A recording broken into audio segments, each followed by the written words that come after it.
bona fide sports-mad Australians. Snakes alive. Is that the time? Yes, green and gold freaks, it certainly is. It's time for the Sporting Probe. With two diamond pythons twirled around the tree of knowledge across the nation. Boys and girls. Well, the young man ain't got nothing in the world these days. The Sporting Probe leading the charge up the eucalypt. With extra chili on the stick is the in-and-out maestro, rampaging Roy Slaven. And coming from behind is the heavy lifter with both feet on the ground, H.G. Nelson. Unleash the grunt and poke H.G. Yes, thanks very much again. Gentlemen, Jim Daniels in the TSP soundproof booth in glorious downtown Lakemba. And Jim, I think you read slightly better today than you did last week. A tremendous effort after all these years to actually make improvements. Wonderful work. Yes, Probe-sters, H.G. Nelson getting the Sporting Probe underway for another week. I've said it before, and I'll say it once again. It's been a week when too much sport has been badly enough. Tremendous to have your company on the prod as the panel probes the rubbish of this week's red hot sporting action. Again, my very good friends, it's been a week of massive collects and massive disappointments right across the golden globe that is the world of sport. Today, the prong on the probe will be going full bore and giving a vigorous in-out workout to boxing, F1, AFL secrets, rugby league and NBL. But to get us underway, let's lock horns with a man who ticks all the boxes. That's right. There's not a box this bloke hasn't ticked. In this bloke, the organ of perception is a tight fit with the organ of action. You know who I'm talking about. Rampaging Roy Slaven. Roy, can we get the TSP buddy in motion simply by asking, what were the highlights that caught your restless eye this week, Burrow? Well, it's a wonderful week to be in Australia, HG. A wonderful week, and I welcome all honest Good. Australians to our program this morning. Now, a couple of things, HG, to begin with. I noticed Joe Root has been made England captain. Now, look, can I just say right now and make it absolutely crystal clear, to borrow a phrase from the Prime Minister, I don't like Joe Root. Mm-hmm. What's his name again, Roy? Joe Root. I don't like Joe Root. I'm on record as saying I don't like Joe Root, and nothing has made me resile from that position. Davey Warner punched him in the head, and that's good enough for me. That's good enough for me. Fair enough. So, just give us his name again. Joe Root. Now, moving on, we'll come back to the root problem, maybe. Nitro Athletics has unearthed a superstar, HG. Riley Day.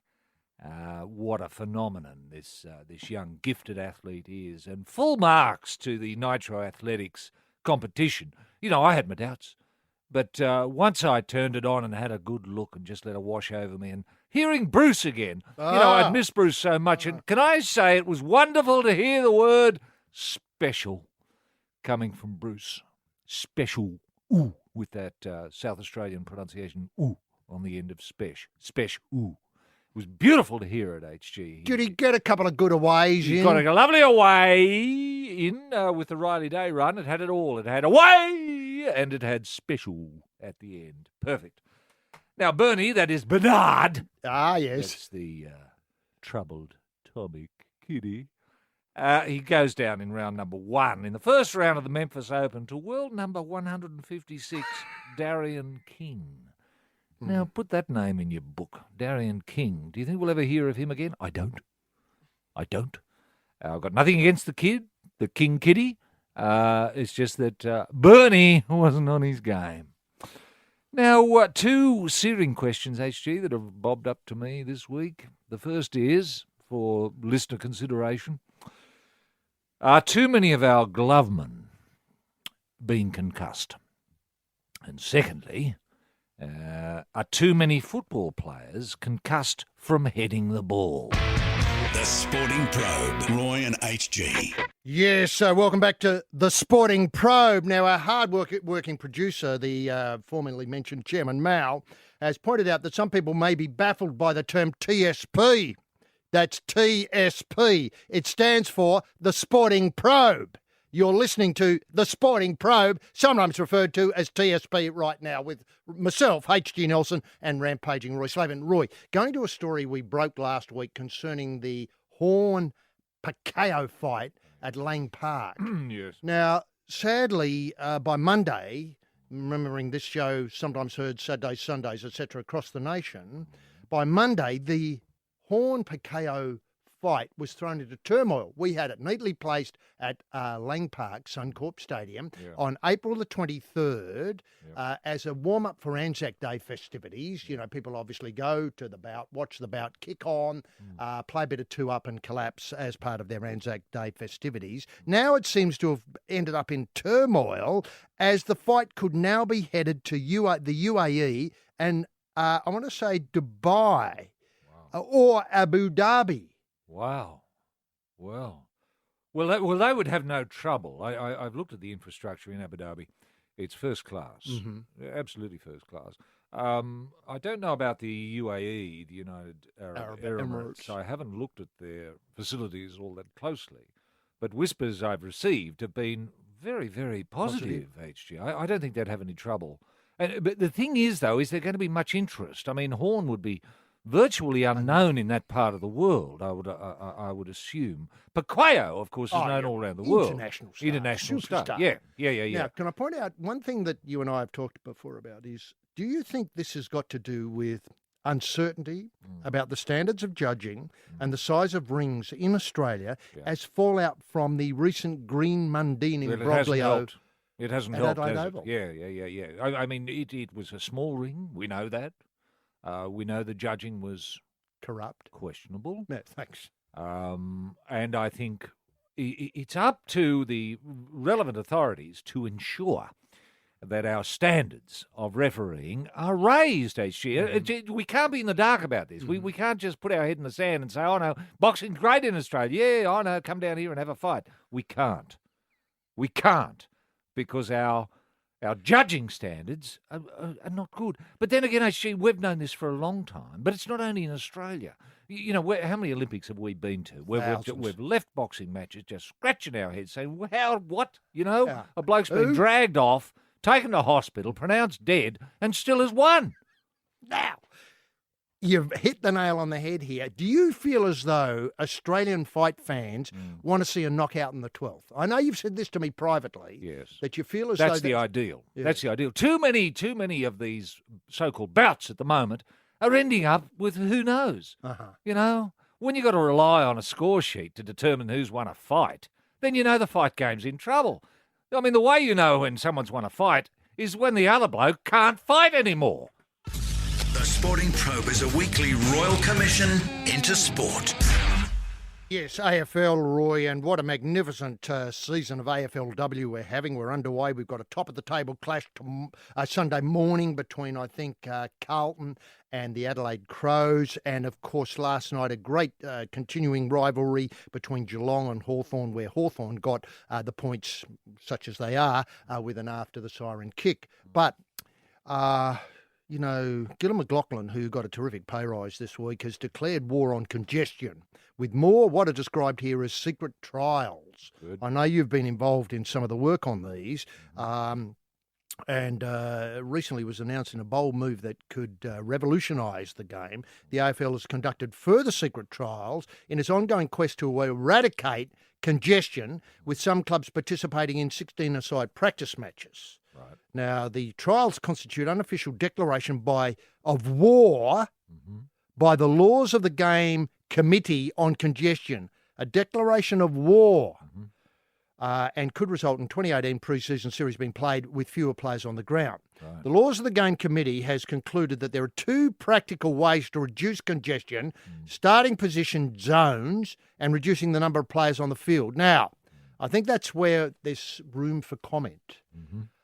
Just before I get your thoughts on this, can I point out that the AFL clubs, I think St Kilda was one of them who played an intra-club match, and certainly they come to mind in statements in the press. The AFL clubs involved have done their best to remain hush-hush about the trials, which shows how seriously they are considering ways to reduce the congestion. Now, let me have a go at a couple of ideas that I have. I don't like the zones idea.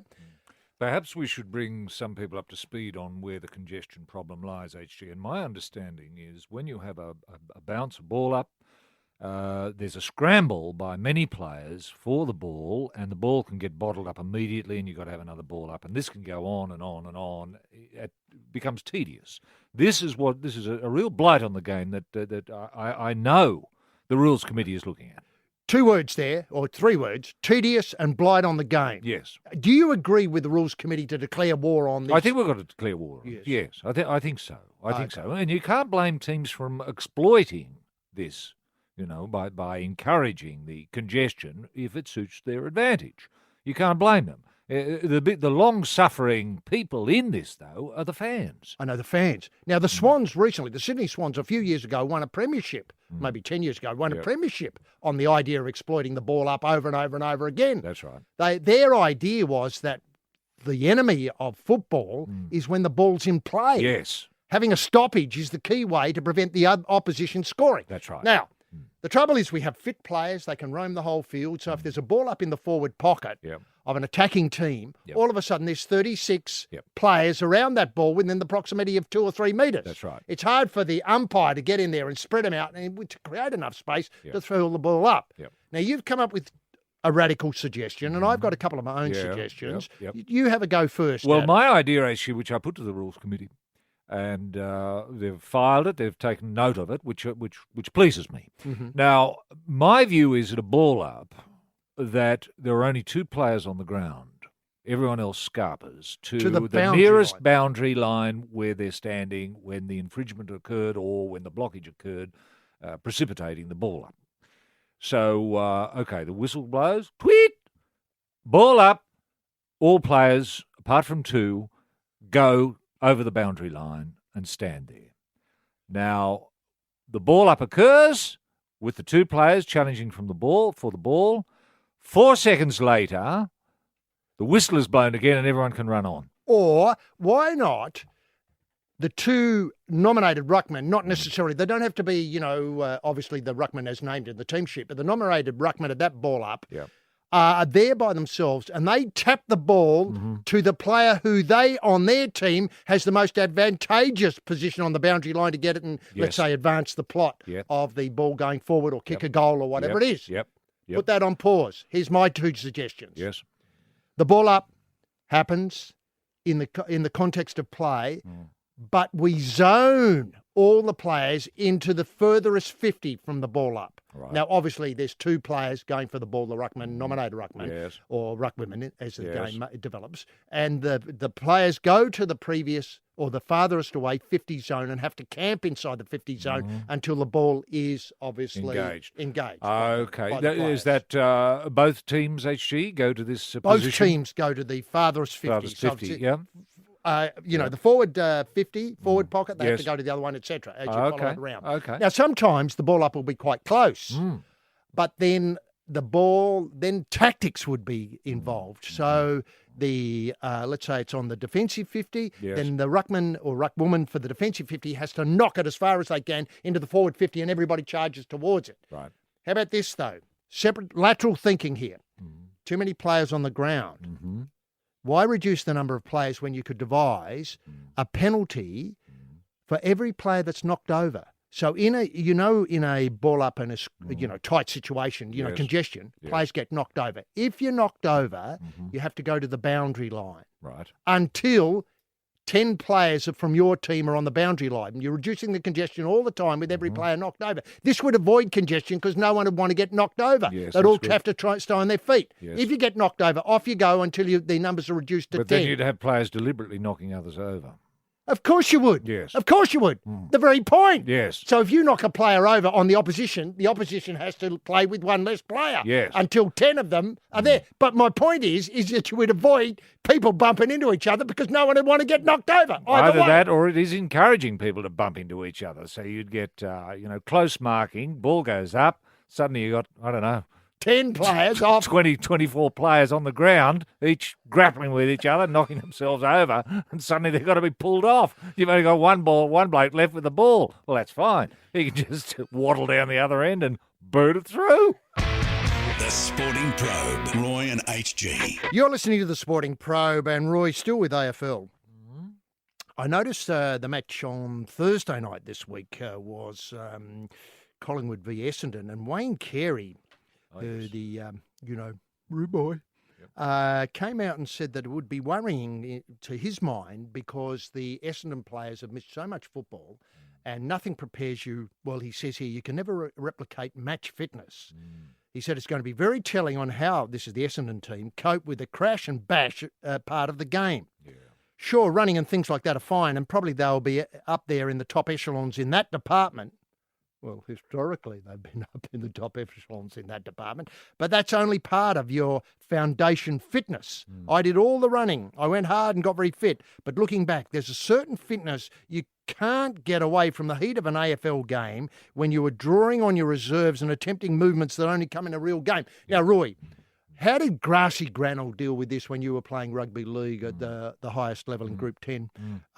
You obviously have a pre-season, you prepare as much as you can, but then, of course, you face, say, Orange Sims in round one. You know, you're nervous. You've done your, obviously, your publicity, 2LT, etc., and Finley's for Fine Furniture, sitting there, the sponsorship commitments. They don't prepare you anything for, like, what he describes here, the crash and bash of the real game. How did Grassy overcome that? Was it a mental thing, or did he line you up with a couple of concrete blocks? How did he do it? Yeah. A couple of ways, actually. We used to have what was called intra-club classics. And that is the first reserve grade two teams would get together and just pick up sides, and we'd put on different Guernsey, different colours. You know, one would be green and the other would be white, for example. And usually I played green, that is shamrock green. Green I loved, and we hated the whites, and whites hated the greens. And we would play 2 matches a day for a fortnight. And that would get you sort of tuned up to the rough and tumble, the bump, if you know what I mean, because Grass would referee himself. And as he said to us, as we were running on, both games, boys, I've put the whistle away. Go for it. And, sure, we lost a few players. Yes, injuries would be injuries. Yeah. But as Grassy said, as long as we've got 13 of you buggers, for round one, I'm going to be happy. I don't care what you do to each other. Just get out there and inflict was his word. And he used to call it inflict fitness. The fitness to both inflict and receive infliction. And he would talk about this as almost like canon law, HG, because he was mystical. He was a priest. Yeah. So infliction was something he knew a lot about, and he would often talk about the life of our Lord in terms of infliction. And as he said to us, boys, if he could be inflicted like that, what you're going through is nothing, so get out and play. And today, I remember him saying this many times, today we're playing each other 3 times. Corrupt players, you're on notice on the Sporting Probe.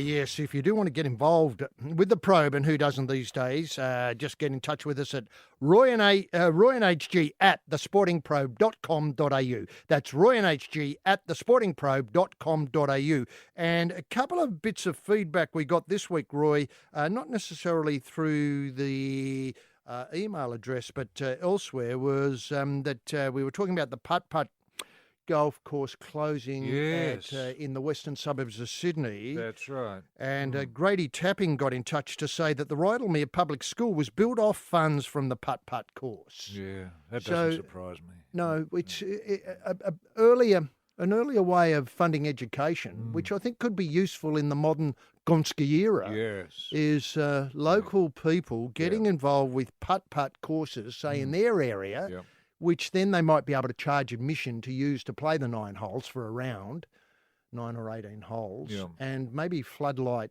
I know residents will complain, but maybe we could have a floodlight clause, say, up until, 10:30 at night to get people coming home from work to come down and play a couple of rounds. For the kids, remember, it's all for the kids. I know. As long as it doesn't contravene any of the lockout laws, HG, that'd be my only counsel in that matter. But I think it's great. And I didn't realise the nexus not a word we use that often these days, the nexus between putt-putt golf and education. I mean, now it's it seems obvious, but it never occurred to me before. And the modern era, of course, Gonski notwithstanding, and punting. Yeah. And I've been a big advocate for getting poker machines and TAB machines in schools. Yeah.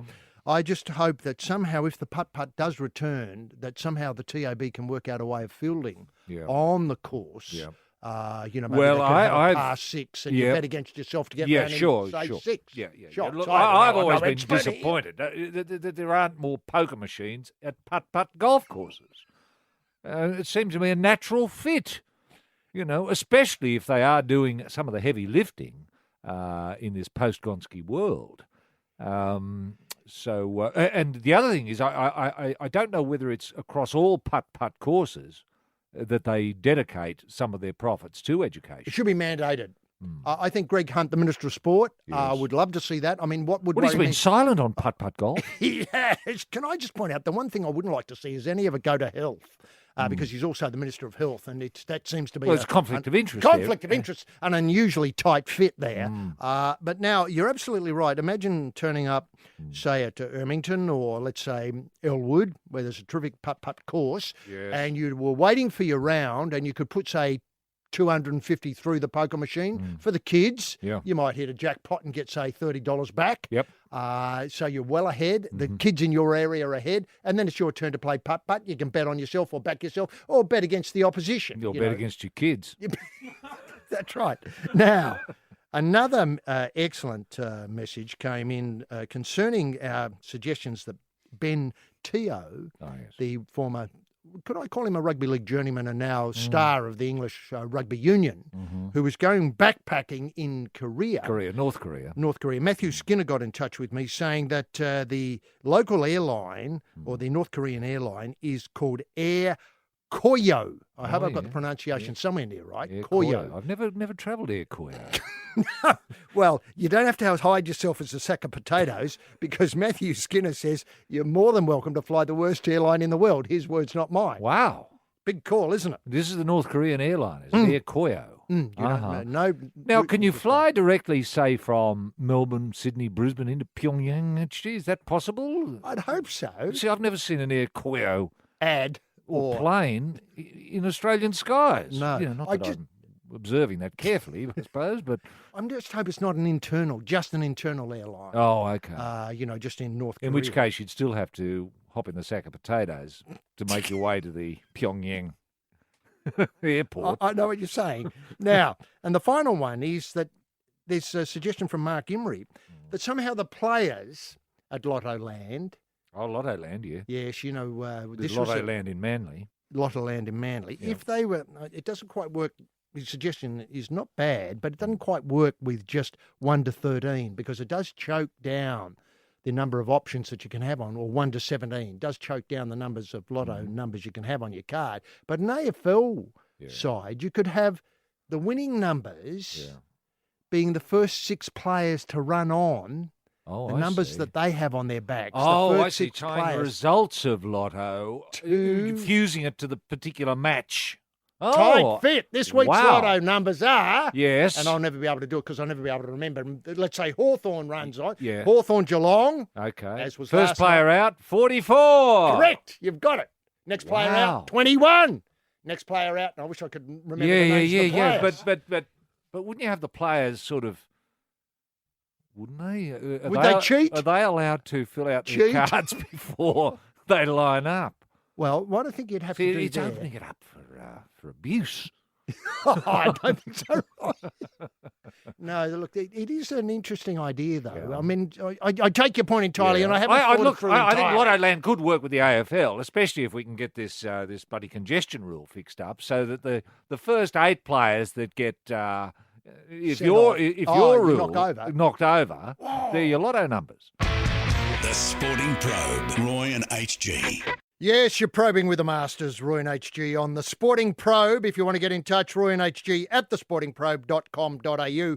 And we heard some excellent suggestions from a couple of Probe-sters before that particular track. Now, Shane Watson's been in the news again, and I'm reminded, of course, of T20 last night terrific match. Sri Lanka, last ball win over Australia. Yes. It was described as Australia light, the team. I was a bit disappointed by that Yeah. commentary. I thought Australia put out a pretty good team. They did. I was really pleased for Michael Klinger, actually. I think he's nearly 37. To see a player make his debut for Australia at that age was just terrific. And he batted well, 38 and about 32 balls. Opening the innings, did quite well. Now, just before we go on, and this is a bit left field, but you remind me of senior players, and you mentioned a player during the week who was able to develop the carom ball. This is Jack Iverson. Jack Iverson, that's the name. Yeah. In fact, and because of the fall of Singapore being celebrated this week, that is 75 years ago, he was caught up in the fall of Singapore fallout. Yes. Now, had the a lot of carom time ball. on his hands. Yes, that's right. So he HG. could develop the carom ball. Well, What he is worked it? out the carom ball actually using a ping pong ball. He was able to impart spin in both directions by use of the middle finger. Now, it didn't occur to him till many years later, after the war had finished, etc., and he had a bit of time on his hands and thought, well, I might play cricket. I don't know why, but I might. And he found he was getting phenomenal results with this spinning technique. The action looked exactly the same to the batsman, yet the ball would go either off break or leg break, and the batsman, rarely could ever pick it. He went on at the age of 31 or 2, I think, debuted for Australia. And I think played 4 or 5 tests, something like 40 or 50 wickets at 15. Quite phenomenal, and then retired into obscurity. And it wasn't until the great mystery spinner Johnny Gleeson picked up this technique many, many, many years later and was known as our mystery spinner and did quite well for a while until they worked out how it worked. But the carom ball has been brought up again, HG, I think, by one of the Indian players. It might be Ravi Ashwin, has developed the carom ball and has sent a warning to Australian batsmen that they will have never seen anything like this before. Now, let me get this right. You hold the ball in the fingers, and depending on whether the ball is facing mid-on or mid-off, as it comes out of the hand, so the spin is imparted on it. That's right. You flick it. You essentially flick the ball. I don't know if it's legal, to be frank, now I think about it, because it would tend to impede the action a little bit or hold it up. I don't know. I hope it isn't controversial like the Duzra that we got from Muruduzran. You recall all those years ago. That's right. Yes, that's right. But the carom ball, I don't know why it was called a carom ball. I don't know. And only 3 exponents to your knowledge? Yes. And I don't know if Ashwin has genuinely got the carom ball or whether it's just talk.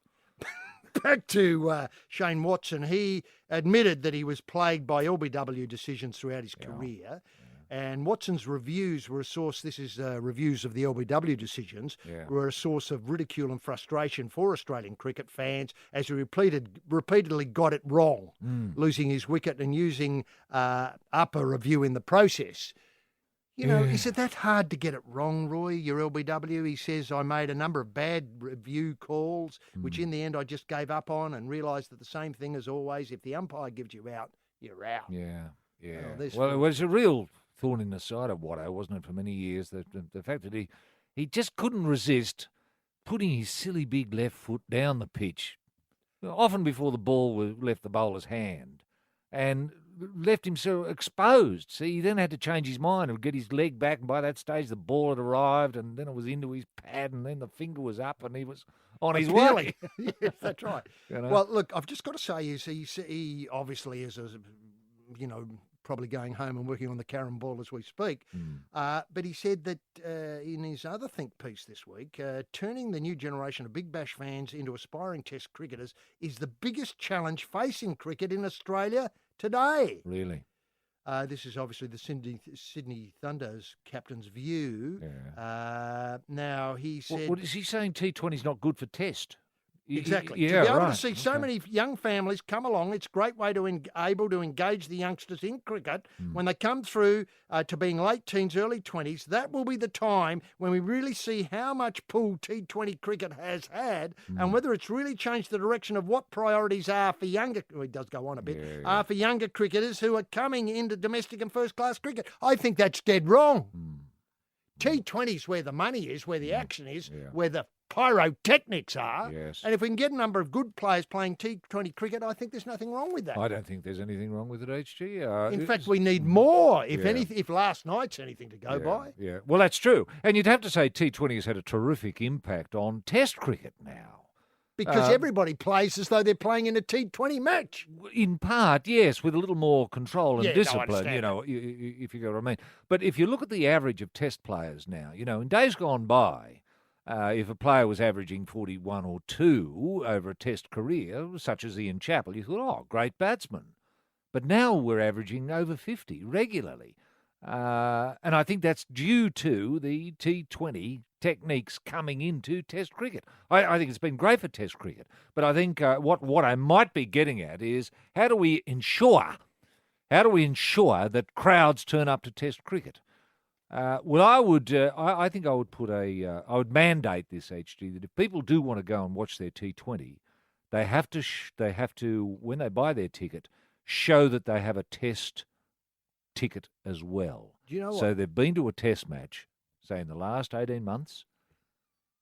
I know it puts a little bit of pressure on the people at the box office at the various venues, but they've got to have a look at the Test entry ticket they've got. Yes, you've been to a Test match in the last 18 months. Through you go. Well, two things I think. We have to mark out crowd behaviour at Test matches to be more attractive than at T20, where we spoon feed people as though it's, fairy floss and the royal show. Sure. So, nude area only available at Test matches. Test matches. Because people have time to get nude. Singles area? Singles area, A only singles- available at Test Yes, matches. and a singles nude area. Could we, Put in there as well, Yeah. if demand. if demand arises? Yes, that's right. Well, they're Yes. terrific points of difference. Yes, and I like the idea of the the Gabba with the swimming pool there. Well, that's excellent. The swimming pool. You could have a swimming pool in what I'd call a mixed zone, where nudists And who singles. who are courting each other in the singles section, you could have part of the pool dedicated to them.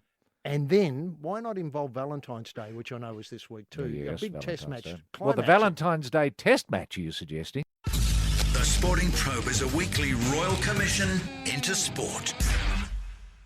Yes, you're probing away with Roy and HG on the Sporting Probe, our annual, should I say, our weekly get together, an annual get together. Gee, that'd be a big show when it came around. Yeah, But yeah, a yeah. weekly get together where It we would be roughly 84 hours long. Correct. And we'd all do it in one hit. Now, I did see a quote in the Fairfax papers this week concerning the T20 from Peter Philpott. Talk about mystery spinners. He was a lovely leg spinner, wasn't he, Peter He was. Philpott? He was a And I think classic. he famously opened the batting for Australia against the West Indies when one of our openers was caught short with gastric. And Peter filled in. I How'd don't know he how go? many runs he got. Might have got 30 odd. But took the shine off the ball, which is what, in those days, the opener was there to do.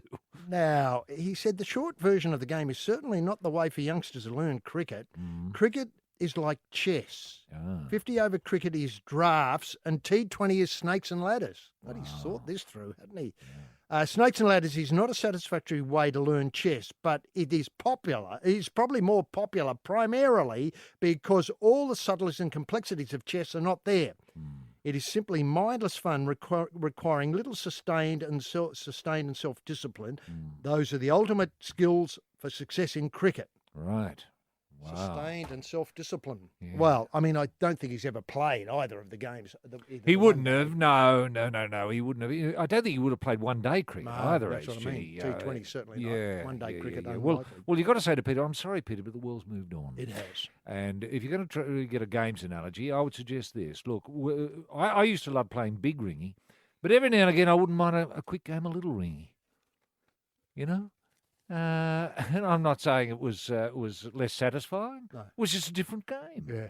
But it required the same skills. You had to be able to shoot straight.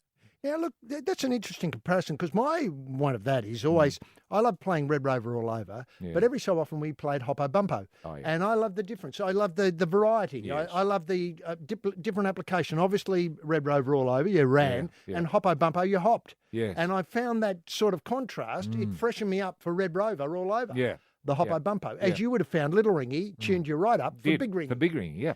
But Little Ringy, from memory, the ring was placed, say Fair a way couple away, of, you couple put of a metres line, away, and yeah. you threw, obviously spun the dug up to Yep. the ring, got in, and then Sure. started banging Bashing it off. away and Yeah. pocketing. Dugs.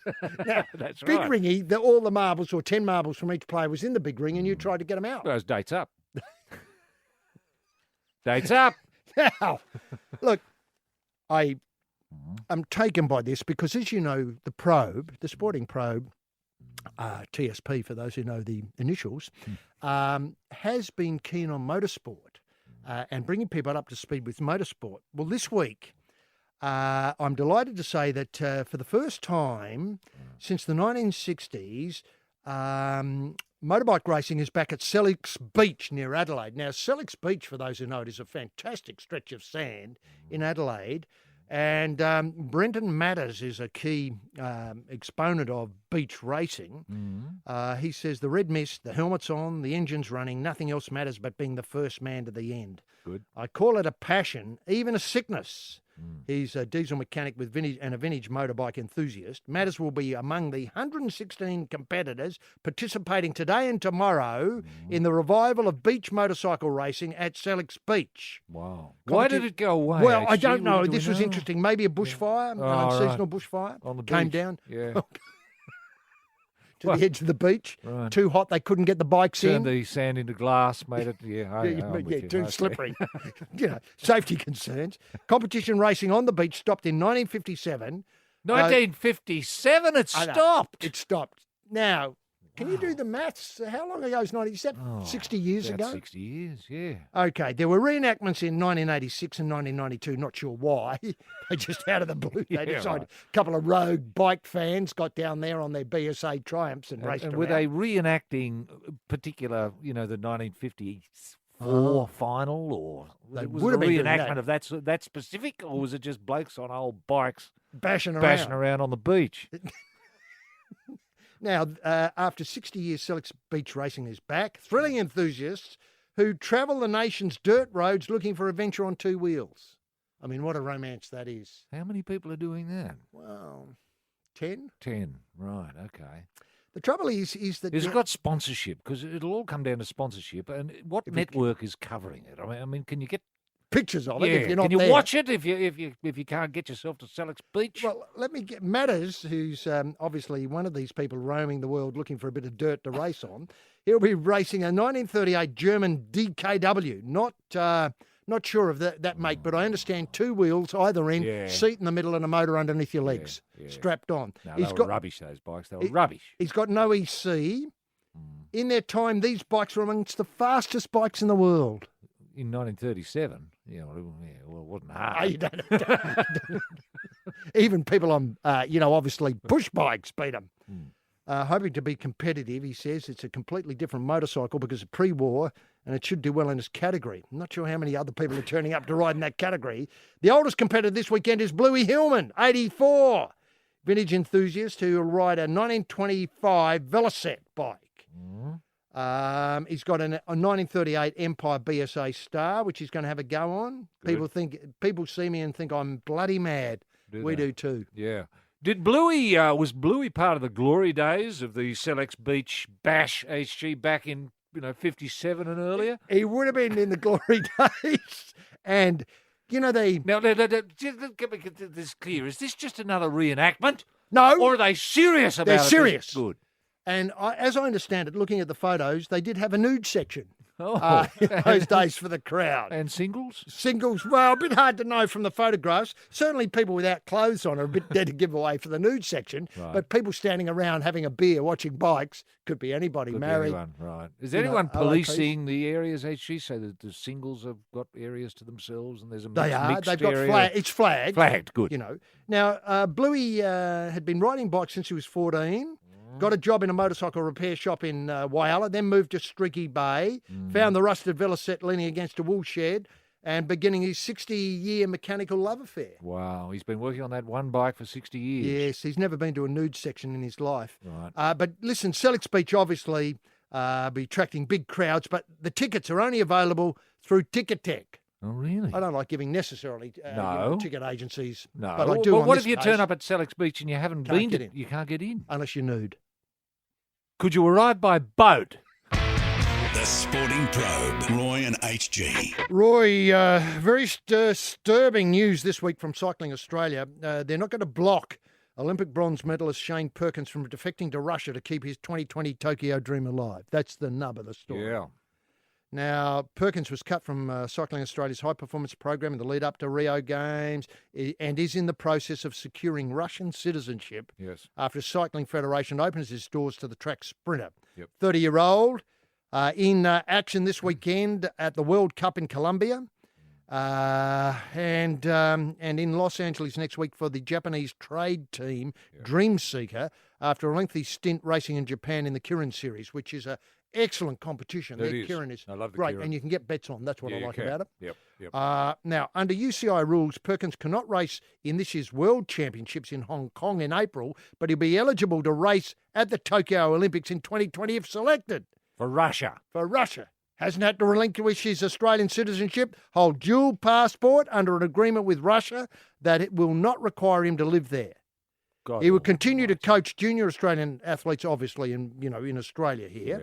Yeah. He's got a friendship with Denis Dimitrov, who won bronze in Rio. Yeah. Now, the Russian Cycling Federation has given me, this is the Perkins position, the Russian Cycling Federation has given me an opportunity to chase my dream of Olympic representation in 2020, which has special significance to me as my father, Darryl, raced in the Olympics in Tokyo in '64. As a Russian? No, as an Australian. Yes, as an Australian. Yeah. Now, Well, hang on. There are a lot of hairs running here. I know, we've got too many. I mean, I don't mind Ruskies coming here like Davrilova and Madlikova or Anna Madlikova might have come out. Tatiana Grigorieva on the pole. Becoming Australians. That's I'm great. all for that. Yes. But I will not countenance Australian athletes becoming Russian citizens and performing for Russia. It's not right. No. Imagine if he wins gold. I know.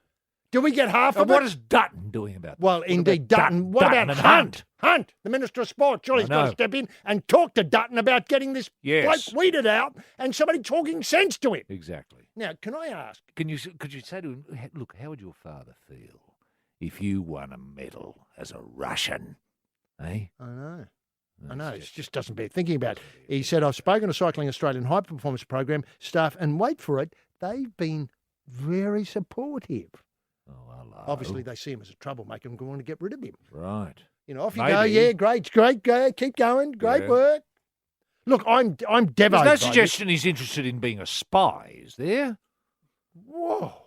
I mean, I don't know. I Just tease that out. Well- spying on what? Well, Russian he's going to be techniques? a Russian citizen living in Australia, training our kids. You mean How does that look? a talent spy? Yes. So anybody who's got a bit of, Get up and go. Get up and good, grunt and poke. Yes. On the speed well. Yes. All of a sudden All of a appearing sudden. in Moscow. Thank you, Vladimir Putin. Alongside photo opportunity, handshake, welcome keys to the city, that sort of stuff all as of a that. 10-year-old. That's right. I mean, this could get very, very ugly. Could get terribly ugly, especially if they're receiving rubles. Corrupt players, you're on notice on the Sporting Probe. Yes, you're probing away and you're surprised at the results already. It's that sort of show. Now, sticking with Olympic build-up to Tokyo, which, let's face it, 2020 is still a few years away, but by golly, it's hotting up. Australian Olympic boss John Coates has fired another shot in his war with the Australian Sports Commission. This is according to Simon King. It's an exclusive in the Australian paper. Fired another shot in his with the Australian Sports Commission, releasing an email he sent to the Australian Institute of Sport director Matthew Favier, removing him from and denying him any further role in the planning for the Tokyo 2020 Games. I mean, this is just ricocheting everywhere. I know. I don't know what Hunt's doing. He's sitting on his hands and pretending he's Minister of Health. I know. I mean, okay, as nearly as I understand it, HG, Coates, that is John Coates, our most senior official. AOC. And aware of that wonderful gold chain he was presented by Sydney Olympics. with Sydney Olympics by Juan Juan Antonio Antonio Samaranch, His Samaranch. Excellency. His Excellency. His yes. Excellency. The man who dropped the hanky for Franco. Franco, him, yeah. Now, They at the Nitro Olympics, the Nitro Athletics Games, Yes. Coates and John Wiley, I want to say, the the Australian Sports Commissioner, nearly came to blows. In a ring, in a boxing match? Almost. I mean, in public, with people not knowing where to look. They had to separate them. Now, these are the heads of our sporting bodies. Well, So- can we get them a pair of gloves and a bit of promotion and maybe get them on the undercard of the next Sonny Bill Williams fight? Well, that's not bad. Because people would love to see Coatesy two get his head punched in. I know. I mean, many people would applaud that. And I say that having known John for a lot of years and respect him enormously. And he wouldn't mind you saying that. No, either, he wouldn't. Because he He'd loves take his it right. sport. He'd take it on the chin. And he can take a punch. He can. Now, he's been there a long time, but it's up to Minister Hunt to create Well. the mull for the peace pipe. The peace pipe. Do we know where the AIS peace pipe is? No, but it's up to Hunt to build one, surely. But I don't know where this is going to go. Well, HG. let me sit down a few. Look, surely it's I'm got to looking. be results focused here. Now, if we look at Riley Day, our champion. Yes. Now, who's responsible for her success? Where did she come from? I'll tell you where she came from. She came through the All Schools Championship, which is run by Athletics Australia, the unsung hero here. Now, no one's talking Athletics Australia. Is that John Steffenson's mob? Yes, that's I think the president is Mark Arbib, the highly respected former sports minister, might have been in the Gillard government. Mark Arbib, Labour power broker, loves his sport. Loves his sport. He's now the president of Athletics Australia, and he recently invited, you're quite right, the silver bullet, John Steffenson, onto the board, and it's reeking with success. Mm-hmm. Now, surely Mark Arbib should be the person that Minister Hunt approaches To move in with the mole yes, that Hunt has found. and get the peace pipe going with Coates and John Wiley and Matt Favier, who might have designed the Winning Edge program that everyone's talking about.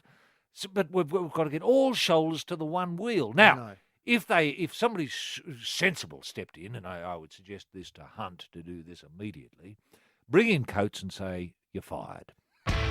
The Sporting Probe, Roy and HG. And Roy, your very last thought is echoed in an exchange of emails from the AOC Supremo, Mr. Coates. Yes. He writes to, obviously Mr. Wiley, your following email exchange with AOC Acting GM and Game Support and Operations, Luke Pellegrini, prompts me to bring to a head your following closing remarks to a leadership group of sports managers at a meeting in Canberra last October. These are the points that Coates is worried about. First, code of silence. Mm-hmm. Second, the AOC should be spending its $140 million. Mm-hmm. Fiona de Jong is leaving because of Coates. Mm-hmm. Sports should be looking at Coates' consultancy, which is estimated to be $700,000 per annum. Mm-hmm. I hope I got that right, $700,000 per annum. Mm-hmm. Tell your CEOs, now is your time to get rid of Coates, or to that effect. Yes. Yes. Now, obviously, There's you a hit lot the of nail. animosity heading towards Coates. Mm. Now, I think in the best interests of Australian sport. I mean, let's put Australian sport first. I mean, is that too much to ask of an Aussie? You know, I often say this to Coates. I say, John, you're an Aussie. Please put Australian sport first, Now, not yourself. would you consider the Winning Edge was putting Australian sports first? Now, the Winning Edge It's putting seems to some be- Australian sports first. Yes, those who thought that they had a chance of winning Yeah, in Rio. But Yeah. sadly, that powdered, and I blame John Bertrand, as you do, I do. for picking the wrong horse Yes. Yeah. in many sports. Yes, and it's counterintuitive. I mean, if a sport is doing well, why throw money at it? Why not throw money at the sports that aren't doing well? That's always Exactly. been my position. Yes. You know, a lot of people say, "Oh, Roy, you're being socialist." No, I'm not. You know, You're being Australian. I'm being Australian. We want to get medals in everything. Yes, Now, we're a nation of lifters. We want to lift up those. I mean, that's the message I always give kids when I go to schools. Kids, I'm here to help lift you up Mm-hmm. to realise your dreams. And if you do have Olympic green and gold dreams, then I want to see them realised. You know, and if throwing a bit of resources is going to help, well, I'm all for it. How does that fit and dovetail neatly into the Perkins problem? The kid who wants to be a Russian so he can ride in Tokyo because his old man rode in 64. Yeah. Does that fit neatly in where, I mean, you know, does Russia have a coach who he has to get beyond, or is their system much more egalitarian? Well, than I'm not ours? sure about the Russian system, and can I just say, having said that, I don't care. No, I understand. I'm not interested in learning about the Russian system, but you've got to say there's something wrong with the Australian system, and I blame Coates here, when young cyclists feel the need to become Russian spies to achieve Olympic glory. It does beg a belief, doesn't it? It beggars belief. I mean, Now, can I just obviously let you I blame gather your Coates. thoughts? I mean, How's this going to look with the Commonwealth Games on the Gold Coast next year? I know. I mean, here we have war between all the sporting organisations at the AOC level. Yes, open warfare. Open warfare. These emails, I mean, go to the code of silence worries me enormously. Yeah. They're meant to shut up about this, and the idea is now's your time to get rid of Coates. Yeah. Could I suggest a retreat? Retreat? Minister Hunt organises a retreat somewhere in the mountains for Mark Arbib. See the Dandenong Mountains? Or Say the like Dandenong Mountains, yeah, somewhere where there's no fires happening.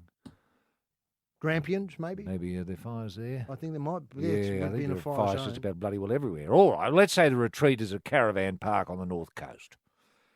You have The north coast of New South Wales, up around Byron Bay. Byron Bay, no, let's no, say no, Kempsey. There's no Kempsey, bushfires at Kempsey. Let's say Kempsey. The Kempsey caravan park there. Terrific facilities. No problems there. John Coates arrives. This wily fellow arrives from the AIS. You've got Favia from the Australian Institute of Sport. Todd Woodbridge, of course, representing Tennis Australia. And Perkins? Perkins, yes. Ride his bike up. He could ride his bike up and talk about Russia. Riley Day could put in an appearance and say thank you very much. And they get together, and they're not allowed to leave until we have a solution, till we have all shoulders to the one wheel. It's a beautiful idea. It's a dream, Roy. Well, it's up to Hunt to lead, isn't it? How do we need Sports Minister Hunt to lead. I know. Greg Hunt. That bloke? That bloke. He's sports minister. He's a sports minister, yes. Now, are you putting a time limit on this? No. They should be there for months. This is the Sporting Probe. Punching through the sludge. Probe on punters with Roy and HG. Now, last Saturday, of course, was the return of Winks.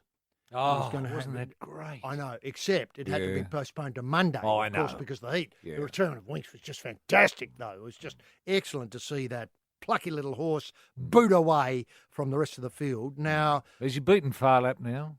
one ahead of Farlap's record, Yeah. but way behind Black Caviar's, as you Of pointed course, out. I think there's a chance Winks will clubber Caviar. Do you think so? That's my Can you get a thinking. bet on that? You'd be able to get a bet on that with Good. some of our, more technically adept punting organisations. Okay. Now, it was meant to turn over 10 million in betting, and obviously there were plenty of functions and people coming down and spending money. And it was the second day of the Chinese Festival of Racing. It's an innovation that, obviously, at this time of year is bringing people from all over the world to Sydney, the Festival of Chinese Racing. Were the Chinese allowed out to leave China to come to this HG? Were they allowed? Not sure. No. All right. I'm not sure. I mean, maybe. Because I know the Chinese government is a little bit equivocal about gambling as such. Well, I think yes. you're allowed to say, look, I'm just going to Australia to have a look at the beaches. But if you said, I'm going to go and watch Winks and put some money on him, they won't let you go. Fair enough. Yeah. I think that's the lesson of the Jamie Packer. It is. Sadly, you it is. Yeah, some of Jamie's employees, I think, are still in stir. For encouraging people to come to Australia? No, not well, go to necessarily Macau, come to I think Australia. there Yes, is. that's right. Not Yes, necessarily and come to Australia. spin the wheel. Now, obviously, there's an animal welfare consideration, given that the temperature in Sydney last Saturday was, close to 40 degrees. Yes. Now, Monday, big day. Yeah. obviously everybody there to see Winks. Free admission, I think. The club did the right thing, and all the horses turned up who were meant to be there on Saturday, so it's win, win, win, win.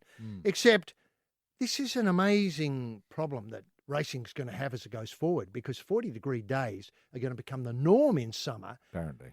in the near future. Are we expected to build an air-conditioned racetrack? Well, So if it's we're in horse- Dubai, you would. If you're in the Thanks UAE, very you much. would. I mean, we're going to have to build a series of huge biospheres and have our racing happening there. Would in we those have a biospheres. blow-up system of, Well, it'd maybe be like a huge geodesic dome, I suggest. right, a HG. collapsible one that would come Collapsible, down sure. in, say, February the 28th. It'd be pack-up day, Yep. festival of racing. Well, Rod Laver Ringside. Arena would be a model, I suppose. HG. You know how you can close the roof and turn the aircon on, and you can get the temperature down after a few days. You can get it down to a reasonable level. Get it down to a playing level of about 36 or 7.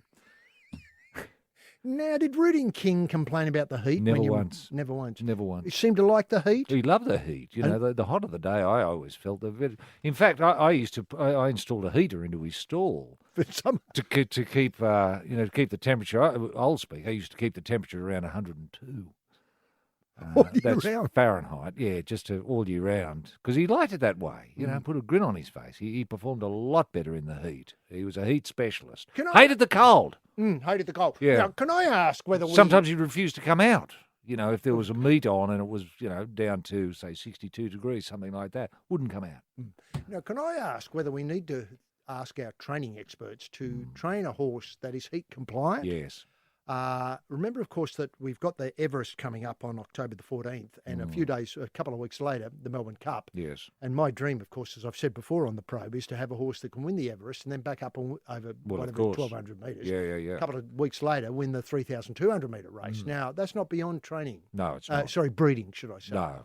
Combining, obviously, sprinting, the qualities of a sprinter with the qualities of a stayer. Now, if we're going to get up to some of these temperatures, 42, 43, and remember they're in the shade temperatures, so maybe out in the middle of Randwick Be or the middle of 60. Flemington, it'd be 60 degrees, or Yeah. the middle of Morfordville or Perth, where it can get Oh, really yeah. hot. Yeah. We're looking at horses that will only perform at their peak, say, in 60 degrees centigrade. Yeah. Do we know where the horse, where the genus began, HG? Was on the steppes of Russia, was it, around there? Yes, What's but its natural temperature? It's probably better. very better cold in very- winter. That's what I but very thought. hot in summer. Yeah. Yeah. So I don't know. Maybe genetic engineering, maybe gene shears or something like that. What, where- to cut off the sensitive bit that responds to heat? Yeah. I mean, you might find the horse doesn't live as long as it probably would have done had it not been interfered with shears-wise. But that doesn't really matter. I mean, you only want them to live 3 or 4 years, don't you, max? Because they just become, look at Rooting King. He's bloody 62 now, and I've still got to feed the bloody thing. The Sporting Probe, Roy and HG. Roy, I should know the answer to this, but the Floyd Mayweather Jr., he's a boxer, obviously, and the bout between him and Conor McGregor, the UFC star, yes. is going to happen sooner rather than later, Mayweather suggested this week. Fighters are on the verge of an agreement. We're getting very, very close. Yep. The 39-year-old Mayweather said, he's optimistic, says nothing is guaranteed until the contract's signed. No timetable is given for a prospective boxing match. Real people are having real discussions. That's good to know. Yep. The Nevada State Athletic Committee chairperson, Anthony Marnell, told ESPN this week. Now, a couple of things here. Could it be held in Australia? Do you Yes, think it could. we've got the Suncorp. wherewithal? Suncorp. Suncorp on Anzac Day. And have we got the talent in terms of the judging? Now, I raise this I know. because you've got competing styles here. In fact, Yeah. competing sports as I nearly as I can know. tell. What Flashing. now? Under what are the rules I going know. to be? I know. Is it going to be? Remember when Muhammad Ali took on a bloke who Was it- Japanese Kickboxer, kickboxer, I think. and he spent the whole bout on his back trying to kick Muhammad Ali, who couldn't put a glove on him because The feet.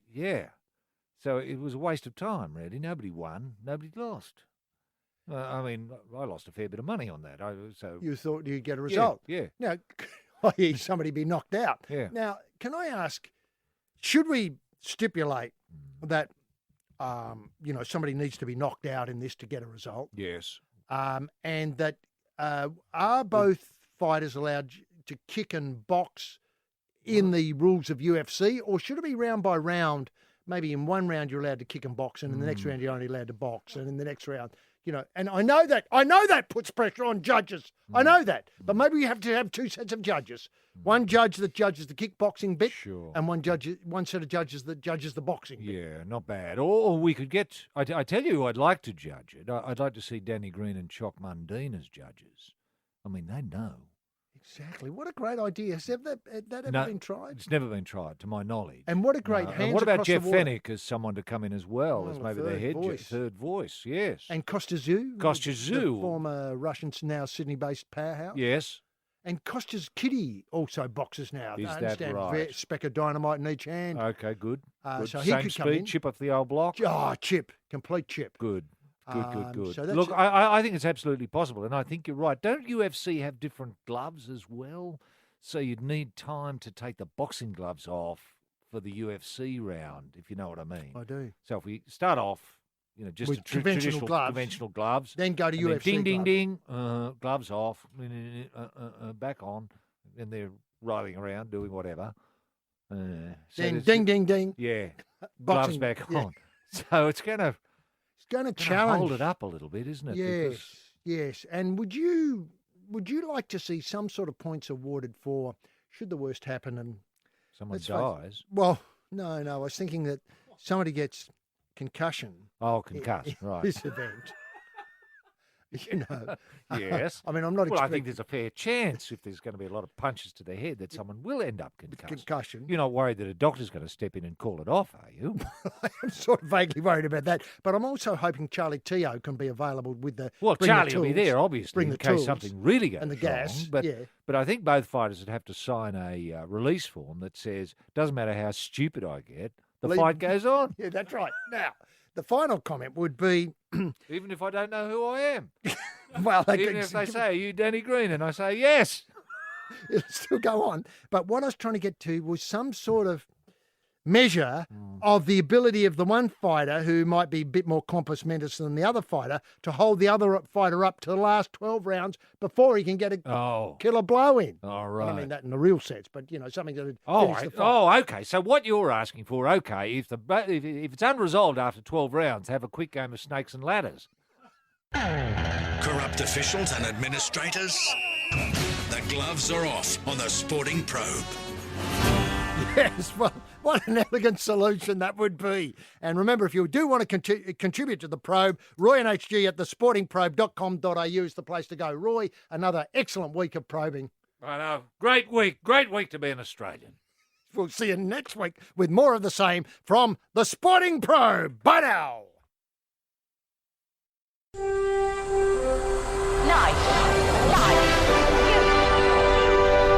Bonafide sports-mad Australians. Snakes alive. Is that the time? Yes, green and gold freaks, it certainly is. It's time for the Sporting Probe. With two diamond pythons twirled around the tree of knowledge across the nation. Boys and girls. Well, young man ain't got nothing in the world these days. The Sporting Probe, leading the charge up the eucalypt. With extra chili on the stick is the in-and-out maestro, rampaging Roy Slaven. And coming from behind is the heavy lifter with both feet on the ground, H.G. Nelson. Unleash the grunt and poke HG? Yes, thanks very much indeed, gentlemen. Jim Daniels in the Sporting Probe, soundproof booth in downtown Lakemba. Probe-sters, H.D. Nelson, getting the probe underway for another week. And can I say it once again, as I often say at this time each week, a week when too much more has been badly enough. Tremendous to have your company on the prod as the panel probes the rubbish of the week's sporting action. Dudes, it's the word of the week. It's been a week of massive collects and some disappointments right across the Golden Globe that is the world of sport. None bigger collect than the Dave W. subcontinental dismissal of a no ball. Some of us were in the know and we cleaned up, and it's all going on winks today at Randwick. Today, the sharp prong of the probe will be turned up to 11.5, going full bore, giving a vigorous in-out work to anyone who's at it. But to get us underway, let's lock corns with a man simply known around the world as Mr. Sweden. Yes, can you believe it? Mr. Sweden is in the house. That man is rampaging Roy Slaven. Roy, can we get the TSP bunny in motion? TSP standing for the Sporting Probe. That's right, TSP, the Sporting Probe. Can we get that bunny in motion simply by asking what highlights caught your restless eye this week, Barrow? Yes, thank you very much, H.C. Nelson. Wonderful week to be an Australian. And welcome to all honest Australians. I can't emphasise that word enough. Not Australians, honest. That's the word. Now, the miracle of the Lincoln City Imps in the FA Cup. Look, I know they're a fifth-tier team, but I've been an Imps man all my life, and so was my father. My grandfather, he knew them.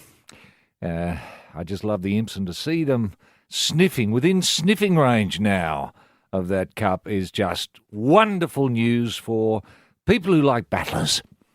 And I love battlers. I've been a battler all my life. So have the Imps. Now, Ladbrokes have dropped their odds for the Imps from 2,000 to 1 to 100 to 1. But it still represents tremendous value. Mercifully, I got on when it was 2,000 to 1. So fingers crossed. Now, speaking of soccer, and I should add, just as a corollary, that it seems to me that many of the players with the Gunners that the Imps will be meeting on, I think it's March, might be the 11th, many of the players, I think, want Wenger, their coach, their manager, gone. Interesting pronunciation of the Wenger. Coaches. Yeah, Wenger. Yeah. Is that an honest Australian approach? That's an Imp. That's what the Imps call him. Right, Wenger. Now, they might throw this match, it seems to me, because that would be the last straw, you'd have to imagine, for a player revolt. Is that what you're? That's what I'm saying. Yeah. At the Emirates. Yep. So have you got something lazy in the wallet? Imps. 100 to 1. Imps. Now, speaking of soccer, which we were, our standard was thrown into sharp focus this week. Look, I think the A-League's great. I've been a big rap for the A-League ever since it began. And like many, I mean, we've been in this bubble thinking that our standard of soccer is just about the best in the world. You know, to go and see Sydney FC versus Melbourne. I mean, I watched that match and it was fantastic. Sydney FC are back. And I thought, bloody hell, best in the world. They've only lost one match this year. I know. Yeah. Oh, last week. Yeah, Wanderers. Yeah. And, however, it only takes a couple of Japanese teams or someone from Southeast Asia just to blow in and kick the buggery out of us just to bring us into a reality check. Yes. And maybe we've got to have some sort of inquiry, drill down to see what's going wrong. I mean, the A-League seems okay, but there's got to be something wrong. What caught your eye? The standard is, I don't know. Maybe we need the Imps to come out once they've got the FA Cup and show us what standard is. Now, the tricky matter of the Davis Cup, Australia versus the United States, is settled. For those who had money on it being played at the Pig's Arse, you're going to be disappointed. It's going to be played at the Pat Rafter Arena in Brisbane, not the Rod Laver or the before-mentioned PA. The question is, though, will Tanking Bernie be part of the team? I don't think Bernie the Tank is going to be there, is my feeling. For Bernie the Tank freaks, that's Bernard to some of his friends and family. Good news this week, Michael Klinger gets his maiden 50 for Australia. Nobody's worked harder for it than Michael. I've always been a rap for Michael Klinger, same as I have been for the Imps. The same sort of story, really. A bloke just put in, and suddenly he's rewarded. Nearly 37 years old. There's a film in it. Just call it Klinger. Now, the Adelaide, this is a very sobering story. The Adelaide 36ers cheerleaders are no longer being seen as family friendly. Now, how did this happen? I don't know what they've been up to. I mean, I always love seeing the 36ers. You and I go every now and again. We love the cheerleaders. There didn't seem to be anything particularly racy about their work, but maybe they've got a new choreographer in. I don't know. But it's gone a little bit pear-shaped, and they're having difficulty raising sponsors, getting sponsorship. So any businesses out there who feel they're not on a family-friendly course, maybe the 36ers cheerleaders could be the one for you. Could be a nice tight fit. Now, just a question to just leave you with in this opening barrage. Can we afford, really, as a nation, can we afford to have two Marshes in our test team? Make of that what you will. The Sporting Probe, Roy and HG. Yes, this is the Sporting Probe with Roy and HG. And Roy, a big story this week. It rocked. It certainly rocked the AFL community, and that was the suggestion on the part of the Umpires Association that they ban the bounce.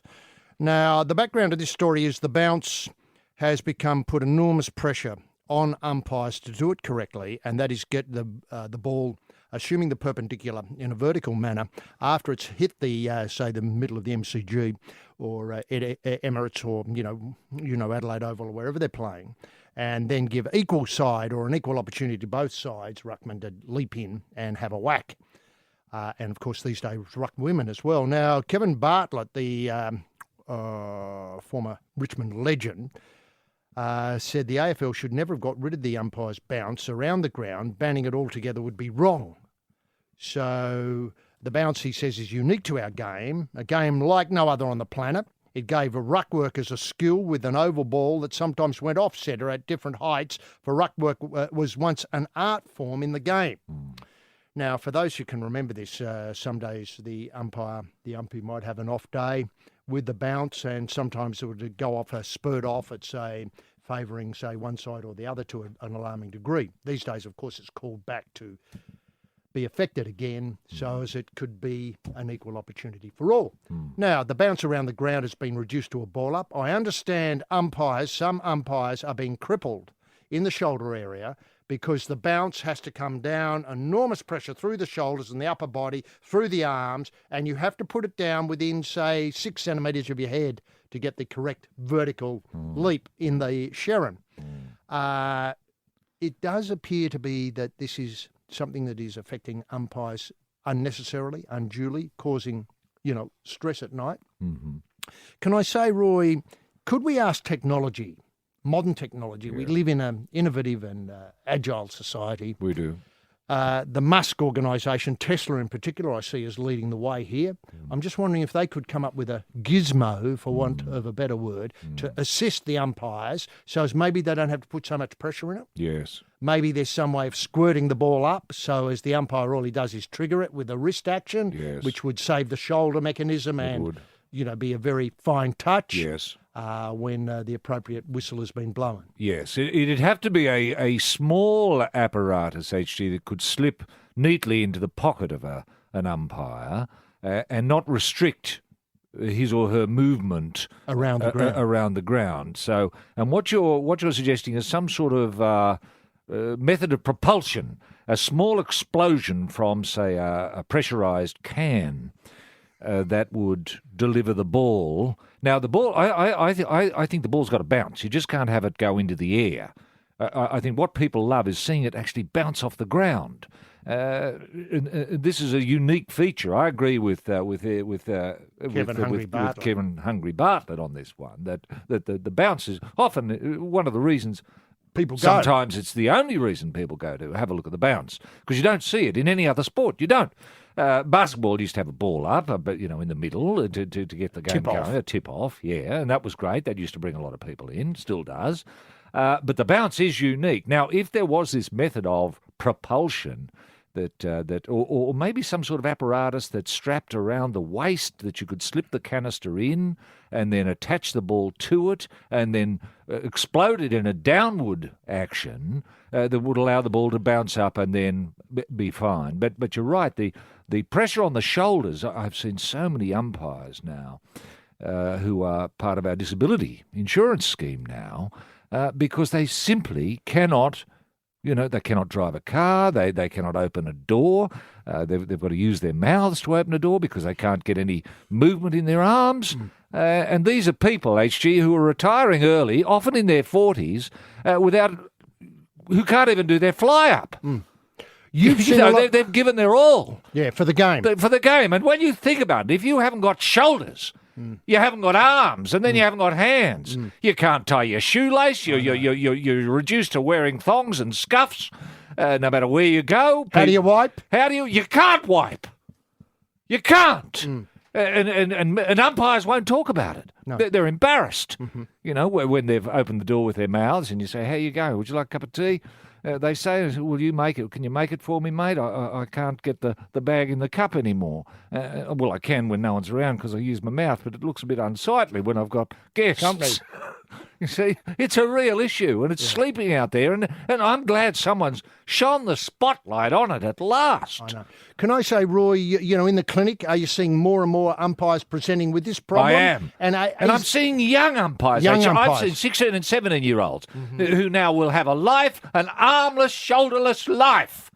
It's not right. Coming back to the issue, which is technology coming to the age, I take your point entirely. Look, often, as you know, I'll go and watch the bounce and then go and get a drink. Yes, of course. While the quarter unfolds. Well, you're not alone. Yeah, while the quarter unfolds. Then come back at, say, quarter time to watch the bounce to start the second quarter, then off for another drink. Of course. Then, obviously, I'm not driving. Got a designated driver to help me out here. Half time comes. I think you, beauty, licking the lips, hoping to get to the bounce. Sometimes I miss it because I'm getting another drink. Yeah. Anyway, on and on it goes. So, and then, of course, at three-quarter time, I see the bounce and I leave. Yeah. Now, can I point out, I love the idea of something that allows the vertical propulsion to be assisted so as the umpires don't have to bang the ball so hard into the ground. Yes. What I had was a simple idea. I love the idea of a flat canister that could be placed in the middle, ball gently hurled onto the spot, no pressure in the shoulders. Dropped, you're saying? Dropped, yes. With the action, the step in, bringing both hands from above the head. I'm not talking about force. I'm not talking about throwing the shoulder out. I'm not talking about a life of pain here, Roy. Disability and pain. Yeah. I'm talking about a sensible approach to the area. Drop it on there. Yeah, off it goes straight in the yeah, right. Now, I'd love to get a noise with it too. Kids would love that. Yeah. If every time they got a out of the device, that'd be great. How about this? A simple trampoline device that might be able to be put there. So some sort of stretched plastic idea that the ball can be bounced on and propelled skywards if we're worried about the gas propelling the Sharon, which is damaging the environment. I don't want to go for it. People accuse me of being, unconcerned about the environment. I'm not. We can have a mechanical device there. Now, this is the nub of this. But see, compressed air actually doesn't have to... damage the environment. No. I mean, ozone, we don't have ozone in these anymore. We used to, but not anymore. I think that's non-negotiable. But my problem I have, with your small trampoline is... What if a player steps on it and could break an ankle? Okay, we have at the moment the suggestion that we're going to have 4 umpires officiating. I'm not sure where we're up to at the moment, whether we're trialling 4 or we've got the 4. Yes. That's my ignorance there. But one of these umpires swoops in, picks it up. And swoops. And is the designated tramp carrier. Yes. He might have a T on the back. He or she might have a T on the back. Yeah. So as when you think, well, now there's another ball up, say, in the forward pocket, in rushes the T marked person, puts it down, so as umpire Fred can come in and bounce the ball. What about some sort of mechanism, HG, like a vacuum cleaner cord? So the mechanism, the apparatus is pulled out much in the manner of a vacuum cleaner cord and placed there, and boom, the bounce goes, and then all of a sudden, poof, it's drawn back in at an extraordinary rate. It could almost disappear immediately. Certainly players would have to be mindful of it and keep out of the way, because you don't want players getting knee injuries or ankle injuries from the apparatus slipping back in. But that's something we could explore. There'd have to be what we'd call a corridor of... The reverse of uncertainty. Yes. The corridor of certainty. The corridor of certainty, yes. Stay out of that. Yeah. According to so if the line to the apparatus is, say, very brightly coloured... Oh, that's a good idea. Players would know, that must be the bounce line.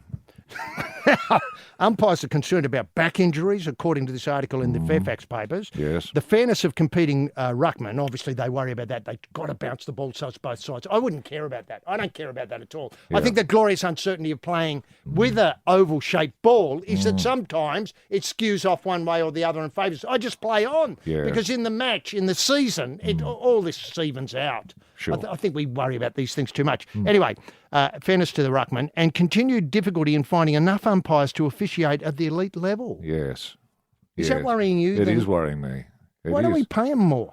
Yes, maybe. You know, is there an umpires association? There would HG? be. Yeah, Yes, it'd have to be. Is there much recruiting going on in schools? You know, are kids being encouraged to get into umpiring and seeing it as a career? Well, I don't think an umpire's been to a school in 50 years. No. Well, maybe these weak-shouldered, dangly arm types Can be given a new leaf of life. yes, Going around to schools, explaining, what happened to your shoulders, sir? I was an umpire. Honest Australians, corruption in sport is everywhere. If you have information that could put corrupt players or administrators behind bars, send your information to the Sporting Probe. Roy and HG at thesportingprobe.com.au. Full discretion is assured. Yes, you're probing with Roy and HG. Again this week, a terrific story from the AFL concerning the boss's pay packet. Mm-hmm. Now, as nearly as I can tell, the AFL recorded a net loss of $17.8 million. This is last year after grants and distribution. The result was in league mercifully with AFL budget forecasts. Right, good. Unlike elsewhere. But what was good was even though they lost all that money, they were able to find a 20,000 bump for the boss's pay for the boss's pay packet. Yes. So he's now up to, I think, at 1.74 million. This is Gillon McLaughlin, 1.7 million a year. Yes. He got a pay rise of $400 a week. Yes. I can't do the maths quickly enough on the 1.74 million, but it's several thousand a week. Mm-hmm. He said in a media briefing, I think last weekend, we couldn't squeeze this into last week's action-packed show. Mm-hmm. It's certainly higher than what players receive. That always worries me when your administrators played more than the players, or the highest paid player. He said, I believe I'm competing in a different marketplace to the players. Yes. It's comparing apples with oranges. It's illogical. It makes no sense, which raises the question of who should he be compared with? I mean, the boss of Australian Post? I would. I think so. Ahmed Farouk. But Ahmed Farouk, I'm very sad to see him go, incidentally. A lot of people say, 5.6 million's too much. Look, go into a post office and have a look at the changes that have been. I mean, forced honestly, through against enormous opposition, I know. both from the counter staff and the people who deliver the mail. Yes. Your Andrew greatest hits volume is available in every post office across Australia, Roy. I do all my gift shopping now in the post office. I sometimes go to the post office just for a nice cafe latte or flat white, sit down with a sourdough roll, and have a look at the merchandising that's going on there. And honestly, actually, in most post offices now, it's a real community focus. It is. You get so many people just going in, joining the queue, sure, others not, just loitering around and being dazzled by the amount of products you can get. What have you got there lately? I've got a machine, HG, that turns ordinary vegetables into spaghetti-like shapes. And you just twist the carrot in and spin it around, and out comes... It's fantastic. Extruded carrot. And you can do the same with zucchini or with Cucumber. potato or cucumber. Thank you. I tried cucumber. I don't know what happened to the seeds, but I'm willing to give it a go. Uh-huh. It's just fantastic. So I got a half a dozen of them to give to friends for birthdays and things like that. And they said, Roy, where'd you get this? Post office. How many different Andre Rieu products have you got? Well, it's the only place I can go to see what Andre's up to. You know? That Vienna concert he recorded... 40 times. The one he did in Bucharest, I think, is the best. And that's now available at the post office. Now, if $39.95. Cheap as chips. The other people you would compare him to would be obviously sporting figures like Greg Norman, who I understand is in Australia this week, just casting an eye over what we're doing with golf, which is revolutionary. Yes. Now, or somebody like the boss of F1, the new boss of F1, yes. Or somebody like who might be connected with UFC. Sure. Sure. You know, or WWE or so on. Is that how you compare them? Well, I suppose you do, actually. Look, I'm all for giving people a bump, even Gillon McLaughlin, if it's performance-based. Yes. How do we measure his performance? Now, Has the standard improved since he took over? Well, dunno. That's for others to judge, for journalists and what have you. People who observe the game. Are the players better behaved? Are they more professional? Mm-hmm. Are they visiting more schools? Have they sorted out the bounce issue, for example? What's happening there? And that's how we measure performance. We call these performance indicators. Now, if he's ticking all of those boxes, I'm all for giving him a bump of $400 a week. I mean, it's bugger all, really. I mean, it's just betting money for him, isn't it? When you're on that sort of money. Is there any chance that Gillen might go to the Australian Post now, HG, now that that position is vacant? And I don't know if the same terms are being offered to new applicants. I mean, I've applied. I said I'd go in and do it for $5.4 million. Because no one knows a post office, I don't think, better than I do. The Sporting Probe, Roy and HG on Triple M. Yes, this is the Sporting Probe. And Roy, obviously I mentioned at the top of the show the collect I got on the Warner dismissal off the no ball. Yes. Did you worry about that as an incident in that match? Well, it's how no was the no ball, HG? It was about 1.5 meters over the crease, wasn't he?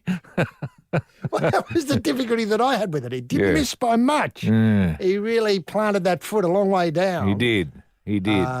But look, I was lucky enough to get a bet on that. And obviously, as I said, I got a terrific collect. The one I missed, though, because I didn't know about it, was the pie-eating goalie in Sutton City's match. Against the Gunners. Against the Gunners. Yeah. 46-year-old Shaw, sadly, he's had to retire. The bookmaker Sun Bets offered odds of 8-1 on him eating a pie. I thought they were very skinny and didn't want to get involved at 8-1. Yeah.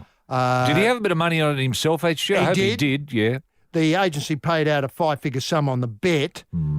Shaw, who weighs 127 kilograms. Good. So he's a svelte for a keeper and got great moves. He was caught on camera tucking into a pie minutes from the end of the game with his team trailing 2-0. Right. A lovely punters result there as well. Well, the Sutton manager, Paul Doswell, announced Shaw's fate live on television. This decision was taken at board level. We felt he had to take very strong actions. I don't know why. Who's Sutton City going to threaten? Anyway, the chairman spoke to him this afternoon. Wade offered his resignation. I'm devastated. The chairman is devastated. Roy's devastated. Australia's devastated. I've spoken to Wayne, and the guy's in tears, crying down the phone. It's a very sad situation. A situation that had been such good fun in virtually every aspect until what happened last night, meaning the pie-eating incident. Yeah. He's done a fantastic job for the football club, but unfortunately, if any of us put ourselves in Wayne's position last night, then you make your position pretty much untenable. Wow. Big spray. That is a big spray. I hope he didn't take part in the 8-1. No. This is the Doswell position. Now, let me get this right. You could get a bet on him eating a pie during the game. That was it, wasn't it? Well, that's the bet I took. Now, did he have to be on the park eating the pie, or could you still collect? Because I haven't investigated this yet. Could you collect if he's just sitting on the bench eating the pie, which I think is what he was doing? Correct. They apparently, as mentioned, the agency's paid out. This is Sunbets has paid out a 5-figure sum on the bet. Yeah. Of eating a pie. All right. Well, could I get a bet on this week, say, what are the chances of, say, Mitchell Pearce eating a pie during the game in the first round of the Rugby League next week? Can I get that sort of bet on? I'm pretty sure you can. Okay. You have to know where to look for that. Right. But I would suggest 8-1 in that would be a stupid bet. It would be a stupid bet. 1,000-1. And if I got in touch with Mitchell and said, hey, listen, mate. Yeah. Would you mind? A 4-20. Yeah. And if you could nominate the minutes, say in the last 5 minutes of the first half. Sure. Somebody to run on with it. This bloke that's been given the dump by Sutton City, is there any talk of him becoming the face of pies in the UK? I thought you were going to say something else. Getting a job with, say, Sydney FC. Oh, right. I hadn't thought of that. As a netminder. Right. Because he does bring a lot of cachet to it. Sadly, also, Tuesday, the Gambling Commission in England announced its inquiry. An inquiry into this? As did the FA. I thought it was pretty transparent myself. Bet, pie, consume, payout. Guilty. The Sporting Probe, Roy and HG. Yes, this is the home of Whiffy, the Sporting Probe with Roy and HG now. Roy, obviously everybody's thrilled with the Australian performance in India. Strikes me that India felt as though all they had to do was turned up, and they've been shocked by the new. Stephen O'Keefe. They haven't seen him before, and they like what he's doing, except obviously in the dismissals caper, everything else. But can I come to an issue that we've sat on for a while, and we just wanted to see how this one unfolded, and it's to do with the preparation of pitches. Yes. There was some chat beforehand that the preparation of pitches in India wasn't up to scratch. And a story bobbed up again in the Fairfax Press, obviously with Australia in India. The World Cricket curators have been warned they will be shamed, according to this article, should they produce doctored subpar pitches under a new system designed to produce entertaining cricket. Right. Now, points-based system will focus on standard of pitches and outfields. The match referees' ratings of the venue will be publicly available post-match, and venues who fail will be docked points and could ultimately be stripped of international cricket for up to 2 years. Wow. That's the guts of the story. Okay. Now, what do you make of this pitch in India? I like it. Yeah. I like it a lot. I remember in days gone by touring the subcontinent, it always took time to adapt. But this is Test cricket. And people think, oh, yeah, Test cricket. It's the word test that separates Test cricket from anything else. You're being tested, HG. Now, on those subcontinental pitches, the ball can go anywhere, can do anything. There's height variation. It can turn, it can swing. You get it's where reverse swing was invented. So you've got to be on your mettle. You've got to be clear-eyed, and you've got to be prepared for the unexpected. Okay. That's what Test cricket is always about. Not to mention the other meta issue of diets and the impact it can have on your body, crowds, the way they hate you and respond to you. All of this is part of the mix. That's what Test cricket is. Now, we've been producing roads as pitches here in Australia for far too long, and I want to see more transparency. What have they got in mind? Who are the people responsible for these roads? Because spinning is going to die in Australia if we don't produce pitches that are what I call genuine Test pitches and not pitches prepared for the T20. Now, who's going to be judge of these tests? Me. I'm quite happy to if the wage is good enough. Now, and what sort of penalties are imposed? I mean, look, I'd love to see a panel that covered a lot of things. Obviously, Eddie Maguire selects himself to be on it. Yes. You might find Delta Goodrum was available to come and have a look at a few pitches. I think people from the outside cricket need to get involved. I mean, Greg Huntman of Sport ex officio, I like that. Yes. Ex officio. Yes. Obviously has to go round, have a look at them all, and then write a report. Yes. And what are they looking for? Are they looking for a pitch that favours Australia when it comes to the subcontinent? Because if they are, then that gives you a big tick from me. Yes. I agree with you. I want a pitch which is always doing what this pitch is doing. Yes. Yeah. Well, we prepare pitches for our quicks. I know. When you've got people from the subcontinent coming in, so it should be. I know. You know, I want to see fear in their eyes when they go out and have a look at this pitch that we've prepared. And you think, God, I've got a bat on this. Yes, you do. Now, then penalties, Roy. I mean, this looks to me like a match where the crowd has been banned from coming. I know. As a penalty. Is that what you favour? No, I don't favour that. Banning the fans? No, I don't favour that. But I think our curators should be judged on whether we win or not. What an excellent criteria. You know, if we win the test match, curator comes down and is part of the celebration. Gets a medal. Yes. The man of the match, I use that word advisedly in this case, man or woman curator of the match is such and such. Yeah, Reg Spears. Wallace. Reg Spears, curator for the Wacker. Congratulations, man of the match. Well, I could live with that. Australia won outright. Beautifully done, Reg. What have you got planned for next year? Look, this is the way forward, you see, because Test cricket has lingered too long in this twilight zone of fairness. Yeah. Don't you hate fairness?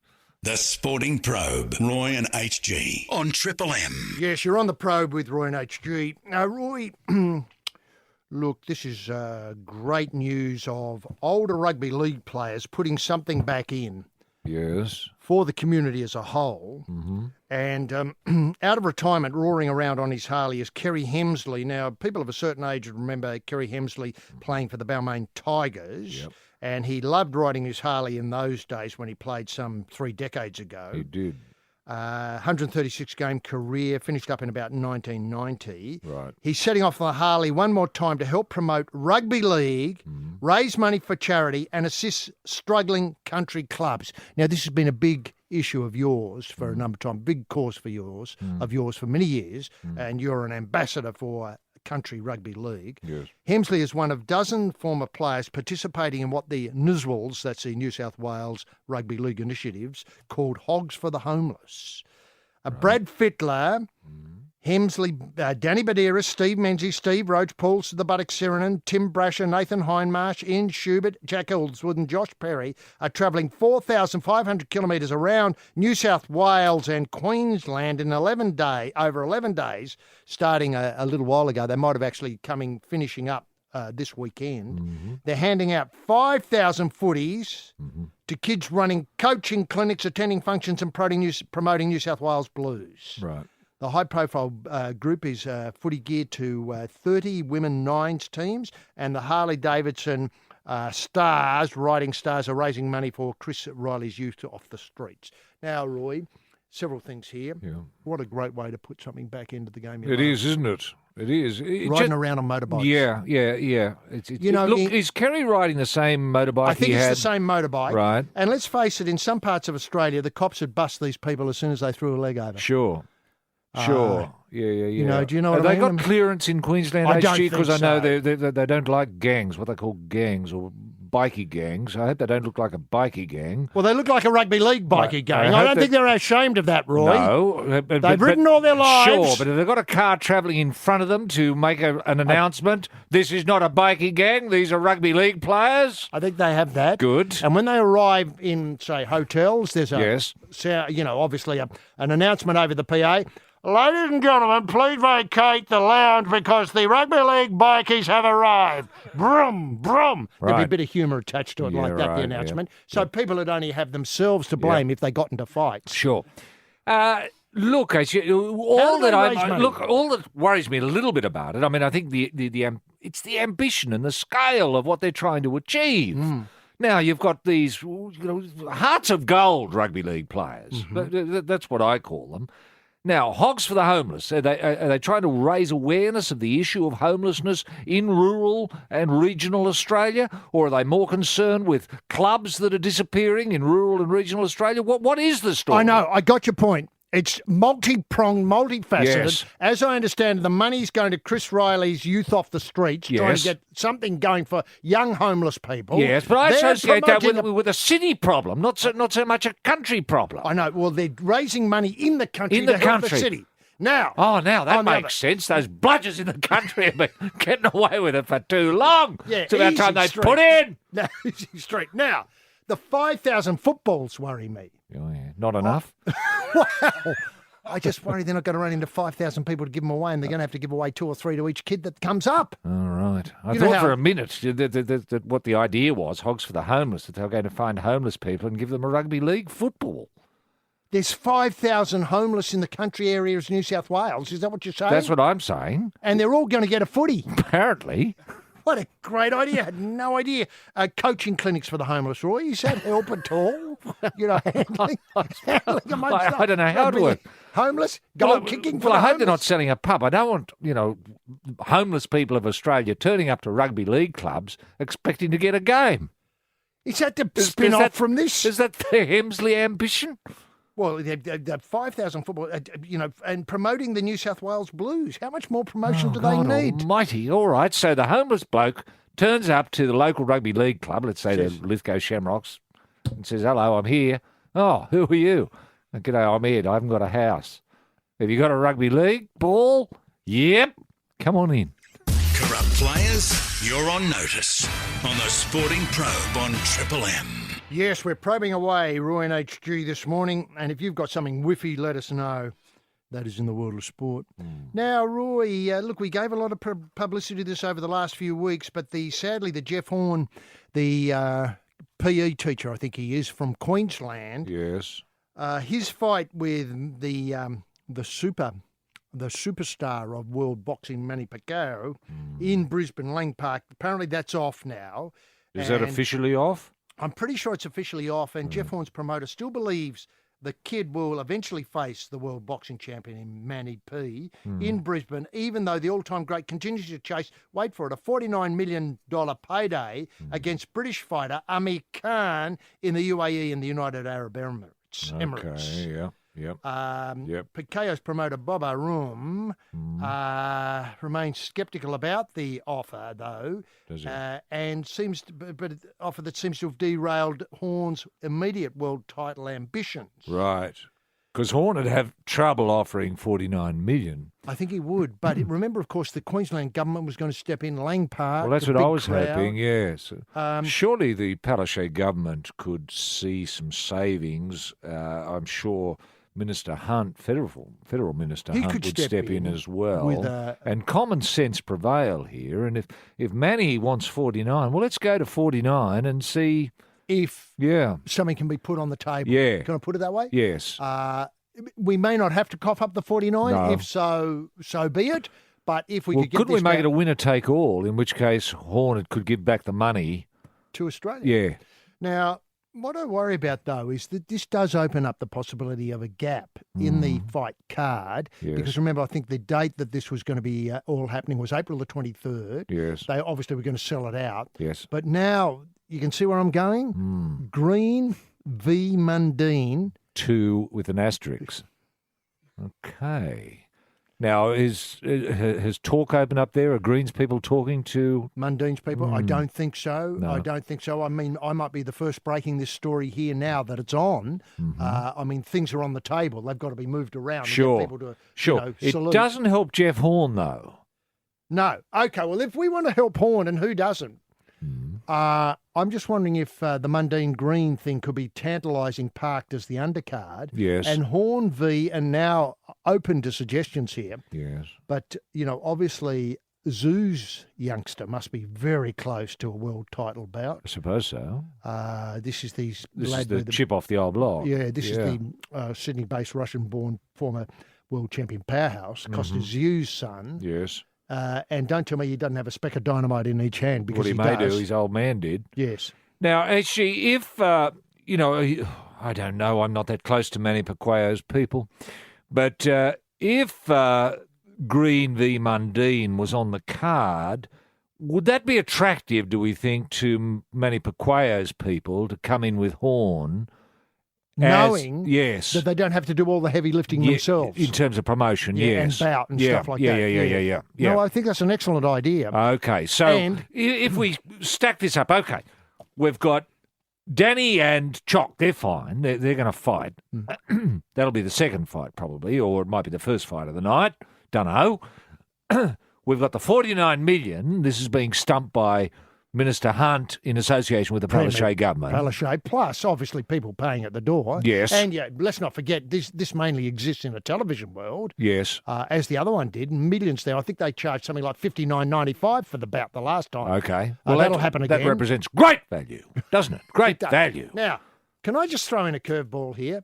How about a heritage bout? Oh, you're thinking Aussie Joe Bugner. Well, been far too QT on the Bugner front for many, many years now. No. Is Joe still lacing up, as we say?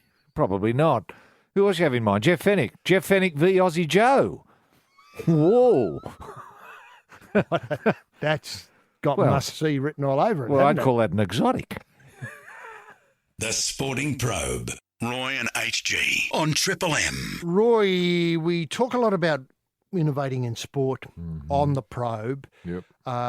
Look, another story concerning innovation in golf. Oh, yeah. Now, the Fairfax people got this, that the European Tour believes it's found golf's version of T20 cricket. Good. Is planning to release details of the Golf Sixes format. Right. Did we have this in Perth last week? Was that the Sixes format? Oh, yes. It was seen to be. I think Brett Rumford might have won it, but I don't know. I don't quite understand. I haven't looked into the format yet. No. Well, the first event of Centurion will take place at the Centurion Golf Club of the Sixers format, apart from the one in Perth the other day. May 6 and 7, I know you and I will be there, at Hemel Hempstead Golf Club. Oh, yes. Hemel Hempstead, an outer suburb of London, or it may be an inner suburb these days. Yes. It comprises 16 two-man national teams playing 6-hole matches of greensome foursome match play, which means that both players tee off before selecting the best drive and then play a turn of shots from there. It's a bit complicated, isn't it? It is. So if you and I are in a team, we belt the ball as far as we can on the drive. Yep. Say we're 150 metres from the pin. Yes. You take the next shot if I get the closest ball to it, and you might get it up onto the green, and I get it close to the pin with my shot, and then you sink it with your shot. Yeah, I like it. It's fresh, isn't it? It's a fresh approach, isn't it? It could really revive golf in a very interesting way, couldn't it? First day, Because you get tensions between the players. Oh, you do, I yeah. hit a great shot, and look what you've done with it. I know. You put it in the rough, into the bunker. Yeah. Now, the first day, I'll see teams split into 4 groups of 4 before top two teams. Oh, here it gets a bit elaborate.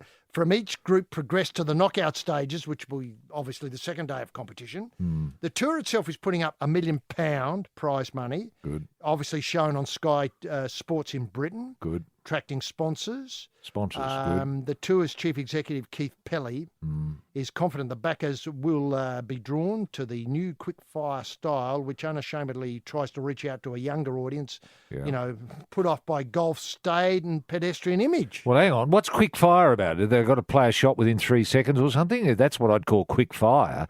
No hanging around talking to the caddy and what should I do here? You've got the stopwatch goes off as soon as the ball goes into the air. Boom! You've got to run down to where the ball's landed. You've got to be there within, I don't know, second and a half. 14 seconds, and then you've got 2 seconds to prepare and shoot off. That's what I'd call speeding golf up. I mean, I hate it. You tee off, okay, you might hit a ball 200 or 300 metres, and then you've got to waddle down. That's the bit I hate, watching them waddle down. If they had to race flat out and show a little bit of fitness, with a caddy behind them, throwing a club, say, try this one, try this one, Tiger. Remember, it's 25 metres. Except for, I take your point. Now, look, can I just point out, the difficulty with golf is the time it takes to play. This is why it's unacceptable in the modern era where we're all time poor, Roy. We don't have time to get up at 6 o'clock in the morning and wait till 6 o'clock, I was going to say 6 o'clock at night on Saturday playing golf. Parents and, other half, significant partners won't put up with it. Won't put up with it anymore. They won't. A game's got to last about an hour. Fitness has to be a bike ride round the block, or a bit of a go in the gym. You can't waddle about, as you point out, killing time. Yes. I'm all for what I call one-ball golf. Everybody playing with the same ball? No, not necessarily. But you've got, say, let's say there are 72 players. They're all lined up, all in a line. Whistle goes off. What? They get one shot. Whoever's closest to the pin wins. Competition's over in about 4 minutes. That's what I call a revolution in golf. Now, before you leave it there, in addition to all of this amphitheatre-style stands they're putting up around the tees and greens. Amphitheatres? Yeah, golf. Scaffolds. Someone's going to get killed. Now, there'll be music, pyrotechnics, various points around the players mic'd up. I think this is an incredibly different way of showcasing the game. Oh Lord, you fall asleep, don't you, reading about it? No, this isn't going to work. It's too slow. Honest Australians, corruption in sport is everywhere. If you have information that could put corrupt players or administrators behind bars, send your information to the Sporting Probe. Ryan HG at thesportingprobe.com.au. Full discretion is assured. Roy, what'd make that Hemel Hempstead May 6th Centurion Golf Club fire up would be if Trump turned up and had a swing. Well, he had a game with, I want to say, Rory McIlroy recently. He had 18 holes with him. Might have been last week. Right. Terrific thing, really. And, of course, Greg Norman's very, very thick with Trump. Is he really? I didn't know. Wouldn't remember, surprise of course, me. Greg mixes in the weirdest circles. Norman helped out the Prime Minister, I think, Mr. Turnbull, with a number that he could ring Trump on. I And of think course he did. He's He got did. that course going in Scotland, which is a Yes. fantastic course. Apparently a work of art, I saw it described as Is that during the right? week. This And is the Greg Norman designed course. I take it. Yes, for Trump in Aberdeenshire, I think it might be. Beautiful. And I think Trumpy's trying to get Lua the Queen up there for a round. Good. She loves her golf. Yeah, it'd be fantastic to see that. Would be great. No, and I think Greg Norman arrived this morning. Might have arrived in Sydney HG to coincide with the visit of the Indonesian President Joko Widodo, and I think Golf on the agenda?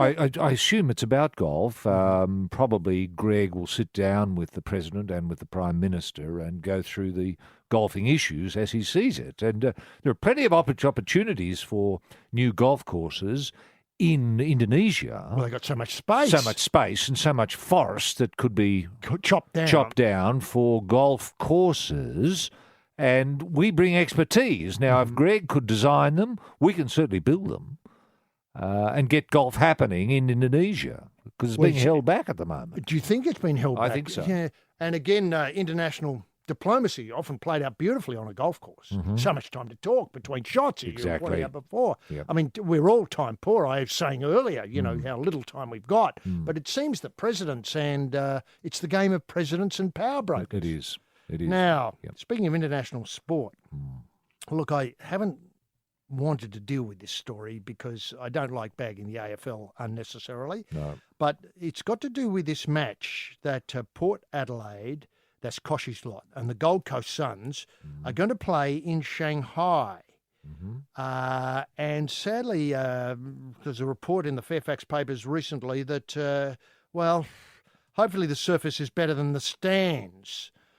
Because the stands are a bit of a shambles at the moment, and the surface hopefully will improve. There's no seating in the stands. No seating. No seating. As I understand it, these will be a bit closer to the round 8 match, which obviously is about a month, maybe in early May.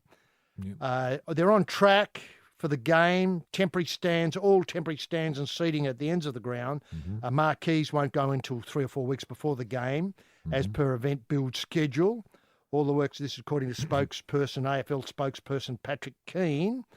Now, the playing surface, all the work so far has been around the playing surface, which is not the full grassed area, but the central area. Staff are happy with the turf so far. The Power have been up and had a reconnaissance mission. Apparently, Ken Hinkley, coach, flew in, fitness advisor, Darren Burgess, 6 of the players, Travis Bowick, I might be the skipper, Robbie Gray, Chad Wingard, Ollie Wines, Paddy Ryder and Brad Ebert. Good. Went over to train and host junior footy clinics at Setri Park. Good. I've no information how those clinics went. No. Obviously, thousands upon thousands, I rephrase that, millions upon millions of Chinese kids are keen to play AFL. That's a given. That's a given. And this will be icing on the cake there. Yes. Now, okay. What I'm worried about is we come back to the history of Australian teams going to China. The Lions went up there a while ago. Brendan Favola obviously had a few too many, thrown out of a nightclub. Former Demon Tom Scully left an end-of-season trip earlier. I think he might be playing with the Giants. Understood to have been, of a one too many nature was the incident. Yeah. Are you worried that the long Chinese memory will focus on these things more than the greatness of the game? Well, I hope not. I hope there's a forgive and forget attitude from the Chinese in this matter. And I think the AFL could do this seamlessly if when they blow into China or into Shanghai, I think where the match is being played, if, say, the captains got together and put out a prepared statement in unity saying that they were sanguine, the AFL was sanguine about Chinese expansion into the South China Sea. I think that would get the Chinese well on board and they would, thumbs up, we love the AFL, and would support it to the max. And you need state sponsorship in China. As you and I know, we've been to China a few times. We have. And if you haven't got the state on side, Yes, if you're perceived as being anti-state, forget it. What would be great is that if that statement could include mention of the fans, Yes. both here in Shanghai, across China and back in Australia, Yes. that people of the Gold Coast and the people of the Port Adelaide area in Adelaide Yes. supported that statement. I think that's what the Chinese are looking for. That's what they're looking for. Looking for what I call a soft power salute I think from so. the boys and girls coming Yes, up to yes. play the match. In fact, actually, they could go slightly further and say that we look forward to a time when an Australian team can play a Chinese team in AFL on one of the islands in the South China Sea. I think you broke that story some time ago. maybe. And I've not seen the foreign minister come out and poo-poo it. No. What an incredible ambition that Australia play the Shanghai, sorry, should I say Port Power play the Shanghai Demons on one of the islands. I think keep their name keeps changing a bit, know. but I knew them as the Spratlys at one point. Yeah. Now, the Power expect more than 3,000 supporters to make the trip. And while ticketing details for the Shanghai-based fans will be released late February, so I'm all ears. Yes. I haven't heard anything I've about heard that. nothing. I mean, I just hope it's not a savage impost, like $1,000 Australian to come along. Yeah. I hope it's a modest fee, so as anybody from Shanghai could come along. Sure. The AFL will be the first elite foreign competition to play a regular season game for points in China, beating the likes of the NBA, English Premier League, Major League Baseball and the NFL. Hell of an achievement. That's Koshy's thoughts. Well, that's a feather in the cap, isn't it? Another bonus, could I suggest, for the president of the AFL? Oh, indeed. Gillum McLaughlin, Yes, step on down. maybe Have another couple of hundred a week. Yes, indeed. This is a monumental achievement. In itself, it speaks volumes for the strength of the relationship between the nations. This is so much more significant than just playing a game for premiership points on foreign soil. This is a landmark moment in the development of Australian sport and culture, blah, blah, blah, blah, It's fantastic. Now, It's fantastic, I yes. tell you what, wouldn't it be great if somehow Donald Trump could be there as well? Because he'd obviously be going to China at some point to, Yes. to talk business and yes. opportunities and America first. And new the Spratlys, regime. of course. The Spratlys, of course, yes. I mean, wouldn't it be great if he could somehow come along to Get this? himself along to the AFL.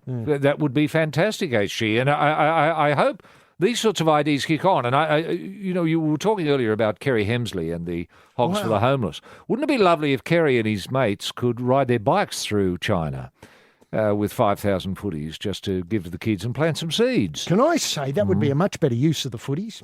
I remember how What, than giving them to the homeless people in rural and regional Australia? I don't want to take too much away from that as a noble idea. Yes, But in terms of, we live in a difficult world. we do.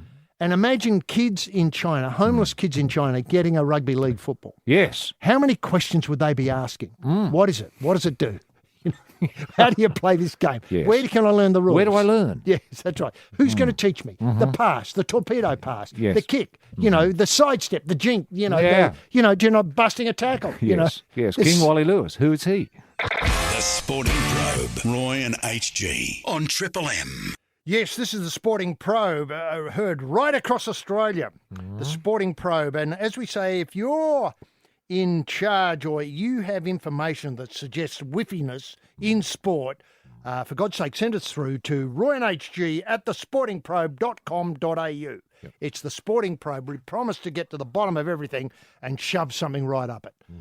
Now, Roy, going back to that idea, are you suggesting the AFL players from Port Power, say the ones we listed before, Yes, and some from the Gold Coast Suns, led by Gary Ablett, Gary Ablett Jr. take their bikes to China? Oh, taking their bikes now. I didn't think of that. Motorbikes, V8s, Yeah, I Harleys, get that. and after they finished, join up with what I'm calling the Hemsley crew Yeah. and do a joint rugby league, AFL, Hogs for the Homeless tour of China. Brilliant.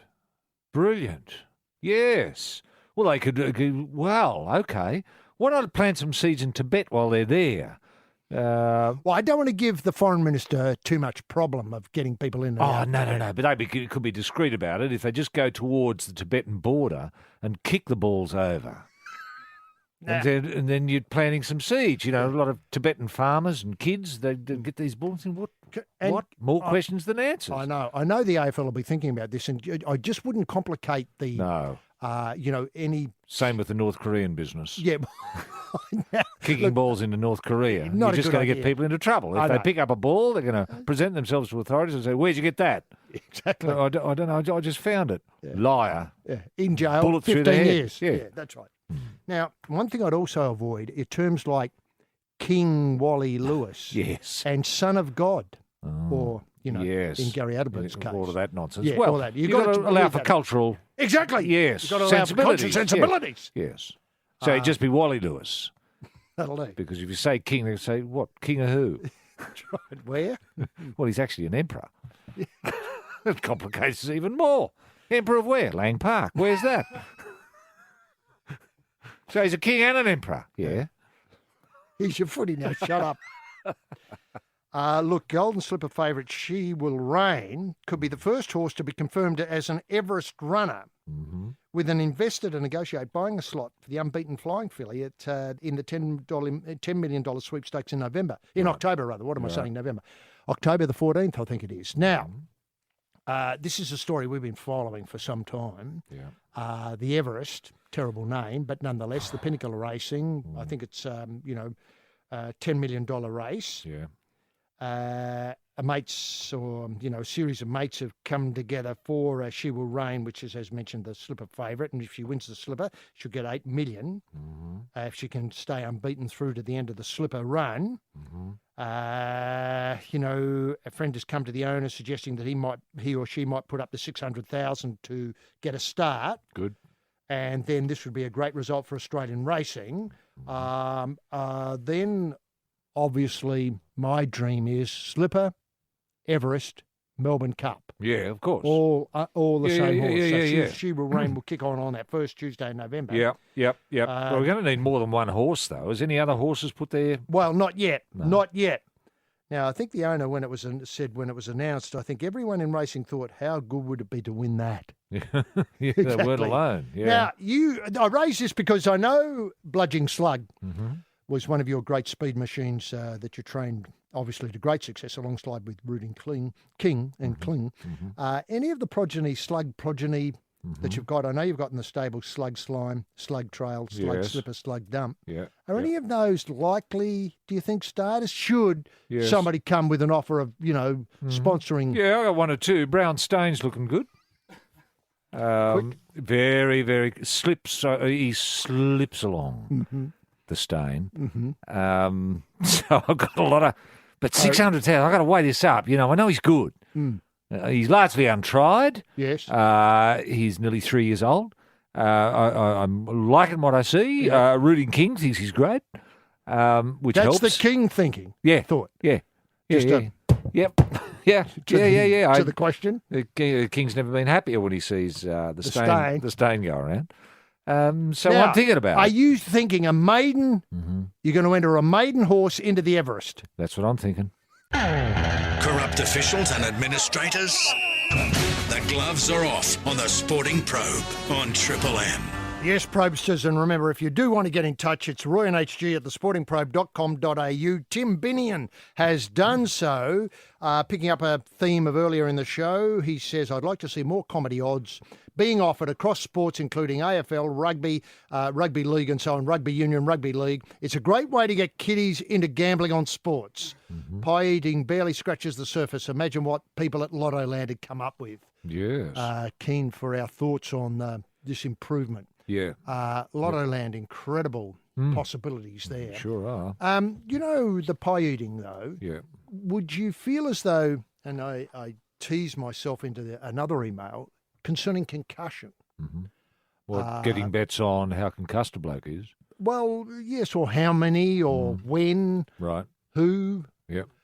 This is I'm all for because that. a concerned listener writes, he's concerned about boxing and concussion and sort of appear to be getting carried away, but I think that concussion has to stop and stop now.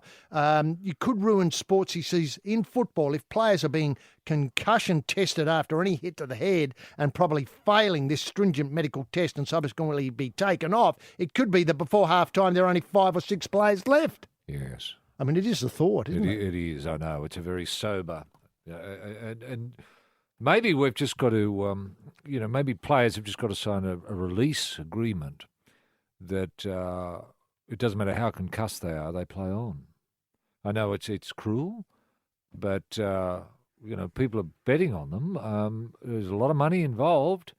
And we've just got to face facts here, be real about it. In the Colosseum, do you think the betting was a big part of going down for an afternoon of fights in the Colosseum? I assume so. Yeah. You very, very rarely get good odds on Christians. Well, you get good odds, but you wouldn't get a win. Very rarely. I mean, there's no report in any of the historians I've read, Pliny, etc. There's been no reference at all to big winnings or big payouts on backing Christians. Backing Lions, yeah. Yeah, usually. I think that's very the way short it odds. Sure. Sure. It does open up them, and we obviously haven't got time to talk about this at the moment, but the pie eating has... Well, the pie eating's great, It got me thinking, really thinking. Well, I had some money on Matt Renshaw getting gastric, for example. Did you? And did you get the ovary came often?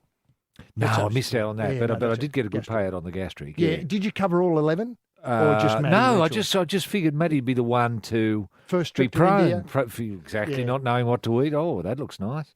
Hey, presto, big payout.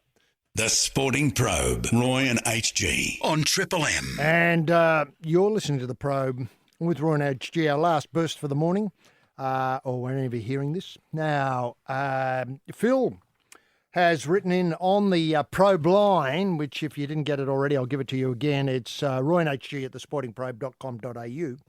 And who's Phil, HG? Where's Phil from? Do we know? I don't have any idea where it's just Phil's Phil, from. Is it? Okay. Look, he says that he wants to draw our attention to a phrase that's crept into equine racing parlance in much the same fashion as a redback crept into Steve Price's Date in the Jungle. Isn't that a beautiful turn of phrase? His phrase he's worried about has a good turn of foot. He points out that racehorses has hooves, not feet. Yes. So it's a bit pedant-like, but be that as it may, unless there's been some cloning in the back room going on, the industry is a bit ignorant of anatomy, horses' hooves instead of feet.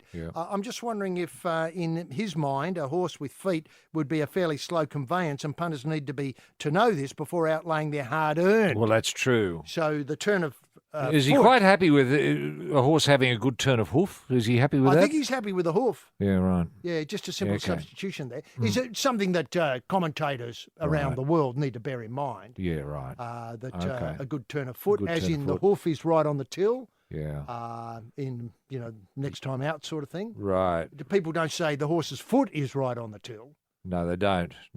What is meant by has a good turn of hoof anyway, HG? What do commentators mean by that? Does it mean it doesn't fall over when it's running? On the turn. Or on the turn? They mean it's quick. It's twinkle-toed on the turn? Not that it's got toes, but twinkle...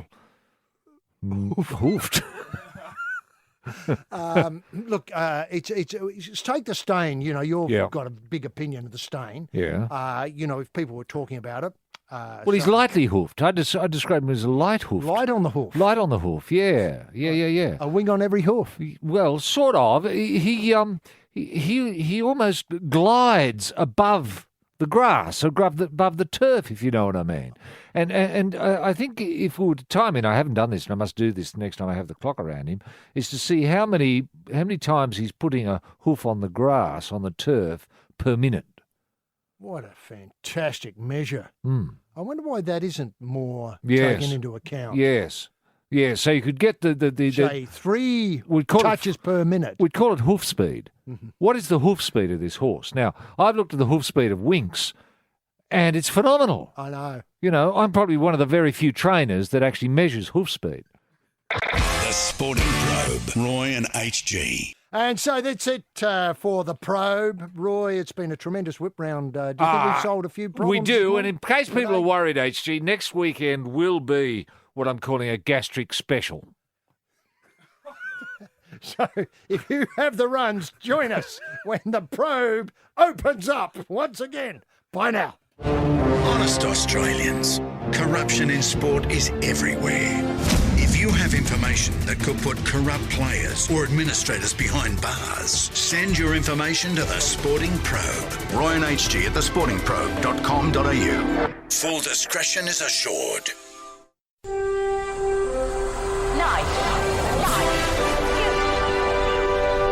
Bonafide sports-mad Australians. Snakes alive. Is that the time? Yes, green and gold freaks, it certainly is. It's time for the Sporting Probe. With two diamond pythons twirled around the tree of knowledge across the nation. Boys and girls. Well, a young man ain't got nothing in the world these days. The Sporting Probe leading the charge up the eucalypt. With extra chili on the stick is the in-and-out maestro, rampaging Roy Slaven. And coming from behind is the heavy lifter with both feet on the ground, H.G. Nelson. Unleash the grunt and poke H.G.? Yes, TF much, gentlemen. Jim Daniels, the golden guy, back with us again in 2018. He's in the TSP soundproof booth today, located in the pop-up studio next to the Blue Lake in the car park there in Mount Gambier. Now, people who know Mount Gambier will know they've got three fabulous lakes there. The blue, obviously. They don't know how deep it is. They don't know what makes it blue. The green, and my favourite, the brown. The brown never gets the big raps it deserves. Hopefully next week Jim will be out front of the Brown Lake in Mount Gambier. We'll have to talk to him about that. But make a beeline for the pop-up studio at the Blue Lake today, Mount Gambier. He's got the TSP kit bag, chock-a-block full of sensational 2018 supplies. It's an all-new look in the pop-up studio. Probe-sters, patriots, pilgrims, punters. H.G. Nelson getting the Sporting Probe away. Thanks very much, Bruce McAvaney, for another set of 7. Well, what a week. What an incredible week. A week when too much sport is barely enough. Tremendous to have you with us as we prod forward through the solidly backed up stallage of the week's sporting action. And now I know many of you will have had massive collects through the summer. Did you get on that Dave Warner dismissal? I use that word advisedly. 99 out, but a no ball. I mean, people think it's easy to organise those sort of things. It's just not. I mean, the massive collect is there, sure, and I did make it available to a lot of people who listen to Triple M coverage of the cricket during the Ashes. The Ashes, well, let's face it, was a man tethering a dog to a stump and booting it for the best part of 6 hours a day, every day. It was that sort of match. Anyway, I hope you got involved in that Dave Warner dismissal. I was just going to say, I use that word advisedly, I was just going to say, very hard to organise that. Took a lot of telephone calls, but it did produce a massive result for those who were involved. Now, if you did have a collect there, maybe tip a little towards our charity partners. In 2018, again, the Blinkered Knights of Balaclava and the Rooting King Foundation. That's the RKF. But to get us underway, let's lock horns with a man who this week returned from a lively 4 weeks bleaching the reef. He got another 1,000 kilometres done. It's an incredible effort he's putting in, week out when he's not on Triple M. He's up there bleaching the reef. And this week he put out his hottest 100. It was something he does every time, about this time every year. And now that his hottest 100 has been voted by all right-thinking Australian pilgrims across the nation as, wait for it, the hottest 100 of all time. Big rap. That man is, of course, king of the cod, rampaging Roy Slaven. Roy, can we get the TSP bunny in motion for the year simply by asking what were the highlights that caught your restless eye this week? Thank you very much, H.G. Nelson. My wild erotic fancy. Visions come to me of Clancy. The Blue Lake. I know. Hey? I know. Are you thinking of Adam Lindsay Gordon? I certainly am. Good. The Blue Lake. The bloke who took off one side of a fence and forgot the Blue Lake was on the other. He did. But what a great Australian. Happy New Year. Happy New Year to all, not only Australians, to, visitors to our country, to our nation. People here for the tennis. People here for the tennis. People here for the cricket. Yeah. For all of you. Welcome to Australia, and what a wonderful week it is to be a happy Australian. And when are they going to make the Adam Lindsay Gordon underbelly story? That's the one I'm waiting for. That and the Darcy Dugan. Oh, the Darcy Dugan. The Darcy Dugan. I've got plans for and that. the Ned Kelly. When are we going to see that? Now, should Winks, who is back this week, go overseas? Ascot's calling. Is it time for Winksy to take on the world? We think it probably is time for Winks to stand up. And good luck for Winksy next week. If you've got, anything in the bank, put it on Winksy. Why not? You won't get much back, but Huey won't be riding. That's the only thing he got out of it. But Huey's a handbrake. Oh, true. Handbrake When it Huey. comes to Winks, Winksy could ride without it. Just put a lump of concrete on his back. Her back. Now, we have a new Federal Minister for Sport. Bridget McKenzie stepped forward. She's a gun-toting minister. And I don't know the last time we had a shooting sports minister. It's been a while. But I tell you what, she's got very big shoes to fill. The legacy. The legacy of Hunt. Arguably our finest sports minister in a generation. I mean, the bloke was astonishing. I think he held the position for nearly 2 years. I take my hat off to him. Yeah, just about 2 years. 2 years, yep. We wish Bridget McKenzie all the best and look forward to seeing Bridget. Maybe, I tell you what, it'd be good if she turned up to see Roger tonight. I hadn't thought of that. Yeah. I hope she could get tickets. Hopefully taxpayers will pay. Of course. Yeah. Just phone up and say, hello, I'm the Minister for Sport. Oh, Minister, where would you like to sit? I'd like to sit in the box with Roger, please. Roger's people. Now, with Roger, of course, going for number 20, is it possible, now I'll put this out here as a weird thought, is it possible that Little Leighton has been reincarnated before death in the form of Alex Diminar? Whoa! Is that your talking point as in national conversation? Yes. When we throw open the phone lines? I've never heard of anyone being reincarnated before death. But I think it's happened. I think we've got 2 Little Leightons in the world at the moment. Weird as it might seem. Right. And I'd love those two to get together. Well, they are together in a sense. Now, and we've seen the last of Big Sam Groth. I'm wondering if there should be a medal struck, the Sam Groth medal, just for being a trier, for being a good cobber. A good cobber.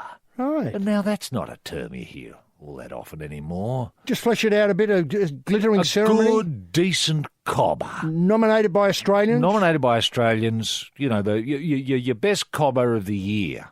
Step up and there's the Sam Groth medal. And would you get this as part of the Australia Day celebrations? I think so, yes, to be presented by a Minister for Sport. Like the shape of it. Well, I like the shape of that. Now, I like the look of Jai Richardson, and I like the spelling of Jai. Jhye. Who'd have thought? That's just mental. Jai Richardson, selected for the Tour of South Africa, a bit of a bolter. I think he's only had 5 games, but by golly, can he bowl? Little bloke. I think he might be a Harold Larwood type. Right. And it's a long time since we've had a Harold Larwood type. Were we searching for a new Larwood? Well, I don't think we were, but we've found him. We've found him. Now, it seems our $46 million bid for the World Cup was considered a joke by FIFA right from the start. When are we going to have the Royal Commission into what happened to our $46 million? Who got that money? It was taxpayers' money. Nobody knows what's happened to it, and I put it to the new Minister for Sport, Bridget McKenzie, to get to the bottom of it immediately. Make of that what you will. Yes, you're in the Sporting Probe nuclear bunker where our red button is bigger than yours, buddy. With his hand on the hover, the Atomic Cheese Wing Commander rampaging flyboy Roy Slaven, and out back on the tools trying to make the bugger go bang, H.D. Nelson.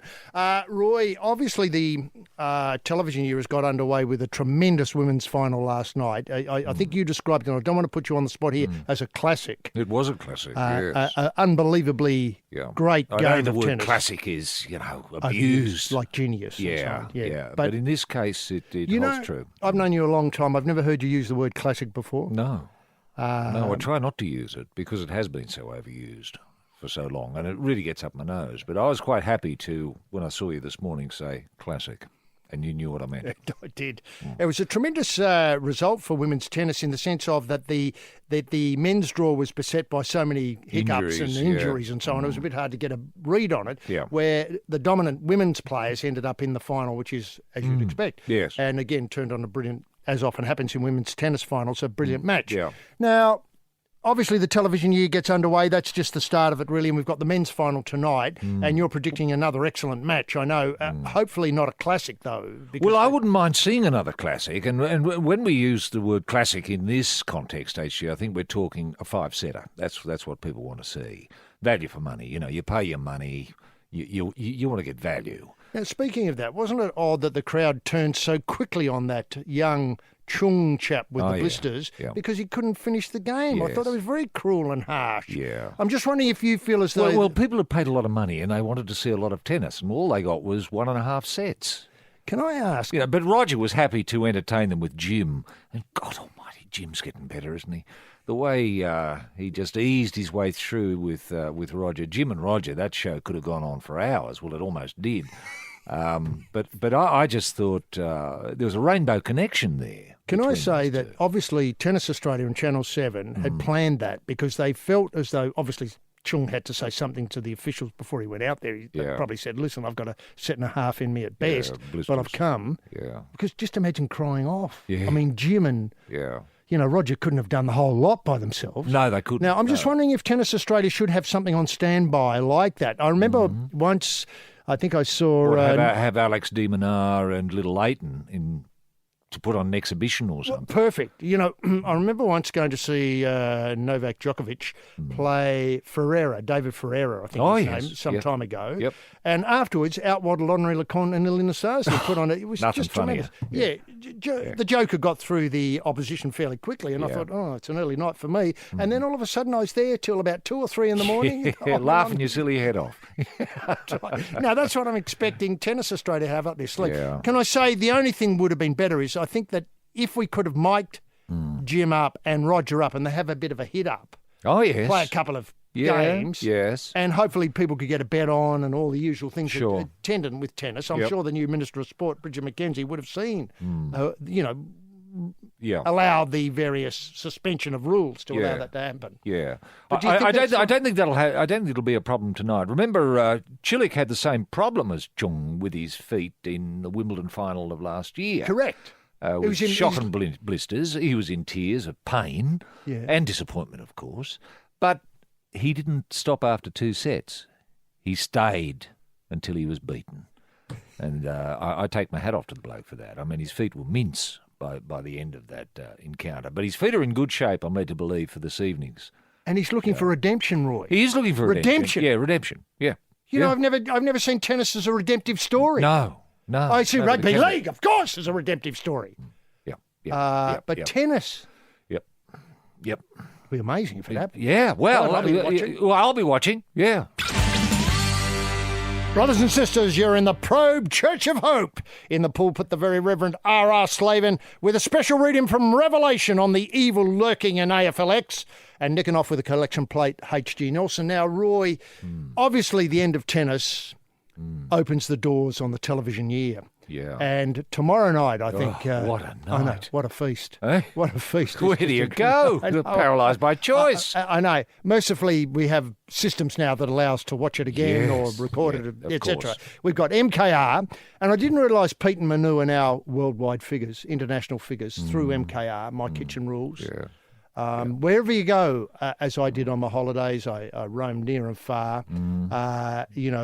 People bumped into me. As soon as they knew you were Australian, they wanted to know if you knew Pete and Manu. Exactly. Yeah. And the paleo diet, and is Manu really French, and all that sort of stuff. Yeah. And I had to, put him at ease straight away and say, no, he's an Australian, if you don't mind. Yeah. We've got the jungle.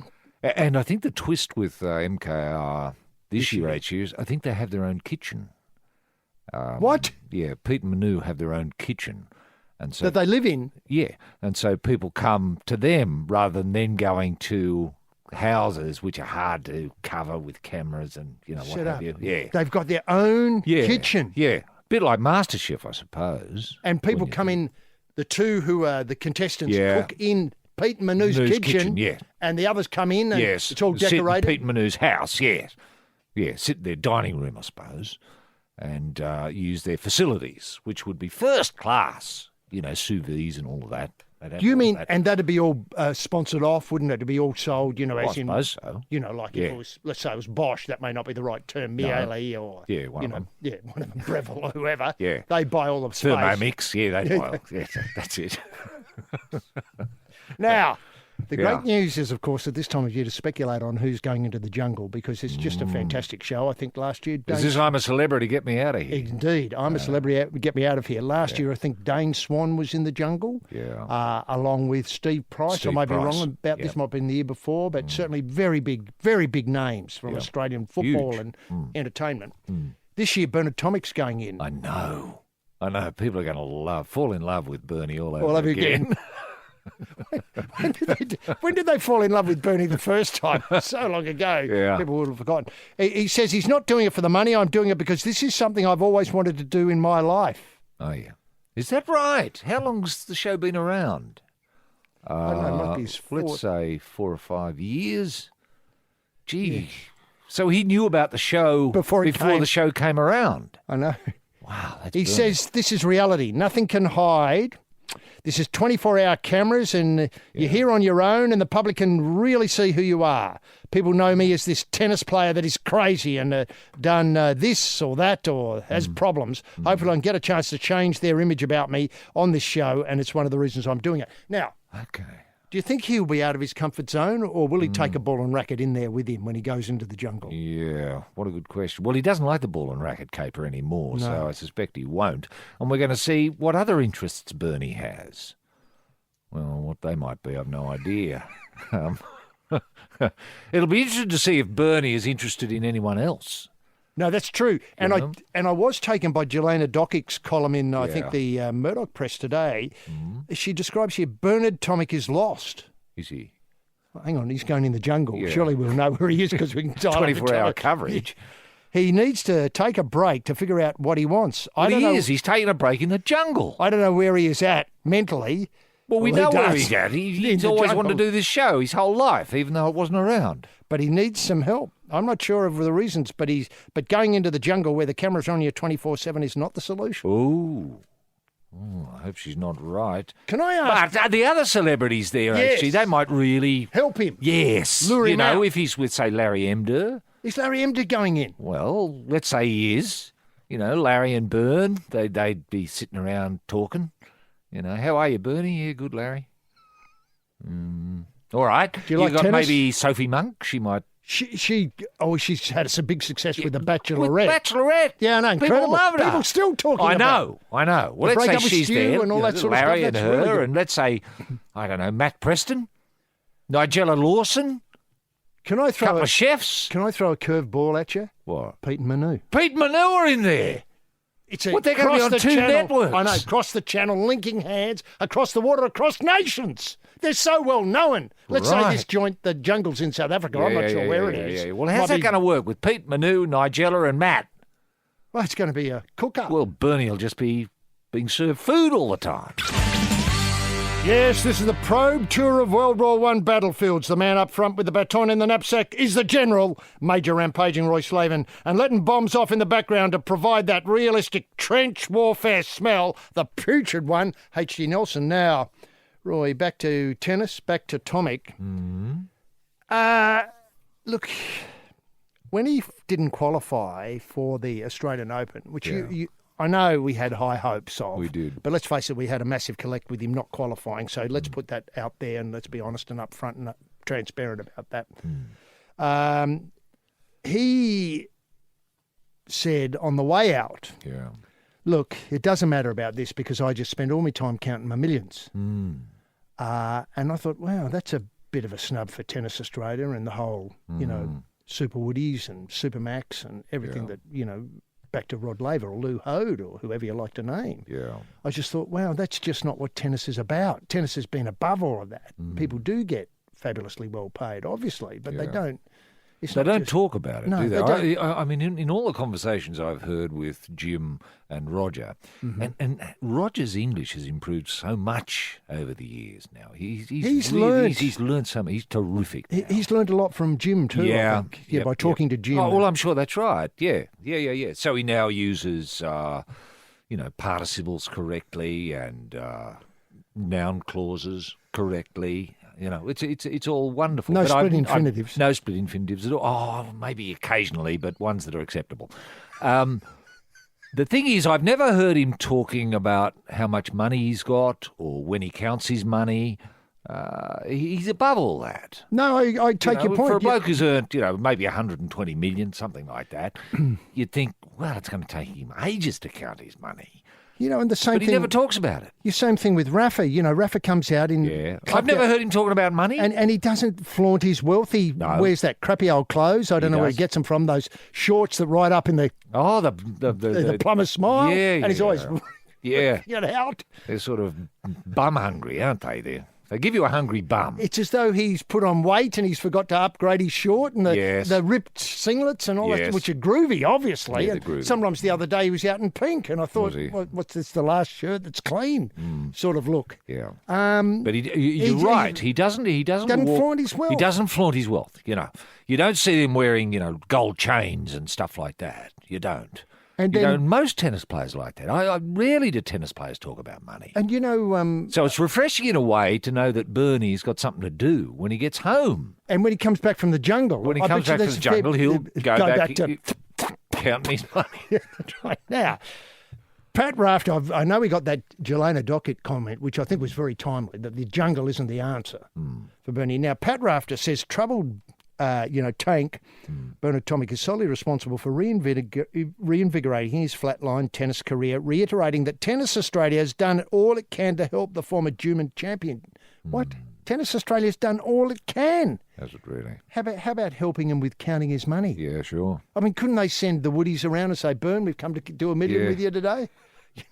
Just settle down, have a cup of tea. We'll do the bulk of the heavy lifting here. Yeah. I mean, that's what worries me about Tennis Australia. Yeah. Tommy's career has been on a downward spiral over the past 12 months and hit a new low when he failed to qualify. The 25-year-old has not been heard of since. Well, no wonder he's been preparing to go into the jungle. It's not as though he's been idle. No.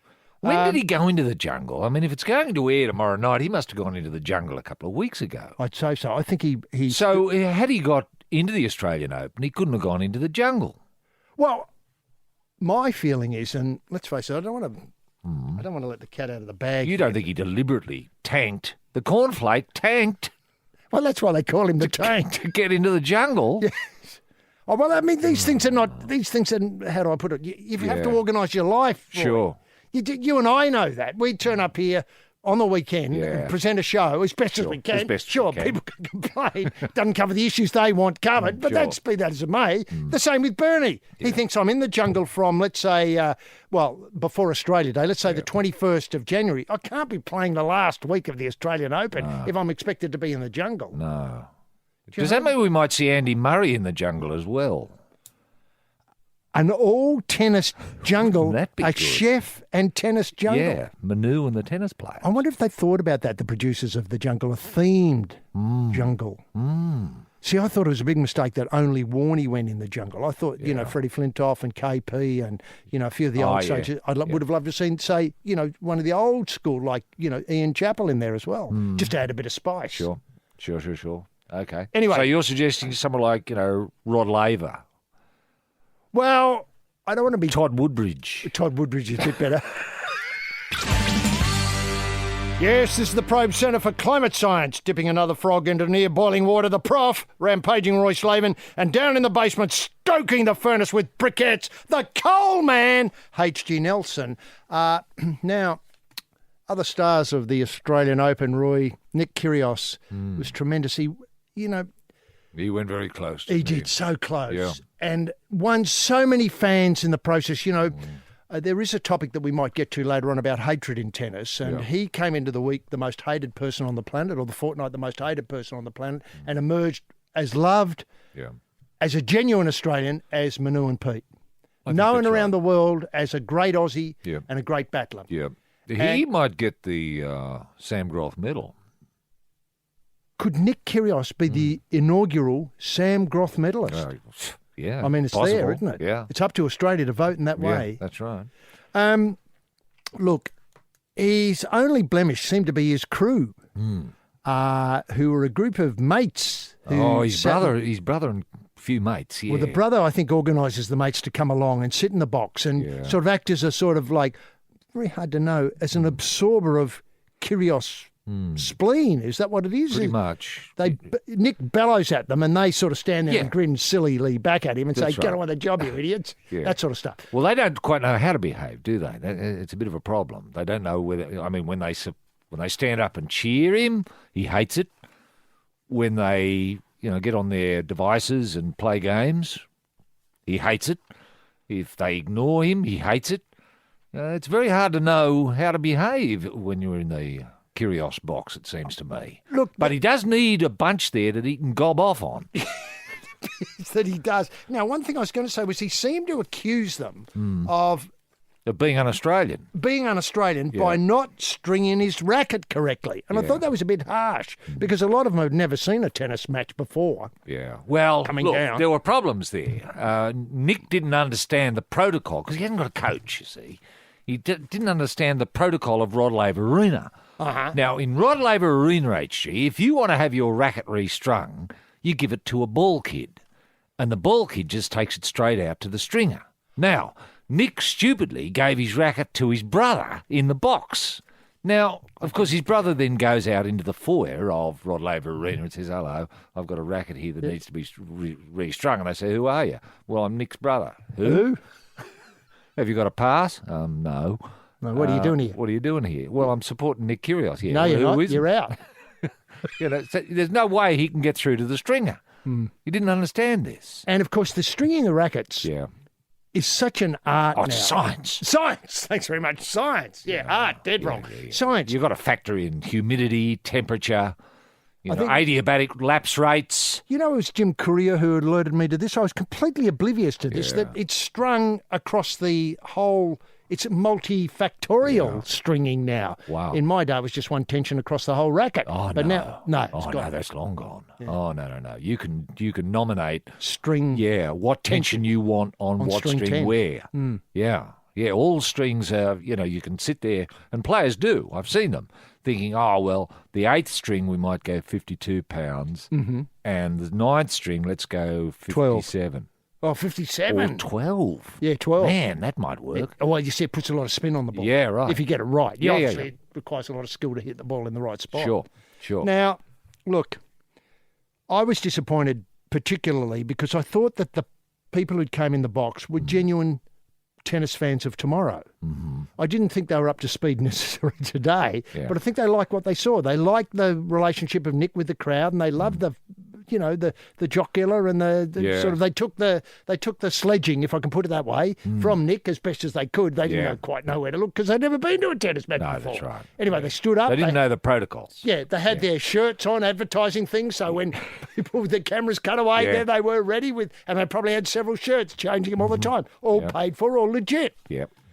Nothing Now, wrong with that. Having said that, does he need a coach? I think is the thing, rather than his brother shambling around. And I'll tell you what caught my eye in the coverage about his coach was the emergence of Mark the Pooh Philippousis. Now, I hadn't thought of the Pooh in many, many years. No. I think I need to set this out a little bit because the Pooh was what we used to term a dangerous floater.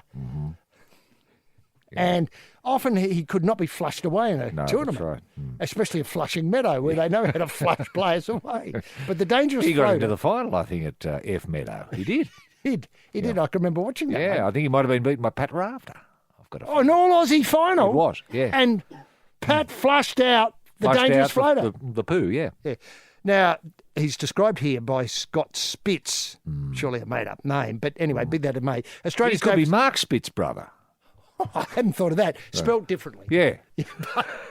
Changed his name so people wouldn't notice.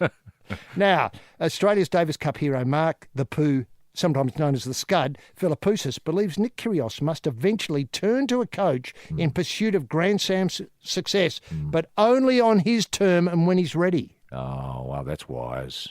Only on his term and when he's ready. So not imposed upon him. Correct. Yeah. Not imposed upon him. He said, obviously... Dimitrov, the match that he lost, third seed, I think, or the world number 3, he discovered newfound respect for self-control. He confirmed himself, he confirmed at the time, though, that he would continue to coach himself. So he's come a long way without a coach. Asked about the prospect of appointing a new coach in 2018, Nick said, I don't think so. I feel like I've lost one match this year, so I'm doing all right, which is true. That's true. Where do you stand on this coaching issue, Roy? Do you think he should have a coach? And was this an attempt by the Pooh, the dangerous floater, the Scud, to put his hand up and say, Nick, if you're casting around, I could be available, Oh, I hadn't thought of that. What, the Pooh was a coach? Well, I'm just sort of speculating now about why he would do it. And... Yeah. Look, I don't think Nick needs a coach. He just needs someone who's prepared to... String his rackets. Well, no, cop a lot of gob, be able to Wear the spit. Wear the spit, yeah. I think that's all he needs. He just needs genuine support, people who want him to succeed. That's all he needs, sitting in his box, just, nodding every now and again and applauding, standing every now and again. Yeah, well done. Love your work. And it does help. I mean, I can remember, I remember getting into a final in Scottsdale, HG, years ago. Mm-hmm. And you're a long way from home, Roy. I know, but not many people know where Scottsdale is today, let alone then. Yeah, but Stomper and Grassy turned up, and they were in my box, and they'd never been to tennis final before. They didn't know quite how to behave, And when I was in a bit of trouble, Stomp would shout out things like, Try the cut-out pass, Roy. Yeah. You know what I mean? Yeah, it's a bit of a G-up. It's a bit of a G-up. Yeah. Crowd went crazy. I remember at one point, the crowd was laughing at Stomp for the best part of 10 minutes. We had to stop the game. Yes, there's the Probe House of Cards holding all the aces. The King of Diamonds rampaging Roy Slaven. And on the other side of the card table, a man with a fist of nothing, H.G. Nelson. Now, going back to the poo, the dangerous floater, it's important, this is the poo talking, it's important to surround yourself with a team to give yourself the best opportunity. I definitely think at some stage he's got to look at one, but it's good. This is a coach. This is...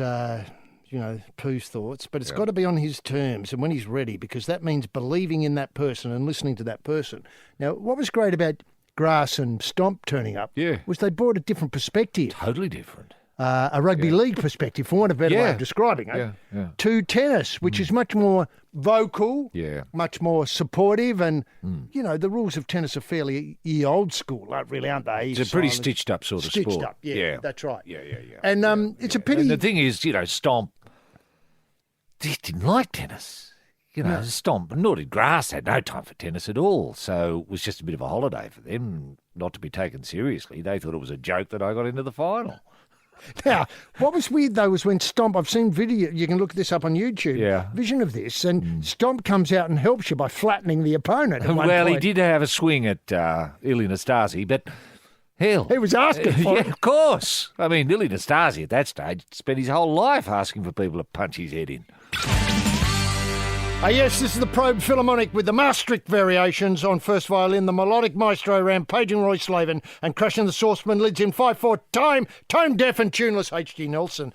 Now, Roy, I know it's the start of the year, but there's 2 or 3 great events coming up this year, and we shouldn't let a week go by without mentioning the Commonwealth Games, because this is on the Gold Coast. It's coming up very soon, just after the Winter Olympics, etc., and the baton is roaming its way. I think it's in Wagga this weekend. Wagga, really? In Wagga, heading towards Griffith and past Narrandera. And it's got some of the stars of Australian sport out there running in the heat. Yes. I know it's been a hot summer, but people have been battling on with the baton. Good on them. They've had their sunscreen on, and they're obviously drinking a lot of water, doing all the right things. Yeah. You've been touched by the baton in the past. I know the Commonwealth Games have been to Australia many, many times. I think last time was in 2006. I'll never forget being touched by the baton then. It's easy. The Queen's message is on that baton, That's right. Recorded all that time ago. Yet still, when they open it up, when Peter Beattie puts it into the cassette player to play, very old school, because that's what the Commonwealth Games is, and plays it, it'll be just as relevant and as interesting as anything she's ever done, and it was as though it was done yesterday. Yep. What I was amazing technology, isn't it, to imagine that message is kept alive in the baton. And I was thinking about that when I saw Robert de Castella, Deke, lead off the baton, I think, in Canberra. Was he flagged away by the PM or the Minister of Sport? Sadly, no, I didn't see any dignitaries. They hate the Commonwealth Games, Canberra. Maybe. But anyway, Deke was there, and that's all that mattered to me, someone of real substance when it comes to athletics. Leading off the charge with the baton. And the mystery of the message, it really struck me then and there that there was Deke holding the message that had come from the Queen all that time ago. That's what it means. To see you're touched by the magic of the baton. And can I point out how genuine the Commonwealth Games is compared with the corrupt and self-serving? Like the World Cup. Well, I was thinking more of the Olympic Games. Oh, that corrupt thing, yeah. Yeah. That hardly, in terms of your You transparency. never get a whiff of corruption at all with the Commonwealth Games. That's what I mean. It's the friendly games. The friendly games, that's right. Friendly The games. Australian games I've often heard it referred to. Yeah, I've heard that. Now, in the past, I don't know where you were, say, in 2006, or am I right in thinking the Commonwealth Games has been to every, I'm not sure where it was in Sydney. It might have been called the Empire Games back in the day in Sydney. And I remember in Perth they had it once. Did they? A long time ago, maybe. The Empire Games? The Empire Games, 52, I think, Yeah. might have been. Anyway, it became the Commonwealth, and we love it for what it is now, an Australian festival of sport where we win everything. What a pity it was changed from the Empire Games. Wouldn't it be good to revive that as a concept?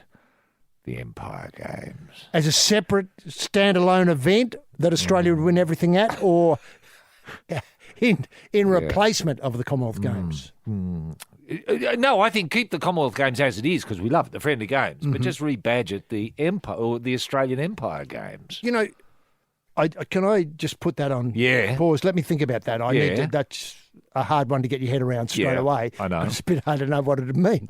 But be that as it may. Well, you'd have the Prime Minister or the Governor-General, say Sir Peter Governor-General, Cosgrove. yes. He'd give a message that'd be put into A baton on a cassette. Yeah. And then Off it it goes all the way around Wherever. wherever. Can I ask people if they're in the areas where you can look this up? Like obviously Wagga Wagga, Narrandera, Griffith. Yeah. If they're in the area, because a lot of these people will be running out there by themselves. Well, they will be, but I would imagine that the road, HG, from Wagga to Griffith would be lined with Aussies cheering on whoever's waddling by with it. Surely. I'd like to think that was the case, but with In this... their car, having picnics. Here it comes. Whoa! Go, Deke! Oh, it's not Deke. Who is it? I don't know. Yes, it's the probe mission to Mars on the two-way rabbiting on to ground control. Major Tom rampaging Roy Slaven, and down the back of the barge, looking for a place to dump a bucket of human waste, the cosmic dust of H.G. Nelson. Now, Roy, what I was trying to get to, though, about the baton is I think schools go back this week across Australia, and some may be back already, of course. Right. I'm just wondering, it's going to get pretty lonely out there because I take your point on a long weekend like this weekend. The road will be lined. I understand we've just had reports in that thousands of people are in grandstands along the way. They've had to put up scaffolding grandstands to cope with the people there. And obviously they've opened up paddocks so as they can park their cars and have boot barbecues. Good. Mark Webber style, for those who remember. Yes. Now, what I'm worried about is from, let's say, tomorrow on, there's got to be a lot of lonely runners out there running through, I was going to use a word like busted arse towns, but people know what I mean. Yeah. Australian megatropolises of tomorrow. Lonely yards to be made, handovers in the middle of nowhere on crossroads with a bit of dust on one side and a bit of dust on the other. Yeah. Often the signage is shot to bits because people drive by in their utes and take pings at it. That may be unfair to ute drivers. Yeah. But you know what I mean. And, some souvenired for, bedroom walls and so on. Yeah. And, could I just put out a warning for truckies, HG, to keep your eye out for a lonely figure with a baton. And a Queen's message. Yeah. Because... And can I ask truck drivers as well, because you and I know the truck driving community well. They've had a run of outs recently, especially over the recent few weeks. Yes. Could we ask them not to play the cassette in their rigs? Because I think that it will rob a lot of the magic of that message when it's played at the opening ceremony of the Commonwealth Games. Yeah. And I can't do it. What, if every truckie's heard it already? Thanks. Yeah, well, that's not going to happen. Although, now, when it comes to your baton, let's say you're doing the Griffith to wherever. Narrandera. Run. Are you allowed to... Hitch a ride? Yeah. I think so. You're allowed to hitchhike? As long as the baton's in fresh air all the way so out. So you're allowed to hold the baton out the window of the truck? You are. Should a truck pull up and... Yeah, okay. A lot of these truckies are very technologically advanced or literate, and what would worry me would be a truckie getting hold of a cassette and slaving up his CB radio to the cassette. Broadcasting it? Oh, no. Tell me, how many trucks these days have cassette players in them, though? That's the only thing that protects the Queen's message in a way. Well, obviously, this is said hoping that, what would I call them, ye old steampunk techno freaks don't get out there with the cassettes and try and nobble the cassette out of the Or baton. change the message. It's the Probe Punters Club swinging the bag on the carnival. The Wizard of Odds and Oz, rampaging Roy Slaven and tipping you into a bum steer, H.G. Nelson. Now, Roy, Super Bowl, the NFL climax to their year is not far away. Mm-hmm. And as I understand it, and everybody knows this, of course, is ads in Super Bowl coverage are worth an absolute fortune. Oh, yeah, aren't they? And I think this is hard to imagine, but I think the Murdoch people got this, that they're worth $207,000 a second. Wow. $207,000 a second. Is that US dollars, HG? I hazard a guess in this report here it's Australian dollars. So okay. let's call it, 180 US. That may be wildly off the. Right. That is 1,000 wow, US. a second. Now, so let's say $0.25 a second. Australian taxpayers are going to be doling out, 30 times that amount. Right. For a 30-second ad at NFL Super Bowl. Right. And the nature of the act will be a reprise or a reheat of Crocodile Dundee. Okay. Now, people may remember... What, they're going to do a Crocodile Dundee film in 30 seconds? Yes, or elements.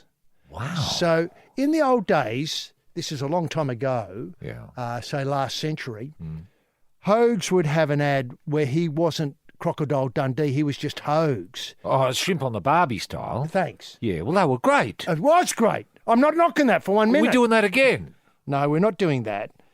I mean, I don't see anything wrong with that. Oh, I'd love to do that again. I mean, get Americans thinking about shrimp on the Barbies and coming to Australia. Is that the idea? Is this Australian tourism?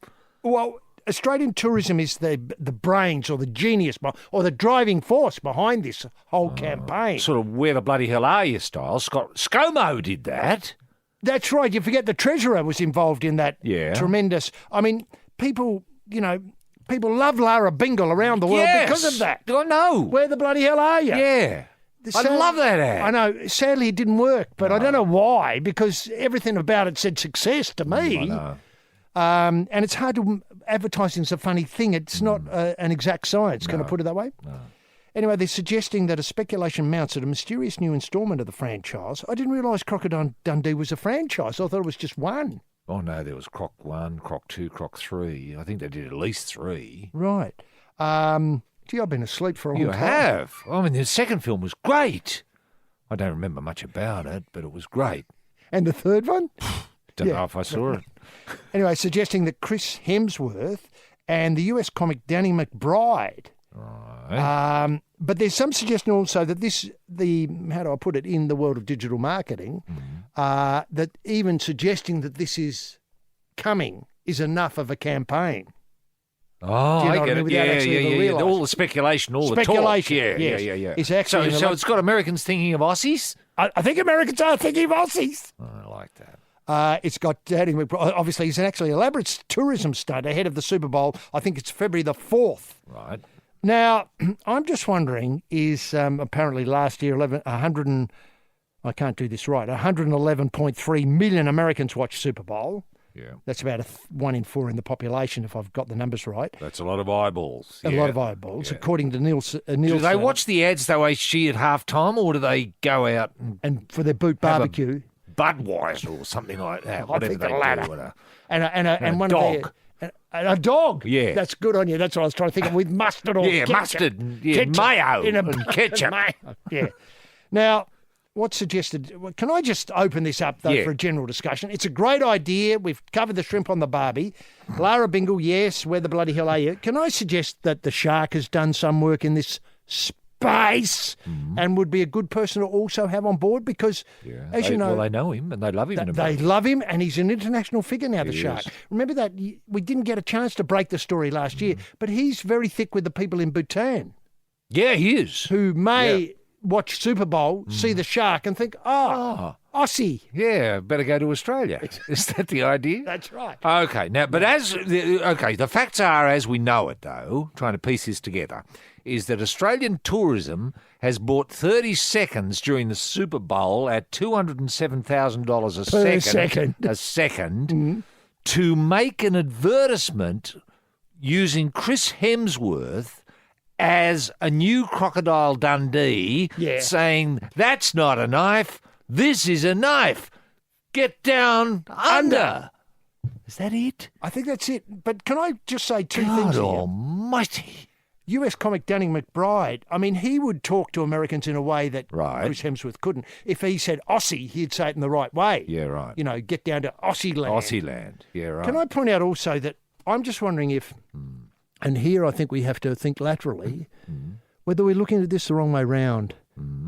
Obviously, Chris Hemsworth, well known for his Thor work and lots of other parts and everything. But I'm just wondering if he's too downtown.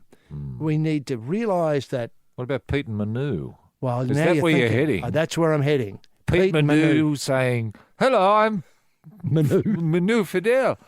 Who? Come to Australia."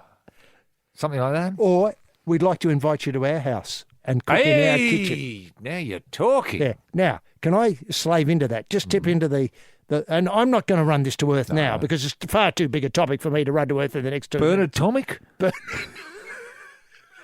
Certainly, Big Bernie, loved around the world. Who can forget his parties in Miami where the cops were called? That's right. And as soon as they realised it was Bern, okay, Bern, on your way, buddy. Yeah. That sort of talk. Yes. Right. But I'm suggesting... Hello, I'm Bernard Tomic. I'm from Australia. That's all you need to say. Exactly. Wow. Come and see me on my court. Yes. Help me count my millions. Yes, thank you. Yeah. And then Manu butts in with "Come to my house." Yeah. And then you get a picture of MKR. Yeah. Now, look, can I also throw into a name into the mix here? Matthew Lodge. Ah, the footballer, the rugby league player who tore thrilled. New York apart. This is the Probe fire truck putting the wet stuff on the red stuff on the pump. Crew captain rampaging Roy Slaven and out the back torching the scrub with a box of matches, H.G. Nelson. Now, this is obviously baffling, this campaign. The trouble is, probably, if only this show was broadcast in America, we would have done more for tourism in Australia with that last little bit than what's likely to happen on Super Bowl. Yeah. Because the idea is all these things may or may not be happening. You know, a reprise of Lara Bingle in the... Now, there's the thought. Lara Bingle and Crocodile Dundee, marriage made in heaven, I would have thought. Yeah. Matthew Lodge, the Shark, Bhutan, etc. Joining all those things together. Yeah. Bernard Tomic, I don't know who else you mentioned. I mean, Pete and Manu, obviously. It's starting to make sense. Yeah, but it's starting also to look a bit busy. I mean, we've only got 30 seconds. Oh, I suppose, 1 second each is enough. I mean, people have just got to see Bernie and think, oh, Australian, haven't they? Correct. Yeah. I've got to say is that what I was trying to get to, though, is the chat about it is almost more interesting and more important than the reality, because the reality always disappoints. It does. But because everybody's seen the road between Wagga and, Wagga Wagga and, Narrandera onto Griffith. Yeah, right. I mean, I don't mean to be unkind to people, but that's just a fact. Well, but if the Crocodile Dundee film is going to be made, this 30-second film, I think the premise is that Crocodile Dundee has had a child, an American child, because he was in America for a time, the character was. And so the child, Crocodile Dundee's child, comes to Australia and loves it. Are you talking about, say a 110-minute, feature film? Yeah. And that's the opening scene? Yeah, he gets... Well, roughly. Yeah. Somehow he lands at, say, I don't know, Tullamarine. So this 30-second ad is going to be a 30-second promo for the film. But the film doesn't exist. Oh, right. For a minute there, I thought, wow, this is going to be fantastic. Oh, I know. Someone's going to write the film. I know, yeah. Like, so Mount Gambier, yes. All of a sudden they're talking about the Blue Lake, the Brown Lake and the Green Lake. Yes. All that sort of stuff. Yep. And then they move on to, I don't know, where the Tandanoola Tiger was. Just a bigger topic. Yeah, then the Lithgow Panther, that sort of thing. Yeah. Wow, a big cat special. Yeah, come to Australia and hunt the big cat. Wow. It's the good ship Probe at the wheel with a knife between the teeth and the patch on the eye. The bosun, rampaging Roy Slaven, and walking the plank, the peg-legged one, H.G. Nelson. Now, you can get in touch with the Probe. Simply go to Roy and HG at thesportingprobe.com.au. That's Roy and HG at thesportingprobe.com.au. And the following people have. Alex Short is a regular contributor to the show. We don't always, well, let's face it, we don't have enough hours to include all his suggestions. But one this week caught my eye concerning whether courts should use Roger Federer interviews as a form of punishment when sentencing offenders. You know, let's say you've come before the court on not paying your parking fines and they've run up a fair few. And or all break of an entry. Let's say it's break and enter. A B&E. Yeah. And how would you do it? Would you say Roy, yes, the case is proven against you. You know, what's his name who plays Rake has come in and said, Charlie Water Street or whatever his name is. Oh, yes. You know, yes, I can't, Roy. I've got to throw myself on the mercy of the court. You did it. You were caught red-handed. You've just got to go in there and say, you know, look at my record. Look what I've done for Australia. Yeah. You know, look at that Scottsdale tennis win, Yeah. et cetera. And the judge or the magistrate has leniency upon you, looks at your record and says, yes, well, it's a fantastic record. I'm sorry you've been brought so low by this, but we understand you've been a victim of the punt. Now, what you're going to sentence you to 20 hours of listening to Roger Federer interviews. I assume the other part of the interview is Jim Courier, who would be the harder bit for me to listen to for 30 hours. Because that would really drive me nuts. I agree. Well, it would be on a loop. I don't know how. Well, I suppose Roger would have done a few interviews over the years. But I don't see it as a punishment.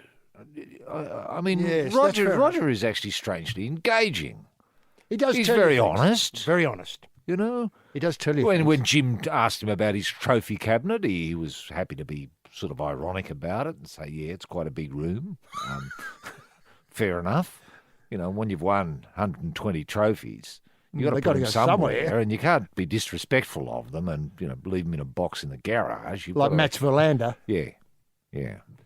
Well, no, I take your point. I just think we have to be... Look, we live in modern times, even though there's a cassette in the baton. You know, the rest of us are involved in modern things. Yeah. I mean, I must say is that, I tell you who I wouldn't like to have as punishment in that regard is, hang on, the Sabalenka character. All right. Because I feel as though there'd be a fair decibel level. Sure. In the comments. Sure. Mind you, an interview with Bernard Tomic would be more punishing, I think, than Roger Federer. There's another one from Alex. He says, is it true or just a rumour? Is Jeff Horn really going to be riding Winks at the front of the opening ceremony of the Commonwealth Games? Well, it's not a bad idea, and I don't know what we're going to expect. All I know is it's going to be big because Peter Beattie's involved.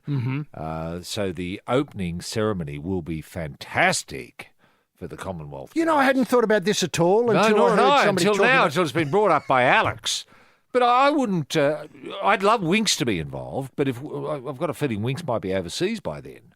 Well, that would be a very disturbing. But that's all right. You can get an actor horse in to come and play Winks. Yeah, paint it if you have to. Sure. Now, look, can I just ask? And get someone to play Jeff Horn, I suppose, because Jeff would be in overseas. Madison Square Garden. Yeah. Now, look, can I just ask? What do you know, we need to devise an opening ceremony that really does talk to the world. And let's face it, the Commonwealth is a modest-sized block in the world. Yep.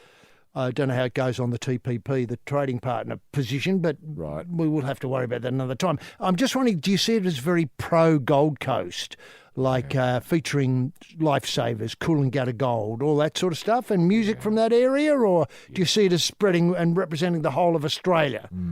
Do you see it, say, based on Brisbane bands like the Saints? And I mean, reforming the Saints would be reforming the Saints would be terrific.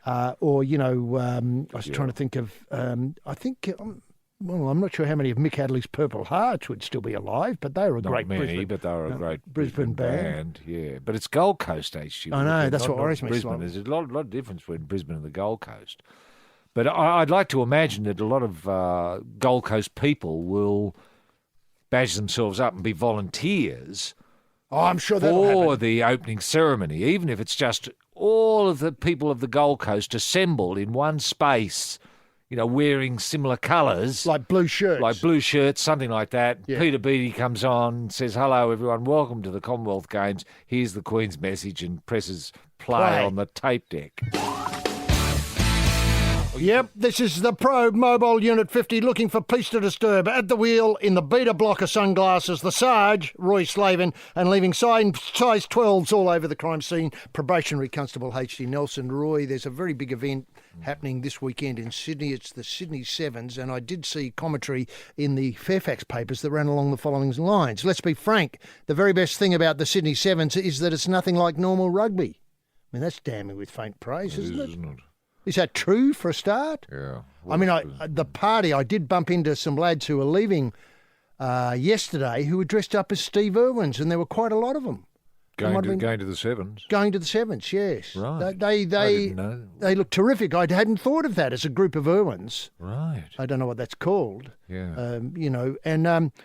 Well, I noticed Ed Jenkins says, I don't know if I should be saying this, but I think it needs people up top to take it seriously. Right. He's the retiring men's captain, Ed Jenkins. Right. I think a lot of people don't actually know what we do and how professional we are and how we go about it. I think they turn on the TV and see big party in stadiums. Little do they know the work and the hours we put in every week to be out there playing at competitive sevens.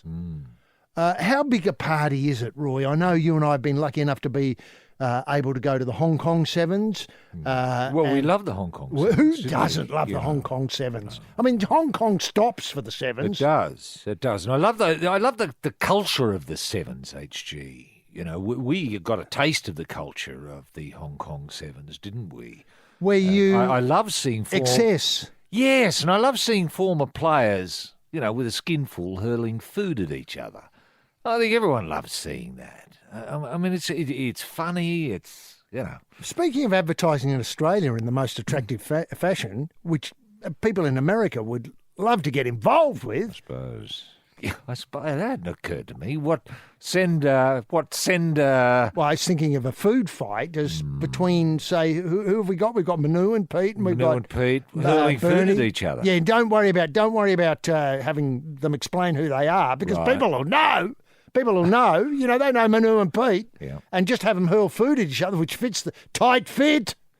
Yeah. Promoting produce. Yes. Promoting our great television show. Our great cheeses and our great, all of that. You're right, pies, etc.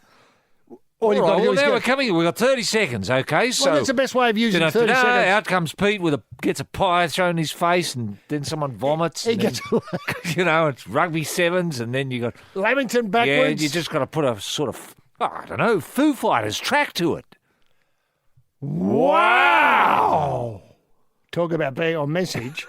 Now, apparently the party tag is a bit of a matter of perception. The packed stadium, the right of colour, the sound, the families in fancy dress. Fancy dress? Well, that's what I mean. I saw the Irwins go in. Right. Groups of young men and women. You haven't got the Richie Benos there and all of that, have you? Is that how it is? I think so. It's that mad. Wow. And families. So you get a lot of people going as sort of, I don't know, Piers Ackermans. A very niche group. You'd have to explain that. Look, the families in fancy dress and groups of young men and women juggling beers and sombreros. Right. Sections of Fiji fans, Kenyan fans, Tongan fans, etc. A small army, assembled apparently to cheer on individual players. Great. Yeah, I love that. Well, we had a touch of that with the Rugby League World Cup.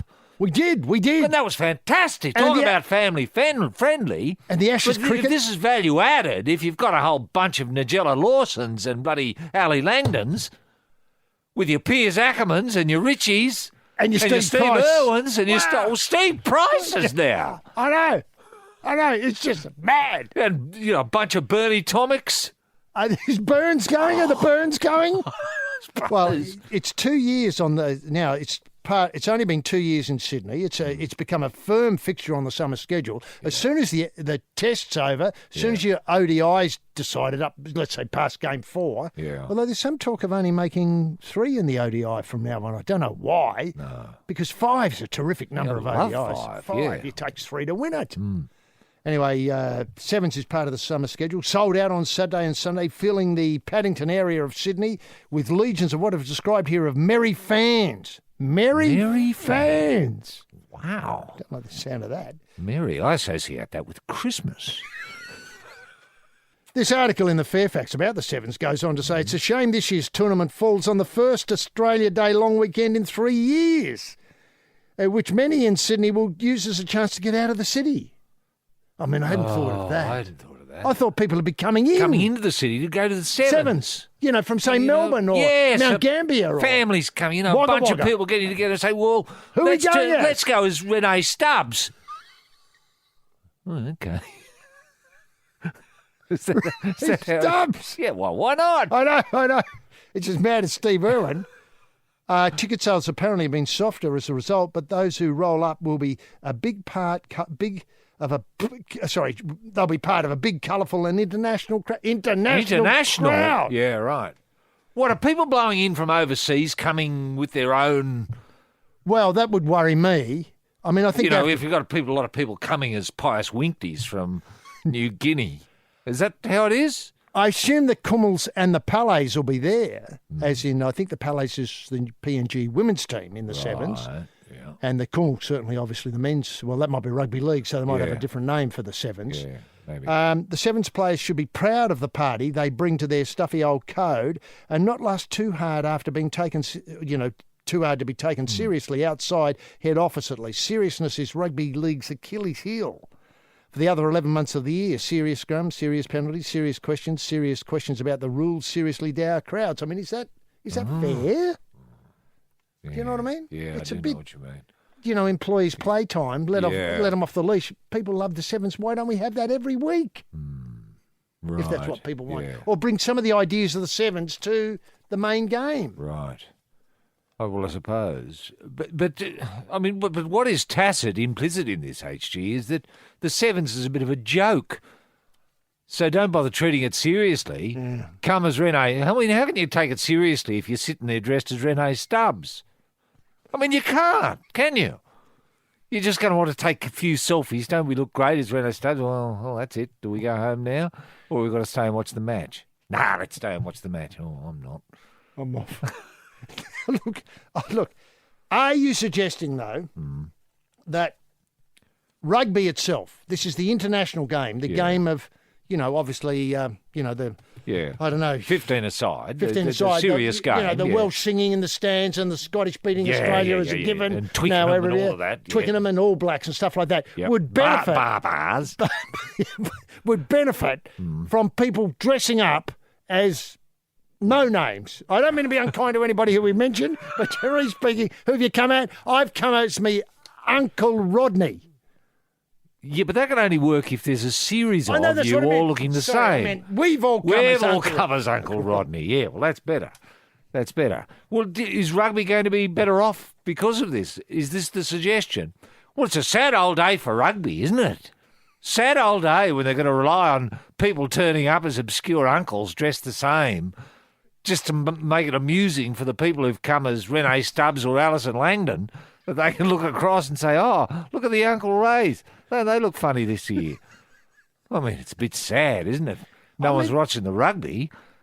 Do you think it'd be better Sonny Bill Williams, putting his life on the line.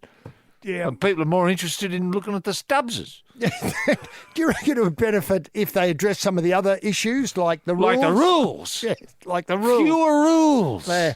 And what does it mean when you can't pick the ball up on one foot? Don't get me started. It's all down here from here for rugby, isn't it, really, for the year? Yeah. I mean, what are you expecting in the rugby year this year? A terrific year for Australia. I think Australia's really going to bounce back this year. The whispers I'm receiving is that, the team is in excellent shape.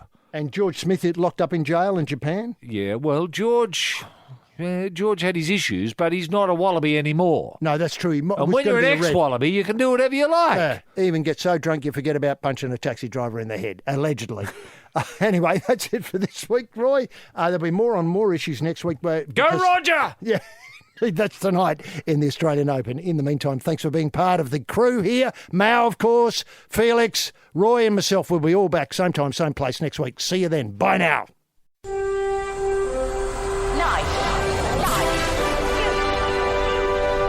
Bona fide sports-mad Australians. Snakes alive. Is that the time? Yes, green and gold freaks, it certainly is.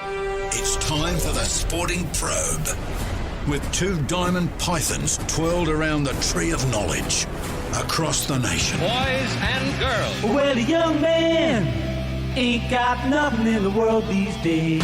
The Sporting Probe, leading the charge up the eucalypt. With extra chili on the stick is the in-and-out maestro, rampaging Roy Slaven. And coming from behind is the heavy lifter with both feet on the ground, H.G. Nelson. Unleash the grunt and poke HG? Yes, TF much. Gentleman Jim Daniels, the golden guy in the TSP soundproof booth again. On this very, very special occasion. He's located today in the pop-up studio in Kalgoorlie. He drove all the way from Mount Gambier across, towing the pop-up studio behind the Datsun 180B. That's all TSP can afford these days. It's a car with too many options, as Roy pointed out many years ago. He's got the TSP 2018 kit bag in Probe colours for those who want to get involved in the up-to-date merchandise caper. Probe-sters, patriots, pilgrims and punters. H.G. Nelson getting the Sporting Probe away for another set of 7. Thanks very much, Mr. McAvaney. That's Mr. Bruce McAvaney, the voice of 7. And I just hope we can hear a little bit more of Bruce in the coming weeks than we heard over the summer. I just hope there's nothing wrong with Bruce. What a week. What an incredible week. A week when Too Much Sport is barely enough. Tremendous to have you with us, a nation, as we prod forward through the solidly backed up stoolage of the week's sporting action. And remember again, in 2018, our charity partners are the Blinkered Knights of Balaclava and the Rooting King Foundation. And the Blinkered Knights doing so much excellent work with victims of the punt. And the Knights have reached out to a member of the prominent, or should I say a member of our prominent real estate community who's been doing it tough. I'm not sure what he's doing wrong. He's obviously not stabbing a lot of winners, but the Knights have reached out, and hopefully this victim of the punt can be brought back inside the tent, well, the tent of truth. Can I put it that way? The tent of truth, the tent of TAB truth. To get us underway, though, let's lock horns with a man who's got 27 lock filing cabinets, chock-a-block full of secrets for sale at the right price to keen buyers with an interest in what he describes as political smut. Don't often hear the word smut this early on a Sunday, but there it is. He's got a couple there, which I'm interested in.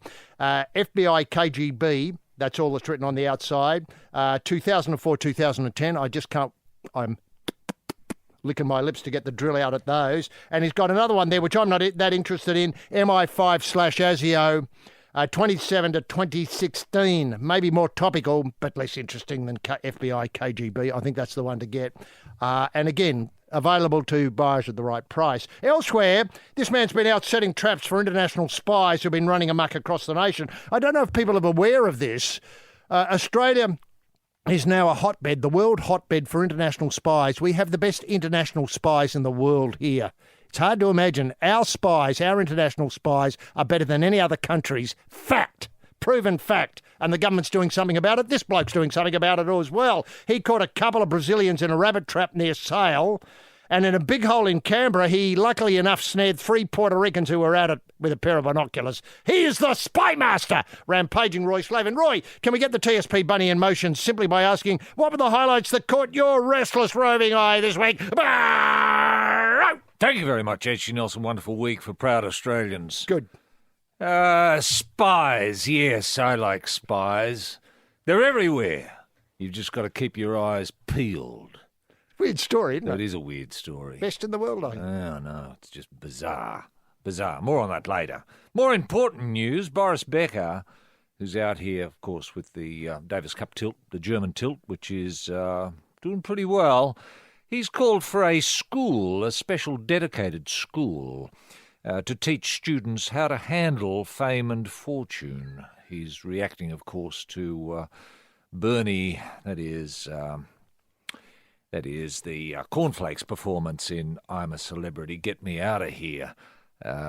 Boris watched it and was as shocked as I was as to how disturbed some of our champions are. And this school, I think it's a terrific idea that HG and myself will be talking to the new sports minister about such an institution, how it might work. You know, there are obviously couple of things that have got to be nutted out before we, lay the footings. But anyway, Boris also, in reacting to I'm a Celebrity, and who hasn't reacted to it in shock and concern, Boris has called for laws preventing parents living off a child's earnings. And I think we might be able to unpack this a little bit later on in the program as well. But very sober observations from the man they call Boris Becker. And they call him Boris Becker because that's his name. Now, speaking of names, Bert van Marwijk says he will coach the Socceroos his way. Very candid and refreshingly honest is Bert. And for anyone who was thinking that Bert was going to be a puppet of Henk Doot, forget it. He's his own man. It won't be Doot running the show out there. I mean, there are a lot of Doot freaks who think that perhaps Henk should have had the job, and maybe, Bert was put in as a front man for Henk Doot, but not the case. He's his own man. Now, Circuit Mark Webber, not a circuit I'm all that familiar with, it's been given a $200,000 injection from the ACT government to bring the track up to international standard. This is a good story.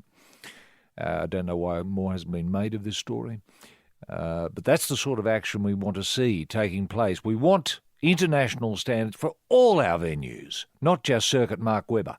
I had no idea Circuit Mark Webber wasn't international standard compliant, but it wasn't, but now it's going to be, and that's terrific for young kids in the ACT area who want to get out there with their go-karts and become champions, just like Mark Webber.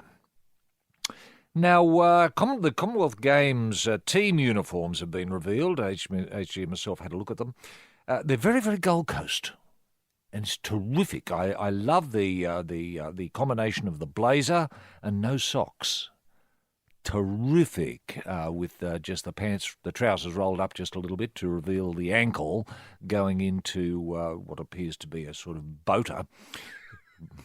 It's just a fantastic look. And those colours surprised me. Green, gold and grey. Beautiful. Now, John Saxon, this is a name we're going to hear a lot about. John Saxon, put his name in your book. It's not with an X, but with a CK. He is the chief of the West Australian Rugby League, and he's suggesting, wait for it, Perth will have a team in the SG ball competition within 2 years. Wow! Within 2 years, we're going to see Perth in the SG ball. I don't know what the team's called yet. Colours? Don't know what their colours are. Don't know, but all that will be revealed. And just finally, HG, the Davis Cup, it now really rests with Special K and Little Leighton's Demon. This is Demon R, who has been given the sobriquet Demon for some reason or other. I certainly hope it doesn't stick. But anyway, it's up to Special K and the Demon to bring it home this afternoon. We'll be watching. Make of that what you will. Yes, this is the Probe ATM, camped on a milk crate with a fist of 50s, the branch manager and the brains of the operation, rampaging Roy Slaven, and working the wheeze for the big four with his jar of change is the cash-out comrade, H.G. Nelson. Roy, let's go to the jungle and Bernard's appearance of the jungle. I mean, I don't know what... obviously I got a massive collect on the snake bite. That was obvious that it was going to happen because hasn't handled a snake in his life. No. And there's a terrific sort of, technique about approaching a snake and the chicken all over him, the chicken guts all over him. That I didn't bet on that. That came out of the blue, but I'm sure people did. Yeah, it's very hard to maintain your dignity with chicken guts all over your head. But he did, didn't he? He did. Now, is this something you'd be recommending to young stars on the way up in tennis, that they play the Australian Open and then think about the jungle as in I'm a Celebrity, get me out of here, as a natural summer, a progression? Yeah. Because sadly, it's either or the way the timings are, HG. I mean, had Bernie got into the Australian Open, he couldn't have done Celebrity because Celebrity was filming while the Australian Open was on, it would seem. Now, surely, a solution can be found here, surely. someone can be Solomon in this matter and either play the Australian Open earlier, play it over Christmas perhaps, to allow players to get into the jungle. Yeah. Now, can I say that it has occurred to me, and I didn't mean to bring this up because tennis is in a bit of trouble with this, but people are, I've been told that players, I don't like to use this word, but let's use it, tank in matches to catch early flights to get to the next competition and stuff like that because they think playing Scottsdale, your favourite, will interrupt their preparation, say, for Roland Garros. Sure. Now, so they think, I just play the first few rounds, get me. And, of course, the great thing and you learn so much. Well, learn so much. And HG, in a landscape where there was so much happening. We had... Chuck Mundine in there? Yeah. You mean this? No, but I've been with MKR. What do you watch? Yeah, MAFS? Yeah, Married at First Sight. Big Bash? Big Bash. I mean, overwhelmed we've been. I mean, It's been a golden summer. I know. And when you put the Ashes there and the one-day fixtures and stuff like that and this under-19 competition in New Zealand, I mean, we're blessed, absolutely blessed. Absolutely and to blessed. think that Bernie pulled the head to the jungle, it was terrific. And then we learned so much. Yeah. Learned so much. I didn't realise that he'd been playing tennis professionally since he was 8. Yes. That he had been earning the money for the family since he was 8. Right. Go on, burn out. You get there, get down to Traralgon and play that Open. Right. Obviously we got a bet on you tanking in the first. For God's sake, get out in the first. Otherwise our bet will stuff up. Yeah, this one you got to win. Yeah. That sort of the stuff. pressure must have been enormous. Well, Boris's comments are so germane in this regard, aren't they? I mean, now, this school Exactly. idea. I was going to bring up the school. Yeah. How do you think it would work? Gold Coast, obviously, location for it, where you can play tennis all year round, and you've got the infrastructure there that people can get up and down now with that new railway line they've put in there, and there'll be courts for the Commonwealth Games. You've got people like Peter Beattie involved in the administration of infrastructure there, which would be terrific. Yeah. Do you see kids coming in the age of 5 and getting all the way through to high school? And what do you make of their demands to play in satellites in junior comps and stuff like that? Obviously there'd be a lot of pressure on them to go to an under-19 in Jacksonville, Florida. Yeah, there would. Look, the curriculum, I haven't discussed it with Boris. I don't know what he's got in mind with regard curriculum, HG. But what we want is graduates. I mean, if parents are there and they've got a kiddie and they think, this kid's going to earn a fortune and is going to be famous. Now, you take that child then to the principal of this school and say, look, here's... Who would be tennis... Somehow not only tennis. Fame, maybe. Because remember, Benji Marshall reached out to Bernie, having seen celebrity. Would you say he's a good person to say as be the headmaster, headmistress? Well, maybe, because as he said, I've lived with fame and fortune ever since I was in high school because, I was playing first grade when I was in high school and won a premiership. So that put enormous pressure on me and my family because there I was, earning hundreds and hundreds of thousands of dollars doing, in high school. Now, that's a lot of pressure on a kid. A lot of pressure. And so maybe he could, be groomed as a principal for this school to teach kids to know how to behave when the cameras arrive, how to respond in interviews. I mean, that would be part of the curriculum, you'd have to imagine, right from the word go. You'd get the kids in, you'd have cameras there, you'd sit them down, and day one might be, an 8-hour press conference. Yes, this is the Probe Big Night Out. Dolled up in the glitter behind the wheel of the Tesla, their designated driver rampaging Roy Slaven, and camped on the back seat, the melodrama in mascara, H.G. Nelson. Now, coming back to Boris, Roy, yes. What I liked was the idea, his final comment was he was lucky. He had a great family that supported me. Yes. And I say this very carefully, they weren't depending on me financially. No, they weren't. Now, and I think that's the problem sometimes of these young up-and-coming superstars. They have a fortune, they have 5,000 friends on Facebook, and it's hard to handle. Yep. Now, I think you called for laws at the top of the show to be introduced to prevent parents from sponging off people say above the age of 5. Yes. Between the ages of 5 and let's say 21. Yes. Now, that's a big call, Roy. It is a big call. It's not my call. It's Boris's call, HG, and I'm just echoing it. I think we've got to have a public discussion about it. A national conversation. A national conversation. I think, earnings by kids, very talented kids, Like Benji Marshall, say. Now, Bernard Tomic. Yeah, that money should be held by the government, perhaps. What an excellent You idea. know, In the Minister of Sports office? Yes, something like that. And it's returned to the family once the child reaches 21, as you suggest. Excellent idea. But there would be some monies released, perhaps a couple of $100 a week, something like that. Just to buy new volley to buy- OCs, yes, or restring the racket. Yep. No, so using tennis. Using Obviously tennis. buying footy boots for, say, Sure. it was Benji Marshall, Yeah, etc. that's right. We wouldn't be stupid about so it. the child lives a pretty well normal life when it comes to finance, when it comes to income. Yes, so you don't get kids smashing rackets because They know the value of a racket. They know the value of a racket. Can I point out, that remember last week we broke the story that Bernie had sadly seemed to drop out of qualifying. We didn't know he was going in the jungle. That was No, we another didn't. story. Yeah. To count his millions.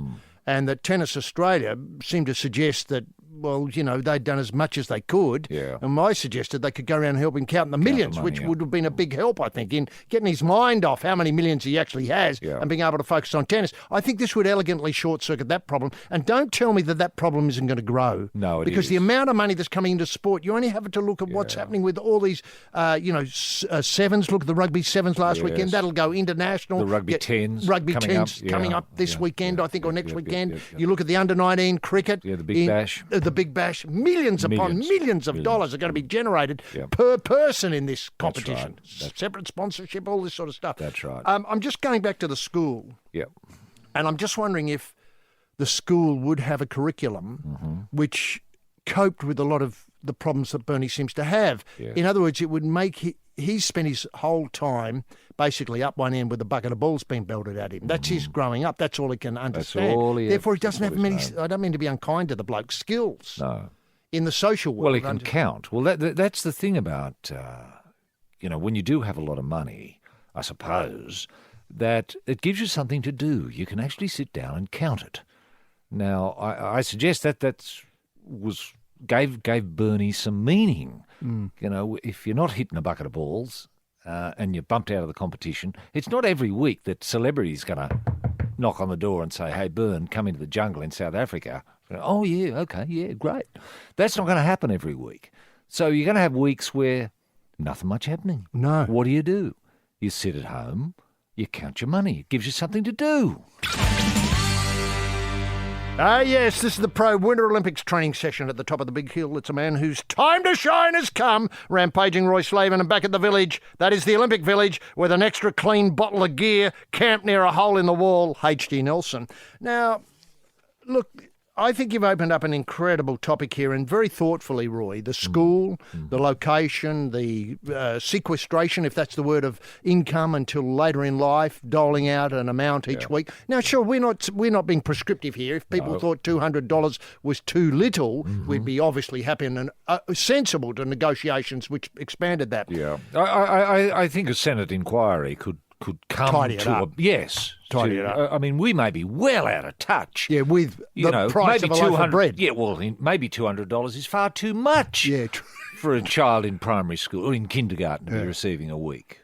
Now, coming back to That's discretionary income. Coming back to the sessions, you arrive as a 5-year-old Yes, with obviously hand-eye coordination pretty well sorted. yes. You sit in a class, and then obviously Benji Marshall welcomes everybody to the Gold Coast facility, and maybe there's some housekeeping to do, with train passes and admittance to the school and so on, simple things like that, getting the names on the roll and so on, normal sort of housekeeping stuff, and then the cameras come in and you get the 8-hour media session with, obviously people say hopefully could be seconded from, say, Channel 9 Sports Department in that area one day, and the next day might be Channel 7 sporting people and so on. I think we've got to be inclusive, so as they grow up knowing young Freddie Smith, the kid from 5 from Caboolture who's come down, his parents have moved down to the Gold Coast so as Freddie can go to the special school. Yeah. Now, then that child would get to know all the people, I don't know, Peter Welsh or whoever it is who does the Channel 7 News in Brisbane would come down and talk to them and say, well, we've got to ask hard questions like, what's your name? How old are you? What are you interested in? Do you think you'll win? That sort of stuff. Have you got any advice for younger people getting into the caper? Yeah. All those sort of things, That's right. Yeah. experiences. Were you surprised by the win? Questions can come. Yeah, left field stuff. Now, the other thing is, HG, I mean, there's no reason why various communications departments from universities who are training our next generation of sports journalists Wow, that's a could good not fit. plug in. Exactly. So they would have a day, perhaps at the whatever this school is going to be called, say the Bernard Tomic High. They would turn up there with their questions prepared. What was going through your mind when you came up to that last point? For example, might be a question one kid comes armed with, which is a terrific question, and kids put their hand up and want to answer it, well, obviously, I just thought if I played the ball as it came and played the ball on its own merits, that obviously, everything would be all right, and, obviously I won the point. You know what I mean? You start getting Q&A. Professional Qs, professional As. Perfect. Now, the next thing would be that then you'd come to exam time. Yes. And exam time would be questions like, how does it feel when you win? Very difficult question to answer. It is. Because that's a very common question to say, oh, no, you explored this in, betting process at one point, I think, connected with the Winter Olympics. That's right. Whether the first question by the Channel 10 coverage or whatever it was, the Channel 7 coverage, would be, how do you feel now that you won the moguls or whatever it was? Yeah. Excellent question. Followed up by, could you take us through the run? Yeah. Now, the next thing is, I think the questions also on the exam paper would be, write an apology. Should you be caught, say, maybe flesh out some circumstances for the 6-year-old, driving your mum and dad's car under the influence at 4 o'clock in the morning around Caboolture. Well, you'd say, obviously, the child would have to say, well, I've let my sport down, left my family down, let my jumper down, etc. You know the result there. I do. And I think these things, they appear so forced with the modern sports player who has no media training, very little media training. I'm not blaming modern sports people for not having media training. That's not their fault. No, it's they not. haven't been to the school. They haven't been to the BTHS, the Bernard Tomic High School, for sporting people. So once we get this thing, those apologies will come out much more elegantly, nuanced, sophisticated, and so on. Yeah. Now, I agree. can I just put that on pause for a minute and say, years ago, you and I advanced an idea. This was an idea not taken up by I think, the then Minister of Sport, and some say our best Minister of Sport, Rod Kemp, the man, about a grid girls' high school. That's right. We had the best grid girls in the world, didn't much. we? You took the words right out of my... We did. Now, this week... We probably still do. Well, exactly. This week, this has moved on. This story's moved on so far that grid girls seem to be consigned to the ash can of history. Yes. Now, I have no real opinion about this, except I am taken by the Professional Models Australia managing director and former grid girl, Jane Stewart, who said the agency had been flooded with applications from aspiring grid girls. Right. It's a shame because these girls choose to do it. They're not arriving at a job with no idea of what's required. No, that's right. Now, I suspect a number of these may have been to informal high schools for grid girls. For grid girls, yeah. Can I just say what skills are required, HG? Well, umbrella work. There is umbrella. You've got to hold an umbrella. You've got to hold a number to begin with and hold it still. Umbrella still as well. That's in the wind. That's easy. You've got scalars and vectors, and you know all about those. And holding it over the driver so as the shade falls on the driver of the umbrella. Then there's what I consider posture is very, very important. Very important. Wearing stupid colours, which you may not naturally select, and wearing them with aplomb is a terrific skill. I agree. But more importantly, can I point out that these people are paid? The PM, the champ of the damp, Malcolm Turnbull, is all about jobs and growth. Jobs and growth. These are jobs. They're disappearing. They're real jobs. Real jobs. They were real jobs. The other thing paid is jobs. Paid jobs. The other thing is, actually, you've got to be able to, when the champagne is being sprayed, you've just got to cop it. You've got to stand there and get drenched in champagne from a couple of drivers, and not look as if you're wincing or or you don't want to be there. Don't want to be there. Yeah, you've got to keep the smile. Yeah. It's all great. Yeah. Sure, I look a bit stupid now because my hair looks like rubbish because it's all covered in champagne, etc., etc. You've just got to wear that. Now, how long does it take to learn these skills, HG, I wonder? Is a 3-year course Too short? Yes, this is the Probe legal team, headed up by the pro bono specialist with a winning class action before the beak, rampaging Roy Slaven, and out back swapping the police exhibits wearing a wig and briefs, H.G. Nelson. Roy, the organisers, the new Formula One owners, have announced that the grid girls are at odds with modern-day societal norms and are no longer welcome. They overlook the fact that many modelling careers have been launched, including Miss Universe Jennifer Hawkins and Kyla Clark. But wouldn't the whole wheeze be at odds with modern-day societal norms? I mean, this thing... What, Formula One racing? Using petrol-driven cars when there should be electric cars that are much faster. And somehow not... I mean, I understand they're flowing everywhere. I mean, I'd be more happy if it was an electric car driven everywhere. You know, yeah. I mean, sure, you've got to get it, if it's in Melbourne, you've got to drive it all the way up to Darwin and then across the straits to Timor and so on. You know, it's a bit of a slow going. Yeah. But I find that weird. Now, can I just point out that there's two things I'd like to suggest. I am dead against kids being involved in this. It seems to me that kids won't be paid, that they'll waddle out, hopefully with some training, but I suspect they won't get much training. Right. They won't get nearly the on-the-job training that people of, you know, the modelling profession have, and being able to apply it from one area to another area. They'll just walk out willy-nilly, holding the umbrella. What, Brown's cow style? Brown's cow style. I mean, I've always been slightly, not completely convinced by the waddling on of football players. I use this word in the world game context. Football players dragging another kiddie, often screaming, out there with them and forcing them to stand still while various dignitaries swan about. Yes. Can I suggest an alternative? I don't come without anything in the kit bag to offer here, and I think a part of a national conversation. Shouldn't we have a competition between various countries who dabble in this of an AI solution? An artificial intelligence solution, meaning a robot designed specifically to hold an umbrella, assess the scalars and vectors, keep the shadow over the thing, cop the champagne in the face without short-circuiting, all that sort of stuff.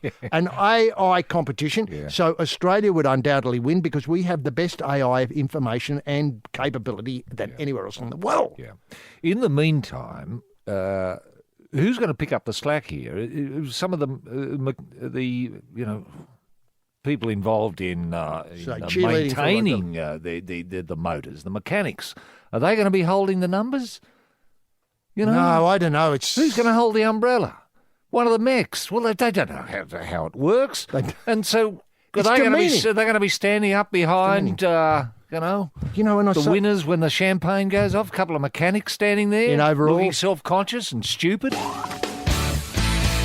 Yes, this is the Probe tour of World War I battlefields. The man up front with the baton in his knapsack is the General, Major Rampaging Roy Slaven, and letting bombs off in the background to provide the realistic trench warfare smell, the putrid one, H.G. Nelson. Roy, do you think our AI industry is up to it to produce a robot that could be replaced? And wouldn't that be great to see him march out? I imagine it being a bit like a scene out of Star Wars. Yeah, I do too. I see. You know, they all come out together. They're not fighting. What, looking like robots rather than have them look like Jennifer Hawkins? Whoa, you're way ahead of me, buddy. A robot that looks like Jennifer Hawkins. Well, 8 of them. Well, how many? I don't know how many 24. Greek girls. Well, there might be. Well, I suppose there would be. How many cars are in it? Well, let's say 24. They're all going to have a number. And an umbrella. Yes. Yeah, well. So you could have Jennifer Hawkins one week. You could have, I don't know, Sophie Monks. Wouldn't that be a great selling point? For ticket, let's say ticket sales are a little slow. Yeah. Then after a while, say 2 days after 2 weeks after the original release, they advertise or indicate what the robot will look like. Who the robot will look like. And you could think outside the box. I mean, one week, you could have, say, they're all Don Burks. Yeah. Just opening it up a little bit. Yeah, maybe a bit too soon. I don't know. And now, look, can I just say, this is in the week, all this kerfuffle in the week where Ronnie Walker sadly left us. Yeah. Ronnie Walker people forget, they think they're Melbourne F1, which is coming up, It obviously. used to be the Blue Thunder in Adelaide, and then Ron Took it took in it the to boot Mel- of the car. That's right. I think Sam Newman helped him take it Yeah. over there. You're not suggesting Ron Walker's be the grid girls? Well, That would be a challenging look. I mean, one was enough. 24 of them. it would be scary, wouldn't it? would. I'm not ruling it out of hand. It would. You'd have kids running, screaming. Mum! Dad, look who's here. But you never know, like maybe not today, but let's say in 20 years' time, just to pick a number. Yeah. I mean, I'm not sure whether let's hope the Melbourne Grand Prix is still there as part of it, because people just think it's there all the time. It's always been there. It hasn't. No. I think it came in about 1997, which is 20 years ago. Well, we're coming up to that sort of celebration. Yep. Maybe a quarter of a century. The AI robots will be all Ron Walkers. Yeah. And so, kids, if you want to be scared, come on down. I use that term advisedly here, obviously, Sure. because he may be a champion of people who are interested Yeah. in motorsport. Yeah. Well, that's true. But also, HG, you could have them as Ron Walker's in his prime, you know, when Ron was 30 or something. They well- don't have to be all as we... Remember him No. this week. Now, coming to the question you raised before, electric cars. I mean, where is the responsibility for an organisation like, the F1, World F1, owned by Americans? I think Liberty own it now, some weird international conglomerate. Yeah. Where's their responsibility with regard? There must be, electric car makers must be champing at the bit to get Yes, involved. they would be. They would be. In Formula One. Well, there'll be a parallel electric car Formula One very shortly, I would suggest, with AI drivers.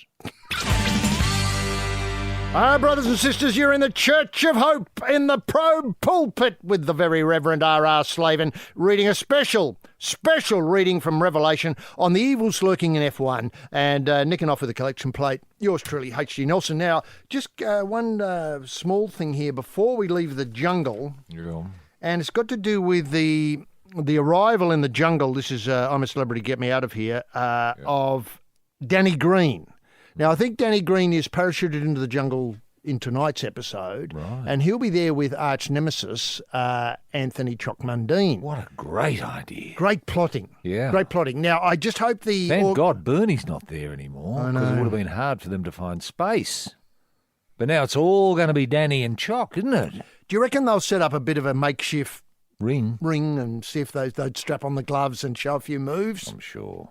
And, of course, Bernie and the two pugs have sort of blown away everybody else who's in the jungle, so I don't know who else is in there now. No, nor do I. Nor do I. It doesn't seem to worry me. Anyway, so you got this idea. Two So boxes. and Chock, I suppose, doesn't know that Danny's coming in. Oh. And is Danny coming in as a late replacement for Byrne? Now Byrne's gone, or are we going to get someone else in there replacing Byrne? No, I maybe think- Little Leighton or someone like that, someone from the tennis world. Wow, like for like. Now, look, can I just point out, leave that there because that's Yeah. a great plot Well, we idea. can't answer it. No, we can't answer a plot for plot point. What I suspect is they have a category called intruder. Oh yeah. So it's, lurking in the bushes. Who could it be? Footprints in the undergrowth. Yeah. Face appears, disappears. Maybe with a bit of a, gum tree or something in front of Yeah. him, gum leaves. Right. A couple of in the Yeah. background. And camouflage over the face, that sort of stuff. Balaclava. Yeah. Who's it going to be? You've got it. Now, the trouble is that Brendan Favola, I don't know if many people remember the lively number 25 for the Carlton Football Club, who kicked an awful lot of goals when he played, wouldn't run after players who got the ball from him. But be that as it may, he kicked a lot of goals when he took a mark. Very skilled player. He says there's no rivalry at all between Anthony Mundine and Danny Green. They get on like a house on fire. You'd expect this. It's a bombshell, he said, the former AFL star who won the second I'm a Celebrity, Get Me Out of Here in 2016. Right. He said on his radio show, they're good mates. They're good mates. Now- Well, that's going to disappoint the bloody producers of Celebrity. They're expecting fireworks. Thanks. But they're professional enough, surely. To put on a show. Yeah. I think that's the secret of the schooling that they've got in the boxing world is that, weigh-ins have to be not just simply stand there and weigh, let's say 85 kilograms. Yeah. 85.2 kilograms. No, it's show business. It's show business. You've got a bit of trash talk. Game face. Game face, that's you put right. on your game face, which would be featured in the Bernard Tomic High School. When would you get to the subject of game face? I'd suggest maybe second class. Second class. And then things to do at weigh-ins or things to do as part of the Liven Up press conferences. Yeah. There's no point sitting there and saying, I went to the... I have a great respect for my opponent, that sort of thing. No, you got to have trash talk. He's rubbish. Yeah, I'll take him in the first round or the first set or whatever it's going to be, whatever the mark is. Right. So I think that's right. And, of course, there would be rules that they would be able to teach and hand them down like, if you could get one of your seconds to duck round the back and pull the pants down of your opponent and see whether he's got those special Australian underpants on that was first seen in Malaysia. All right. Just to pick an example. Yeah. Tight fit and all that sort of stuff. Sure. I think there'd be a book of those. The book of how to liven up press conferences. That may be a ongoing theme throughout your whole career at the school, at the BTHS. Or that might come in polishing, say in year 12. True. In year 12, you learn how to, the dark arts of how to manipulate the media to your advantage and the advantage of your sport. More importantly. So let's face it, because that's the ethic you'd come out with. My sport comes first, then family, then me. Well, that might be wrong. It might be me first, then sport, then family. Yeah, well, that's got to be worked out. Yeah. The people who do the educational syllabus work here, I forget whoever's doing our Minister of Education work does a terrific job. Sadly, I haven't got a clue who it is. Since the reshuffle, I don't know who's what. I think it might be Birmingham or somebody like that, Simon Birmingham. Well, he'd know because he's an expert in this area. Right. Which comes first, family, me, or sport? Yeah. And maybe it'll change because as society changes, so these demands will change. True. You have to be flexible. That's true, and it might vary from sport to sport. True. With boxing, it might be you first, sport last, family second. With car racing, well, I don't know. You'd have to get, Professor Weber in to talk about horse racing. You get Professor Huey Bowman in for an intensive. That's right. Always put your horse first. Yes, this is the Probe International Space Centre on the sniff for life out there, picking up pings from another galaxy, the astrophysicist R.R. Slaven, and out back working on his flat Earth experiments, the undergrad H.G. Nelson. Now, Roy, things are hotting up in Korea with the moments before this fantastic opening ceremony to usher in the Winter Olympics. Yes. Yeah. Look, this whole area has been highly contested with North and South. People would have to be on Mars if they weren't aware of this. Yeah. And the joining of two teams together, which has happened before in the Winter Olympics, is causing a lot of talk and maybe a breakthrough. Who knows how it's going to turn out. But one thing that is very much in the news is our team selections. Now, you mentioned before that fantastic, was it the Commonwealth Games look? I haven't seen anything connected with the Winter Olympics look yet. No, nor me. In terms of national dress and competition, people will be, licking their lips in anticipation to see this. Yeah. But that Commonwealth Games stuff sounds fantastic. Well, the look is relaxed and fun. Right. Which is very Gold Coast, isn't it? Relaxed and fun. Relaxed and fun. No socks. Boat shoes. Rolled up cuffs. Yeah. And grey. And a blazer. Grey. What colour's the blazer? The blazer's grey. Wow, that's incredible. Yeah, that is the very trousers are grey. With a bit of green and gold piping. Yeah. It looks great. I know. It's just fun and relaxed. Now, look, there is a very sad backstory to our Winter Olympic tilt, and it concerns the sliding sports. Three-time Olympian Jana Pittman has branded the decision not to select a women's bobsleigh team for the Games in Pyeongchang as complete and utter madness. Well, it is. Our women's bobsleigh team, complete and utter madness. Now, let's not forget... Well, those kids have been training for years. And Jana Pittman knows how to dramatise sport. She does. Who can forget her throwing away the crutches? She would be one of the first lecturers you'd get into your Bernard Tomic High School. The young Australian team of Brianna Walker, Ashley Werner and Michaela Dunn have been left heartbroken after its own federation, Sliding Sports of Australia, refused to nominate the Completing the Games. Yep. bizarrely, the AOC wants the trio there while Walker claims, this is Brianna Walker, claims the SSA, that's the Sliding Sports of Australia, had given them every indication last year that they were on track to be nominated. Yep. The team meet international standards completely in a career, but failed to meet the selection criteria set down by their own federation, which refuses any discretion to select them. The SSA director, Ted Polglaze, said he feared for the inexperienced team's safety on a track that wasn't familiar with them. Familiar to them, sorry. But surely they would do a bit of training on the track once they got there to, where is it, Pyongyang or? Pyeongchang. Pyeongchang. Yeah. Great. It's a beautiful Terrific. track. Yeah. I know you and I had a go at it this week. Yeah. I was staggered how easy it was. Dead easy. I know... And with your sliding sports, it's just a question of lying still, isn't it? and not looking. Yes. Gravity will do the job. Exactly. Pittman, of course, was adamant they should go.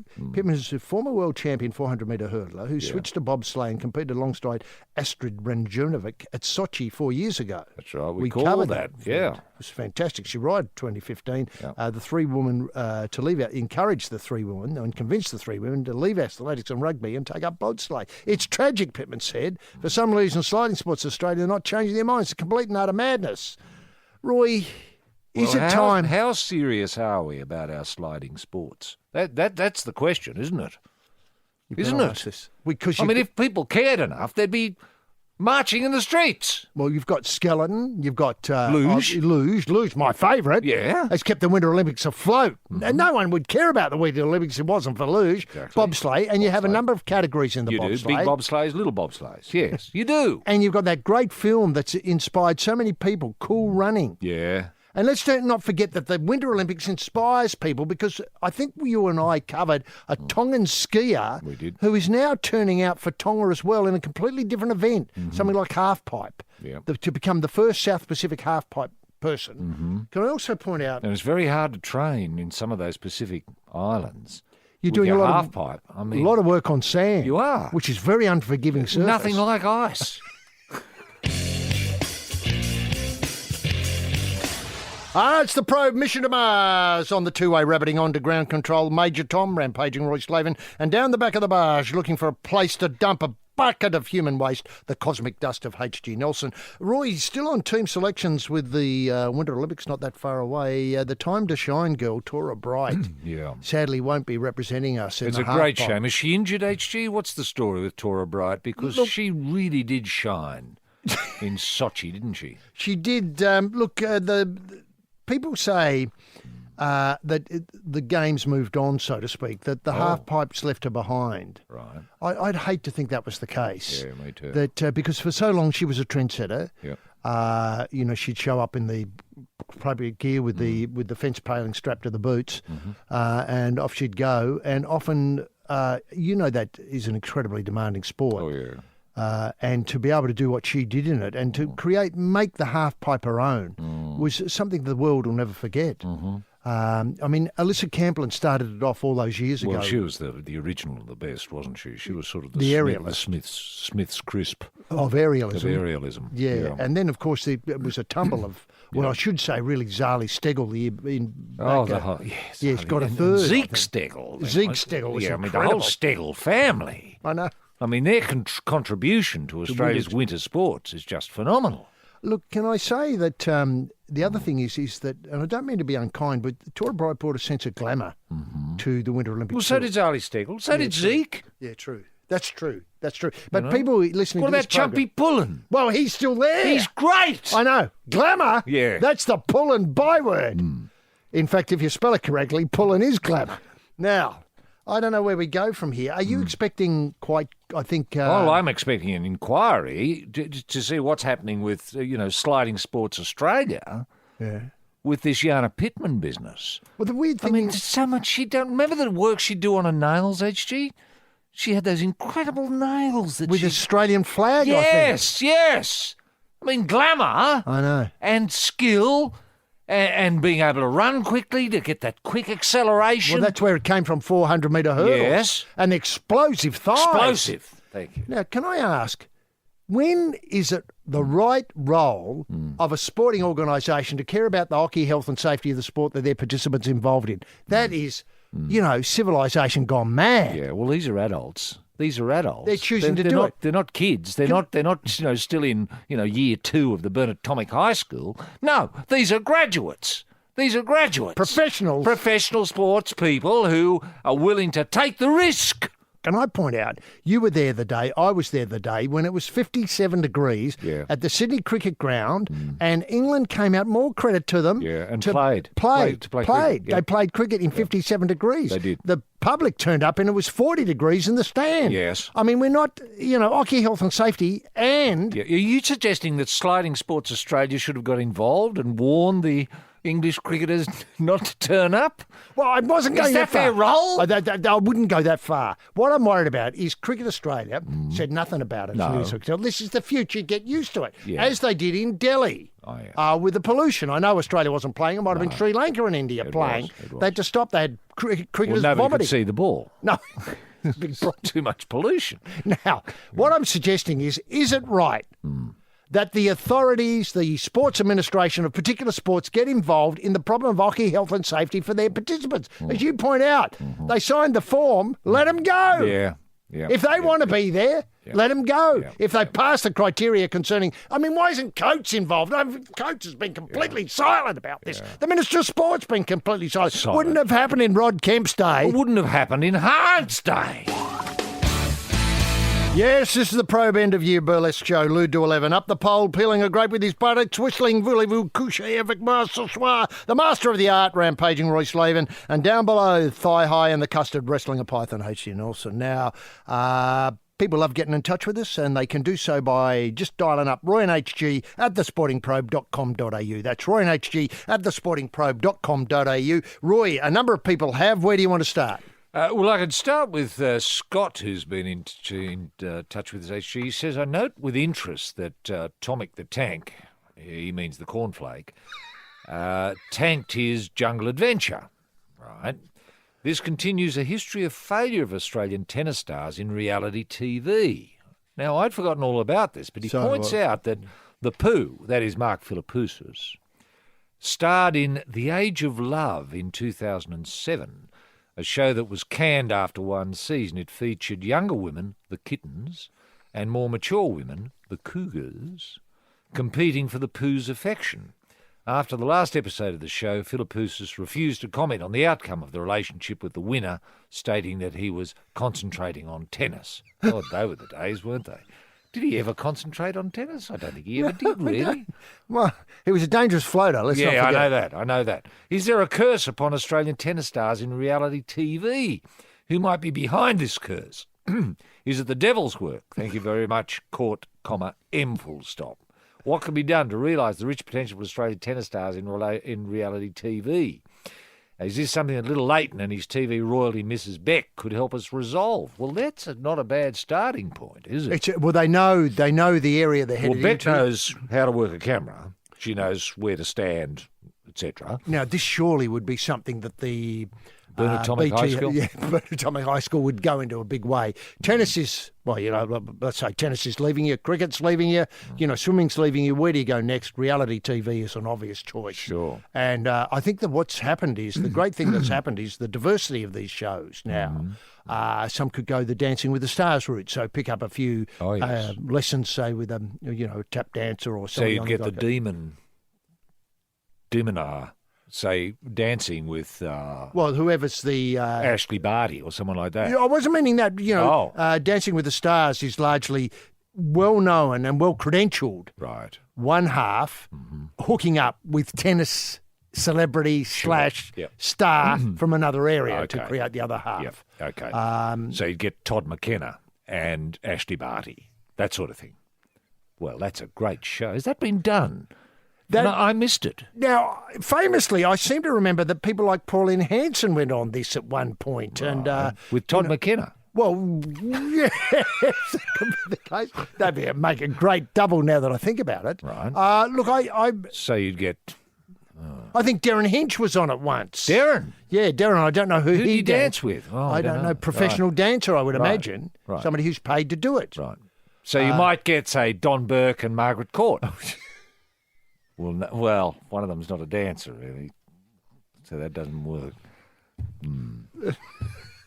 But there's a show there. There certainly is. Now, Matt writes, he says he's very cold in Louisville, Kentucky. He says, I was listening to you both rabbit on about the Super Bowl, which is tomorrow, of course. Of course it is. Our time. Oh, what a great match it's going to be. What a great event. Yeah. And those ads, I can't wait to see the ads. Well, that's all I watch it for. Yeah, I know. And remember the Australian ad? How people, we've got an Australian ad in there. We're not sure. We don't know what it's going to be. It's sort of where the bloody hell are you sort of thing. Shrimp on the barbie. Modern. Yeah. Crocodile Dundee 4. Exactly. Is that it? I think that's right. And well done. In 10 seconds. 10 seconds. And well done, because Crocodile Run 3 obviously is being made, about to be released. Crocodile Dundee 4 we'll see tomorrow. Anyway, while I was getting out lunch, I heard you question about if people watch the ads. For me, that's all I watch. I tape the game, fast forward through the football and stop at the ads, because let's face it, American football is a tediously boring game. Who could sit through hours of that? Well, let's leave that there. On a side note, I was thrilled to hear that the portable studio had moved from Mount Gambier, his hometown. His hometown. Isn't that what? Yeah. That would have brought a tear to the eye. And where is he now, HC? He's in Louisville, Kentucky. Is there any talk of a sister city relationship between With Mount Gambier? Gambier. Yeah. Well, he's the person to be our Sure is. Mount Gambier's person on the ground, if I can put it that way. How about bringing it to Louisville, Kentucky, say around Derby time? We can That's do the that. first Saturday in May. It'll be there. We can do that. Now, the other one that I had was similarly people remembering the past. This is Nick writes. Nick writes, I was listening to your podcast on Wednesday morning in the car as I drove out to the hills for a bit of fly fishing. Fly fishing? That's incredible. Where's he riding from? Where's the fly fishing? I'm not sure. Not sure he's going fly fishing. Maybe in Tasmania. Right. That's the home of fly fishing. Anyway, I could have sworn my local plumber must have played a practical joke on me when you said that Minister Hunt had been arguably our greatest sportsman ever. I felt as if I'd turn on a shower at home and be covered in brown effluent, which had been humorously diverted from the porcelain pot into the adjoining dining room. God, he's thought this through, hasn't he? What an image. I recall for many, many years you both advocated that Rod Kemp, man, was our greatest sports minister. I can't believe you've stabbed him in the back cruelly and callously in this way. Roy, is he right? Have we done the dud? Have we laid the Axminster all over Kemp's legacy already? Look, I would say actually that we've been blessed with wonderful sports ministers over the years. Sadly, many of them haven't stayed in the job all that long. You know, I think if you run the gauge over it, the normal duration of a sports minister at a federal level is around 1 year, 3 days. What made Minister exceptional is that he went for 1 year and 6 days. Yep, it's the Probe Midnight Radio coming out of Shoot 8 on Twinkle Toes the Champ, rampaging Roy Slaven, and in the clown pants and big shoes, the distractor H.G. Nelson. Roy, I know every so often we raise this as an issue, but this has happened again, and I fear for this. I fear for Australian sport, really, because it's not an Australian sport, and it's no surprise to realise that this story comes from New Zealand, where they do have a looser, grip on reality than here. Yeah. But this week, the Bledisloe Cup decider has been moved from New Zealand, where it was, regularly assigned to be played. Windy Wellington, to Japan. So Australian rugby fans face what's described here by the Fairfax correspondent as a salivating prospect of a blockbuster Bledisloe Cup decider on neutral ground after New Zealand confirmed that they would take the third test this year, this is 2018, to Japan. Now, it's a long time since we won the Bledisloe. It is. So I'm not sure. Anyway, so you can imagine a lot of Australian buffs, rugby buffs, already booking their flights up to Japan, with drool dropping off the bottom jaw. Yeah. Excessive moisture. Anyway, New Being Zealand. a neutral venue will give Australia a bit of an edge. Is that right? Well, okay, here's a few things. The edge worries me, and the New Zealand Rugby Union announced on Wednesday it had struck a deal to play this third test at the Nissan Stadium in Yokohama. It means that if the Wallabies can win in Auckland or Sydney in August, they will play in October the 27th, the decider on neutral turf. God, it's a very stretched out season. Sure is, isn't it? A match that will obviously get a 70-plus thousand capacity. In Well, this gets right up my nose right from the off before you go on, because Bledisloe belongs here in New Zealand. It doesn't belong to the world.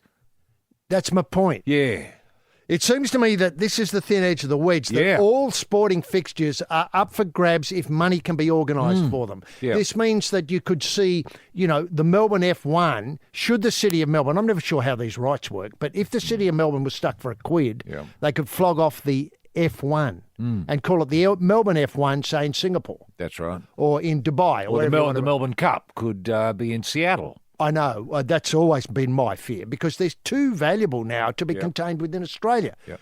I'm not sure where it goes, but... see, China would be interested. Well, China would would put their hand up. China would have the Ashes Test Series played in Chengdu. Yes. Well, they could make an offer that Cricket Australia couldn't refuse. They will eventually make an offer. They will do that. Now, if we don't have legislation in place to prevent siphoning off of culturally significant sporting fixtures. Perfectly put. Culturally significant sporting fixtures. Now, the boss of the Rugby Australia, Raelene Castle, says the change She's a New Zealander who goes for the All Blacks in charge of Australian rugby. I mean, this is starting to get very, very complicated here. Once you get that happening, what happens is the stays that have held Australian Sporting Society in place for a very long time quickly get eroded. What you're saying is there's no longer certainty. Perfect. No longer certainty. So it's people for generations to come. They might have put their name of their son down at the Bernard Tomic High School to play rugby for Australia and get all that great media education, have their money taken, etc. All of a sudden, they'll be playing all over the world. They won't have a clue. Now, this is okay for, your super rugby and your knockabout games here and there. Your fairy floss. Yeah. But when it comes to the Bledisloe, that is defined, in my view, by matches being played by Australia and New Zealand in Australia and New Zealand, not just all over the place. Where you want to drop a play with a lot of players running on. Exactly. Because there's nothing to stop, Bledisloe down the track being, say, Samoa versus France in Hungary. Is that your fear? Well, that's my fear. Can I just set out the... I mean, once you say certainty is gone. Yeah, I know, true. Bledisloe could be anything. Once the tent peg is pulled up, the wind comes. Off it goes. Where's the tent going to go?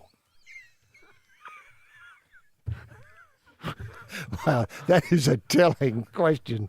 Now, Castle said the change of venue would be good for Australian rugby off-field too.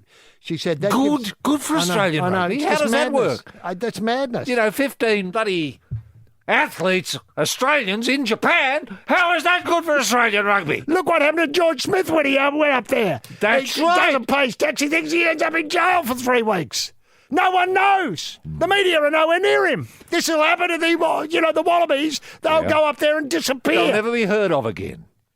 No. Especially if, down the track it's on the Russian steppes. Vladivostok. I mean, who knows what goes on there? Now, according to the boss of Australian rugby, that gives us a really good platform from both a high-performance preparation point of view, but it also allows us to start some commercial conversations with the lead into the World Cup next year. Is the World Cup, which is, I think, meant to be played in 2019 in Japan. It is in Japan. I mean, where's this going? I mean, is it going to buy Australian rugby lock, stock and barrel and move it to Japan? Is that what she's talking about? I mean, this could happen. Castle has said had a number of catch-ups with Checker since her appointment to the job. They talked about several issues, but agreed that winning tests was the top list for the Wallabies. How about that? The Wallabies, the national team, all they play is tests, isn't it? It is. And now the new thought is that it might be an idea if the Wallabies start winning a couple of tests. It's revolutionary. Really? It's the Probe Day, May Day March past, taking the salute. Field Marshal rampaging Roy Knackers Slaven and up the back of the bus with his bum on the button, H.G. Nelson.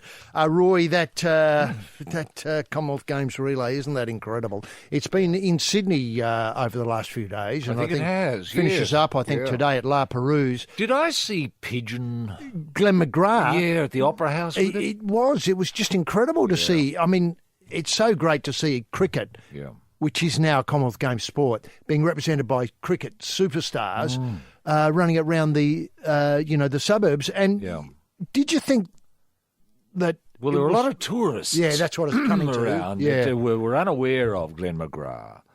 Or the Commonwealth Games. The Commonwealth Games. So it didn't mean much to them. But they took photos. Oh, they did, yeah. And thought, wow, something must be going on here. The cassette, they Looks could see great. could see the cassette in the baton. And when Glenn said, well, that's the message from the Queen. They all scratched their heads. Yeah. And when, he said, that's our head of state, they all thought, wow, what an amazing country. Yeah. Now, today, of course, the final run goes from Circular Quay all the way to La Perouse, and some of the people running. Susie Moroney will be running. Great. I noticed Heather Hawkins, I think, a world champion, marathon runner Heather Hawkins, and world champ Danny Stevens, discus thrower. They're all there. Wow. They'll each run 200 metres before passing it to the next person. Yes. Now, gee, they've thought it out, haven't they? It's just fantastic. What a pity Danny Green and Choc Mundine Whoa, imagine that, the handover. Yeah. Sparks will fly. I know. Now, pity they're in the jungle. Well, the relay visits Penrith and Sydney Olympic Park before arriving at Little Bay at about 4:54. One interesting thing is that the first to carry the baton out of Sydney towards La Perouse is South Juniors President Keith McGraw. Now, it's great to have a rugby league component there because I think rugby league's the forgotten game in the Commonwealth Games. It is. Or the forgotten sport at the Commonwealth Games. Sure is. And how long before we'll have rugby league played at the Commonwealth Games? Maybe a shortened version of the games, as in a sevens or a four or something like that, but it'll be there. And I mention this because ex-ABC sports commentator and rugby league caller David Morrow is going to run 200 metres, which would be fantastic. Terrific. And on reaching La Perouse headland at 5:30 p.m, there'll be a free community celebration featuring Casey Donovan Food and Entertainment. Casey Donovan? Yeah. It's incredible. Wow, that's fantastic. Is there an app you can download, a Commonwealth Games app, that will tell you where the torch will be? At this very moment. At this very moment. I would imagine it's real time. In real time, yes. Who's and running? The star who's so there running? might be a particular star you want to see. Say David Morrow. Or Pidge, yesterday. Yes.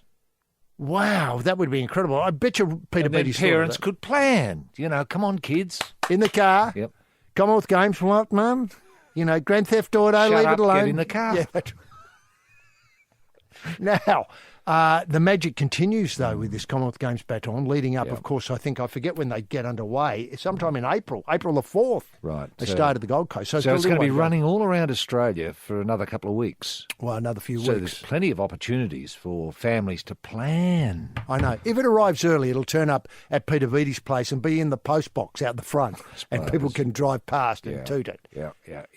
Whose idea was it, the route, HG? Is that, did Peter Beattie determine that? He would have I suppose determined he would that. have done, Yes, it would have passed the majority of people in Australia. Yeah. Now, we'll have more updates on the Commonwealth Games baton in coming shows, but that's it. Sorry, for I this week. said torch, but it is baton. Baton, yeah. It's easy to get them There's confused. no flame or anything. Yes. Look, can I thank the fickle fingers of Felix again for a wonderful job on the keyboards today, and of course Chairman Mao, our great helmsman, who's guided us through choppy waters into the wonderful, clear, calm, waters of the Sunday show. Fish-filled waters. Look, I didn't think it was going to work on Sunday. I thought no one would listen and the podcast would get lost in the shuffle, but it hasn't. It's all turned out incredibly well, and we can only look forward to the coming weeks where Sunday becomes really a spot where you can think you can drop anchor and cast a line, certainly. That you're going to catch something. That's right. And Roy, we'll see you again next week, the same time, for same place, more in the Church of Probe, where the readings again will be from the Book of Revelation. See you then now. Bye now. G'day, this is Adam McDougall. If you're into life hacks for better living, you'll find exactly what you've been looking for with my podcast, Health Hacker. Each episode will give you simple, effective hacks to help improve your physical and mental health. These tips, tools and techniques will change your life. Live better, feel better and get more time in your life with Health Hacker on Podcast One. Download the app now or listen at podcastone.com.au. No matter what you're into, there's one for everyone. Podcast One.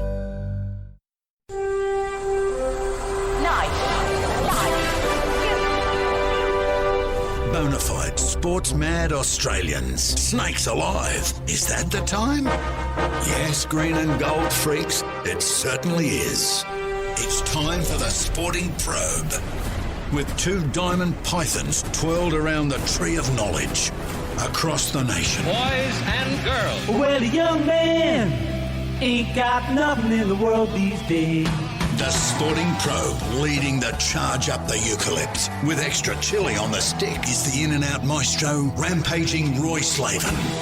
And coming from behind is the heavy lifter with both feet on the ground, H.G. Nelson.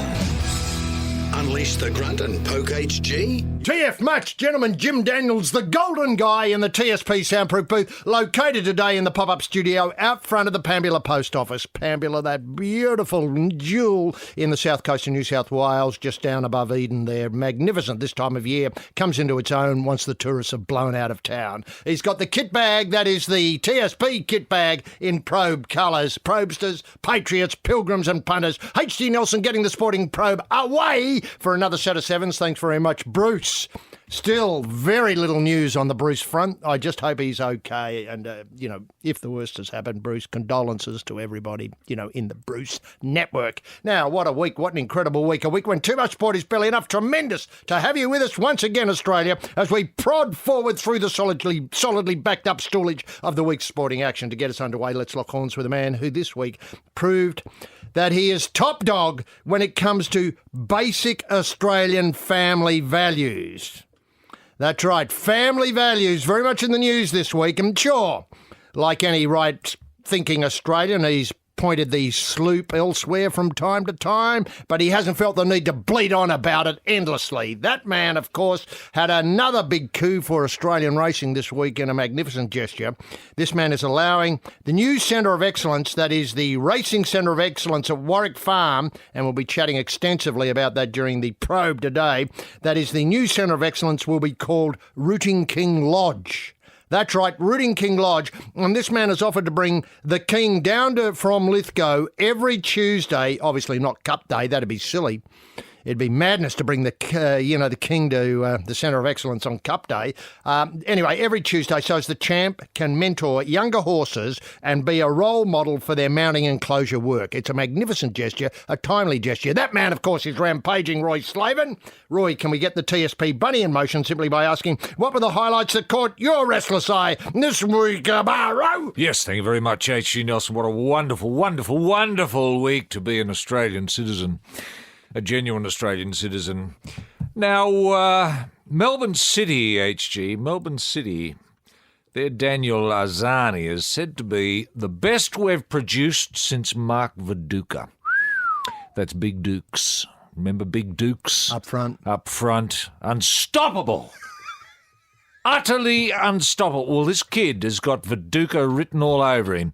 Now, Bert should get him in the green and gold immediately is the call. This is... a new Supercoach? Yeah, a new Supercoach. Yeah. BVM. Bert. Now, Tim Payne, HG, is unhappy to have to sit out the Sheffield Shield in preparation for South Africa. Other players are playing Sheffield Shield to get themselves ready for South Africa, i.e. a bit of batting practice. But no. Payne has got to sit on the lounge and watch TV or do whatever he wants to, whatever he's going to do with his life. Bit of knitting, maybe. Now, for my mind, it robs the Sheffield, it robs the fans. Oh, it does. There are so many kids that want to go along to see the stars, to see your Tim Paynes. And if he's not there, people aren't going to turn up. I tell you, they won't. I know Australians, they won't. Now, Formula One grid girls, remember them? Well, they're gone. They're being replaced by, and I like this, grid kids. Now, for all those kids, around, say, Circuit Mark Webber, who are burning around there, who've got ambitions and dreams. Who doesn't have a dream? They could become a grid kid, get up close and personal, with the superstars, of Formula One racing. And it's not a big ask. Hold the number, hold the umbrella, and cop the champagne. Just make sure you don't ingest any, because it's illegal. Now, Davis Cup, Bernard Tomic, remember him, the cornflake? Remember all those weeks ago he said we couldn't win without him.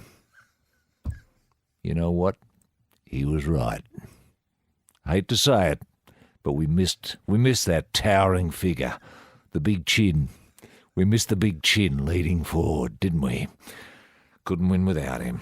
Anyway, that's up to little Leighton to sort that out. Harry Kuehl, HG, is kicking goals as coach. Crawley Town, a lot of people talking Crawley Town at the moment, doing very, very well under the tutelage and no influence of Henk Doot. No. Totally Doot-free in his style of coaching is Harry Kuehl. It's a little bit wing-centric in its style, as you'd expect, but when you get 4 or 5 wingers involved, Magic happens. It's certainly something to behold. Where did Crawley Town play, incidentally? What level of, say, second division? Third, fourth division, something like that. I think. Gee, it's a feather in soccer Australia's cap. It is. Anyway, down the track, I can see Supercoach Kuehl in charge of the Socceroos once we're over this Bert Doot madness. And, of course, on Wednesday night, HG, I hope you were watching. I hope I was there to see the big show deliver. And did he what? Is he a champion or what? The big show in any white ball form of the game. He should be amongst the first chosen. Make of that what you will. This is the Probe Kitchen. Pulling the tripe-and-offal souffle out of the oven is a man simply known as Manu. Rampaging Roy Slaven, and on the lurk near the Pavlova table looking for a large bite is the mature age apprentice with a couple of very sharp knives, H.D. Nelson. Roy, this week, AFLX was launched. You and I were lucky enough to be there. It was a glittering do. Just let me set out a few ideas for people who are unfamiliar with this. It's a modified version of the AFL game, a bit like, I suppose, arguably T20 is to Test cricket. Yeah. So we have a rectangular playing field, largely the dimensions of what the world games played on, or soccer. Yeah. So about 100 metres, 120 metres long, 60 to 70 metres wide, with 2 arcs 40 metres from either end, with goalposts set up in the conventional fashion. 10 players on the field, 10 players with 7 on the field, i.e. 3 interchange and unlimited rotations. Oh, I get so you've got 7 on, 3 on the bench. A bit like it'll be like I suppose ice hockey in that regard. You'll have a very fast rotation. 2 10-minute halves. Right. Last touch out of bounds is a free kick to the opponent. Right. 25-metre penalties, not 50-metre penalties. Backwards kicks are play on, except in the forward 40 metres. I'm not sure quite why they've zoned that out in that way, but be that as may, that's the rules. So backward kicks, which are the blight on the game as far as I'm concerned, they're outlawed. Now 10 points for goals kicked from outside the 40 metres. Right. I assume 6, etc. 6 for a goal kicked inside and 1 for a point. Right. Kick-ins after every score, so it has a feel of like basketball in that regard. Good. Game night, now 6 clubs at each round-robin tournament divided into 2 groups. Teams play 2 games in a group stage. Winners of each group play off in the grand final, etc. Okay. So we start on February the 15th. Yep. With these are the clubs involved on February the 15th, Fremantle, Geelong, Port Adelaide, and then that's Pool A. Pool B is Adelaide, Crows, Collingwood and West Coast, and so on it goes. Right. What a pity all the clubs aren't involved. Well, there's 3 nights of it. The next night, I can't be blood reading them all out. You look in the paper yourself and find that out. Yeah. Maybe they all are involved. It might have been a bum steer, I said, that some weren't going to be involved. Now, I thought McLaughlin would have insisted everyone involved. I would hope so. Yeah. I would hope so. Yeah, and your number one... But the launch was fantastic. At night, you had the X in flame. I know, the X was incredible. Wasn't that incredible? That was Etihad Stadium. Yeah. Involved a silver game ball being delivered by skydivers, included dancers, acrobats, flamethrowers, as the league attempted to paint their new competition as a fun night out, which had a carnival atmosphere. Yeah, for the whole family. Now, can I ask, when I go and I think carnival, I'm thinking fairy floss, I'm thinking Pluto pup, I'm thinking something on a stick which has been deep fried. I don't mind a deep fried Mars bar every so often. I love the idea. Well, surely all of those things will be there, surely. And then I'm thinking, say knock them down. Yeah, clown heads. Clown heads, that's what I'm thinking of, rather than knock them down because that's too hard for me. I'm thinking... Dodge 'em cars. Dodge 'em cars. Yeah. I'm thinking Globe of Death. I'm thinking Royal Show. Yeah. Now, what disappoints me, are we going for that, the carnival atmosphere, or are we going to see footy skills. And I did disappoint at that launch. The only criticism that I had was nobody kicked a footy. No one. It should have been a bit of show and tell about a bit how hard great in the it's going dark. to be. Was sort of in the dark. Well, couldn't we have a flaming football? Oh, I hadn't something thought with of that. a petroleum jelly strapped onto it Oh, somehow yeah, and boot it around. Wow. And as it came in, you saw, all of a sudden, it's Cade Simpson from Carlton catching it. You didn't know who was Right, going burning his fingers. Yeah, okay, you've spotted the drawback. Sure. Well, they're asbestos gloves. That's right. But Yeah, you know what I mean? I do. Really gives because I thought Give that it a carnival flavour. Exactly. And I thought the news coverage was very slight. I thought it was condescending. It was. Because They weren't taking it seriously. Thanks very much. And They some weren't networks weren't even there. What? I know. Now, can I ask you?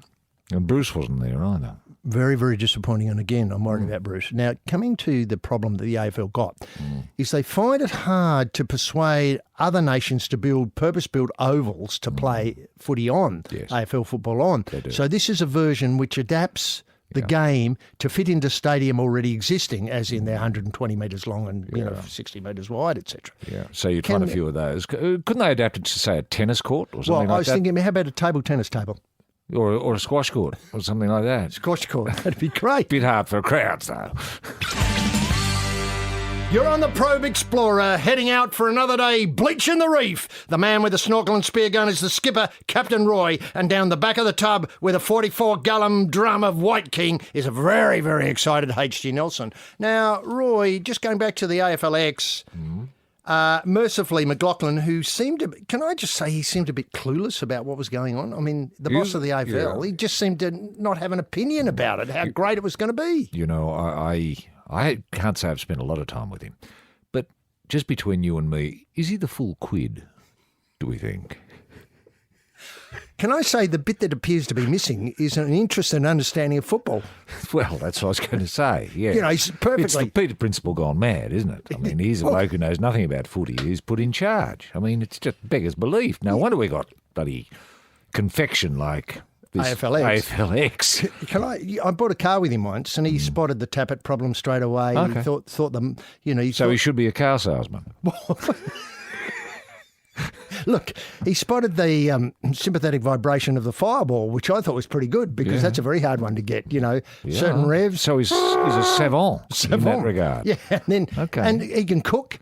He's great at entertainment, but when he comes out to represent football, something goes missing. Yeah. And I think it's the football bit that goes missing. Can I just say that I did have a few words with Sean Attlee, the North Melbourne speedster. He said, it's very up and back. There's barely any stop. Can I point out that I'm starting to get really interested in the Dodgem cars at this point? Yes. Do you know what I mean? And the fairy floss. Sure. I think I might be getting another Pluto pup before the rest of the night. Usually if you kick a goal, there's a bit of a rest and everybody comes back to the centre square. But as soon as the goal is kicked... You move on. Yeah, they move on. Yeah. So there's But it's only 10-minute halves, though. You're not going to be buggered. I mean, these players are used to... playing 20-minute quarters.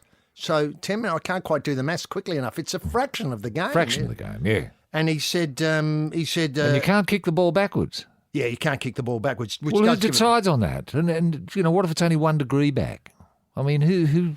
Can I point out, rules are introduced to cause controversy. You and I know this. Yeah. Look at rugby union. That's what kept the game going for all this year. It's not the interest in the play, but the interest in what... Yeah, what is that about? Yeah. Entry from the side. What? Truck and trailer? What? Now, this has obviously got some of those built into it already. Yeah. Because imagine some people are going to go with their theodolite. I will.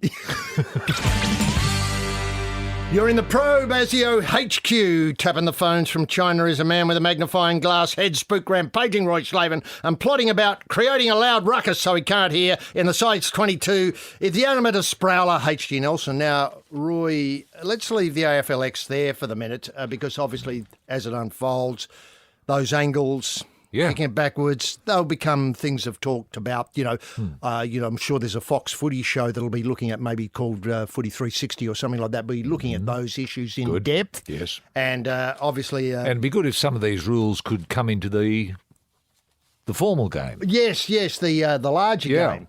Now, look... I was shocked when I saw a very disturbing picture on the back page of one of the Sydney newspapers this week, and it showed the Blues coach, Brad Fittler, dressed up in what can only be described as bikie gear. Oh, yes. Straddling a hog, a Harley Davidson. Right. And I thought, have rugby league finally gone mad? Or have they spotted a niche marketing opportunity here? Because I don't think... Well, now bikie gangs have been disbanded. They're looking for something to interest them. Could be. Is that what you're suggesting? Exactly what That I'm suggesting. They could turn their focus to rugby league. Well, look, I know the Finks, the Comancheros, the Rebels, the Hells Angel, the Coffin Cheaters and Gypsy Jokers are are obviously their numbers are down. So this means there's numbers available Oh, yeah. roaming around looking, as you point out, for something to do. Yes. Rugby league could be that thing. It's a tight fit too, isn't it? I think it could be, yeah. Mayhem on the roads, mayhem's on the paddock, that Yeah, sort of thing. exactly, yeah. Wasn't Kerry Hemsley, that great Balmain Tiger, wasn't he... He was an angel, I think. Yeah. One of the last of the great motorcycle rebels who played rugby league. Yeah. I mean, I'm sure listeners will know the history of this, but it seems to me that around it, and that's a long time ago. In fact, I'd have to say Kerry might have finished up in the early 80s? 80s, yes. So it's been a long time. A long time since we've had a footballer on a hog, isn't it? Exactly, except you've hit the nail on the head. Yeah. Now, the reason why... Is he badged? Is he wearing badges? He's got badge. He's badged right up here. I can see Harley Davidson Would he badge be on him. arrested if he went to Brisbane? He would. Or the Gold Coast? He would. He's got an NRL patch. He's got it looks like a Eureka flag patch. Wow. The Eureka flag's back in the news, I see. Wow. In a big way, yes. Okay. Now, look, I'm just wondering if this is a useful, conjunction of things. Rugby league, rebel motorcycle outlaws, and the idea that we're raising money for the homeless. Now, this is a fairly long set of... Well, hang on. What, dominoes. Freddie's on a hog to raise money for the homeless? Let me set it out. Yes. It's got to go back a bit because revealing the selflessness which he is striving to impart on the New South Wales Blues, Fittler and his team of hogs are about to embark on a road trip. Now, takes a little while to get your head around that. Hang on. This is sending a message to the Blues about selflessness. Exactly. Okay. Freddie hasn't got anything to do this week, so he's going to ride around on a hog, raising money for the homeless. Originally, it's badged as Hogs for Homeless, and I thought, wow, what a great idea that Harley Davidson is going to give every homeless person a motorbike. And I thought, well, that'll enable them to get to work and back to wherever their digs are much more quickly than having to worry about on public I transport. suppose so, yeah. Now, Yeah. ahead of his mission to reinvent the New South Wales origin sign, Reinvent. I know. Okay.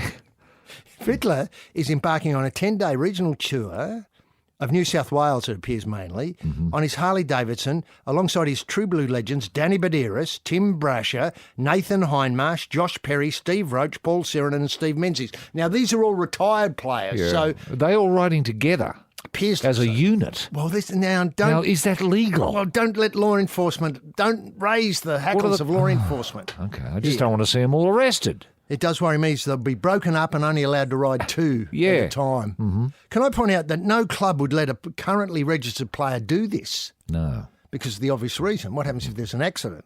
Now, this is apparently the 6th annual Hogs for the Homeless. I had no idea. Now, the other thing is, I'm not seeing a decline in homelessness I'm not. as a result of the Hogs' the work. terrific work the Hogs are doing. And what is the plan? To build homes? No, they're kicking off February the 16th and they're roaming around New South Wales, etc., regional towns. They're taking 4,500 kilometres to get there. They're going to hand out, and this is what I like, is this gives you an idea of how focused it is, 3,000 students. Well, they're handing out footballs. They appear to be. Were they selling the footballs to raise money? Well, that'd be a good idea. And how? 5 blokes on bikes. Where are they storing the footballs? Well, they must have some sort of trailer behind them, a support vehicle. Support staff. Yeah. Now, they're going to returf an entire playing field in Wellington. And now, hang on. None what? of these guys have tickets in, agriculture or whatever that's gardening called. Gardening, yeah. None of them at all. And how does a hog, motorbike help with returfing? I guess they get off the hogs and then they're going to Where are the get out shovels with and stuff? bucket and spade. They must have a truck. Unless the Wellington ground has them in store, and they might be able to get them from a local Bunnings. I don't think there'd be a Bunnings in Wellington, but... I don't know where your nearest Bunnings would be. What do you mean to buy your... And what sort of grass are they putting down? Are they putting down that Sir Walter buffalo or something like that? Something that doesn't need too much water. That's what the thing would be, is because pretty dry. You wouldn't out go there. with bent or kikuyu. Oh, kikuyu at a pinch, I suppose. It always bounces back after a drought. Can I ask, would this require a lot of watering and maintaining when you top dress? Yeah. Otherwise, it'll Returfing? just die. You'll just have dead turf there as the hogs disappear into the bloody sunset.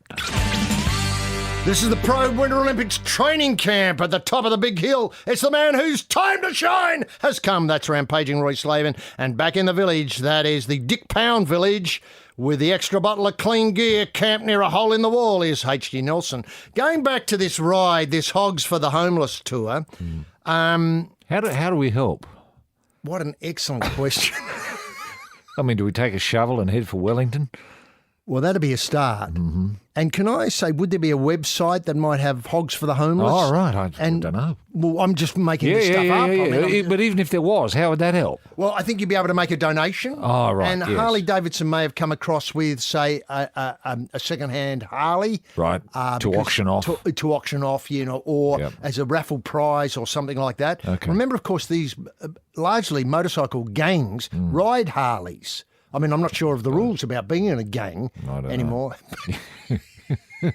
But riding a Harley seems to be a prerequisite. Sure. So I think a lot of Harleys. Well, a Harley, secondhand- and you make crystal meth or something, don't you? Oh, you Isn't have to that- have a hobby. Oh, well, even full-time occupation. No, making well, a mess. that's the business model, Yeah, isn't it? that's right. I mean, it seems to earn a hell of a lot of money, doesn't it? It does. It would be Phenomenal amount of money. Would be the most profitable industry in Australia. Would have to be. You'd have to think. apart so, from money laundering or something like that. yeah, or money rigging- laundering, yeah, rigging sure. races, you might be able to get a bit out of. Yeah. Now, So what if they turn their attention that way? You know, I mean, if you're going to break the law for a start by riding as a gang, well, you might as well get the whole hog beautifully put. Now, Fritler, and raise a hell of a lot of money. And wouldn't it be a beautiful story? you know, can I No, there are no homeless people left in Australia. Well, how'd you do that, Brad? well, we sold a hell of a lot of crystal meth. Well, you know, that's not as silly as it sounds. You know, the state government in New South Wales is allowing people who like poker machines, as in people who own the licenses of poker machines, to have more if they dedicate a certain part of the turnover to the schools and hospitals of the area of their hotel or premises where they've got the poker machines. Is that right? Well, it's a similar idea, Similar isn't it? idea, I suppose. Yeah. Okay. Yep. Well, there must be advertising slogans that could help us here. You know, I just can't come up with a quick one that, homeless, crystal meth, All right. great result. I can't quite join those things yet together. No. That would be a challenge for, Yeah. people in the advertising caper. Anyway, Brad says it's an awesome thing to do. It's one of the more enjoyable things I've done. Now, What? Doing the cooking or doing? the tour gains more momentum everywhere. We're all really looking forward to getting out there and giving back to the communities who need our help the most. Wow. Wellington at this. I know, Wellington. the top dressing. The top dressing. Is that the best way to do it? I don't know. Well, it gives them something to do when they get to Wellington. Otherwise, what do you do? I know, play footy. Yeah. And in what can only be an indication of the role within the community which he wants his New South Wales players to play in this year's series, Fitler said, sometimes the simple things like meeting people, saying hello and having a conversation can go a long way to inspiring them. Now, can I point out one fatal flaw before you get comment on that? Here's the people going on it. Danny Badouris, Tim Brasher, Nathan Hindmarsh, Josh Perry, Steve Roach, Paul Siren and Steve Menzies. None of them have any hope in hell of being selected for this year's Blues. So it doesn't matter how much you inspire them. Well, hang on. He's not talking about inspiring the blokes behind him in the queue on the hogs. He's talking about the people he's going to bump into in Wellington. But they're not playing either. But they might get the idea. They might think, here's Freddie and Beaver and Tim Brasher. Wouldn't it be great to sort of be like them? How do I be like them? Well, you've got to become a Blue. How do I do that? Well, you've got to play rugby league. Where do I play? Here on the Wellington ground that we've just... See what I mean? There's something There's a connection there. So when it comes to sometimes the simple things like meeting people and saying hello and having a conversation can go a long way to inspiring them. You mean the people they meet on their tour? I've got to be blues. Yes, yeah. They're all going to want to be blues. Oh, g'day, Freddie. Okay, Beeve. How are you, Bee? You Beaver Menzies, yeah. You're Tim Brash, yeah. Weren't you dragging the bag there for someone, yeah? You're great. Okay. What are you doing here, boys? Raising money. What for? For the homeless. Oh, okay. How you doing? How can I help? You want to have a sniff? This is the Probe Big Night Out, dolled up in glitter behind the wheel of the Tesla, the designated driver rampaging Roy Slaven, and camped on the back seat, that melodrama in mascara, H.G. Nelson. Now, Roy, just before we leave rugby league, we've had a number of inquiries here if we had any late mail on Big Dave Coltrane-Taylor. Now, you may remember that Big Dave left the ranks in Australia and went to play for the Toronto Wolfpack. That's right. The Toronto Wolfpack had quite a good Australian representation. This is a Canadian team that played in the English competition. Yep. They had people like the ex-Eel, Fui Moi Moi. Oh, really? And Ryan Bailey and so on. Now, they won their level and obviously got promoted in the English Rugby League. I think they were in third division now, obviously, State and the Bleeding, obviously, they're in second division. Great, yeah. And then Dave got axed from the Toronto Wolfpack. And I know a lot of Dave Taylor fans were very disappointed by that. Yeah, they would be. Now, he's had a terrific offer from a team in Central Queensland, the Central Queensland Capras. Yep.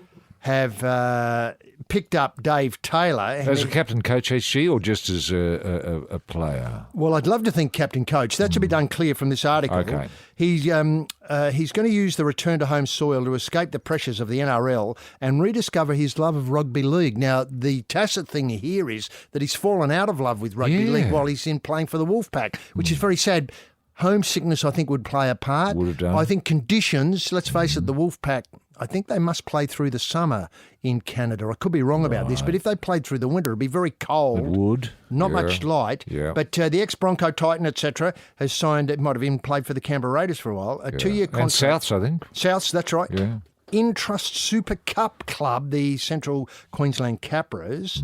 Now, Taylor's decided to return to his birth town of Rockhampton, etc., and it was an interesting comment that got him to do that. Former NRL star and Channel 9 commentator Scott Sattler encouraged Taylor to focus on his happiness. I'm a big believer that when you're at the crossroads, you go back to what you know. Yeah, I think that's right. He's at a crossroad, is he? Well, it appears that way. I'm coming back here and enjoying my football, and we'll let the football do the talking and not force the good football out, which will be the best thing for me this year. Well, I don't follow that at all. No, and not force the good football out. I'm not quite force the good football out. Yeah, there's been so much pressure on players because of the What sort of pressure was he under at the Wolfpack? What was going on there? Well, what would cause Big Dave Coltrane-Taylor to fall out of love with rugby league? I've got no idea. Reading between the lines, he had a pretty full-on career over the last 12 years. He's looking to settle down. He's been a journeyman. He became a journeyman. That's right, a journeyman. Well, he's not happy being a journeyman, not Big Dave Coltrane-Taylor. He loves the journey. Oh. Can I point out that he'd make an excellent backup if should any of the Hogs for the homeless, Well, I tell you what, at Wellington, they'd turn up to see Big Dave Coltrane-Taylor help turning the sods over in Wellington Oval. They would. They would. Look, what worries me... And handing out some of the footballs, he could do that. They got 3,000 to hand out. Dave wouldn't bloody shirk. He'd do the heavy lifting He there. would. I reckon he could get rid of 1,000. He could, easily. And without any effort at all. Yep. And I tell you what, people will be scratching their heads wondering who the hell Danny Badiris is or Paul Sirenen. Yeah, or Beaver Menzies. Beaver Menzies, they'd be scratching. They'd know who Dave Coltrane-Taylor was. Of course they would. They've Wolfpack mad out there. Yes. Now, can I just swerve in a different direction? Well, anyway, sorry, just trying to resolve this somehow. Big Dave Coltrane-Taylor is going back to his love of rugby league in Townsville.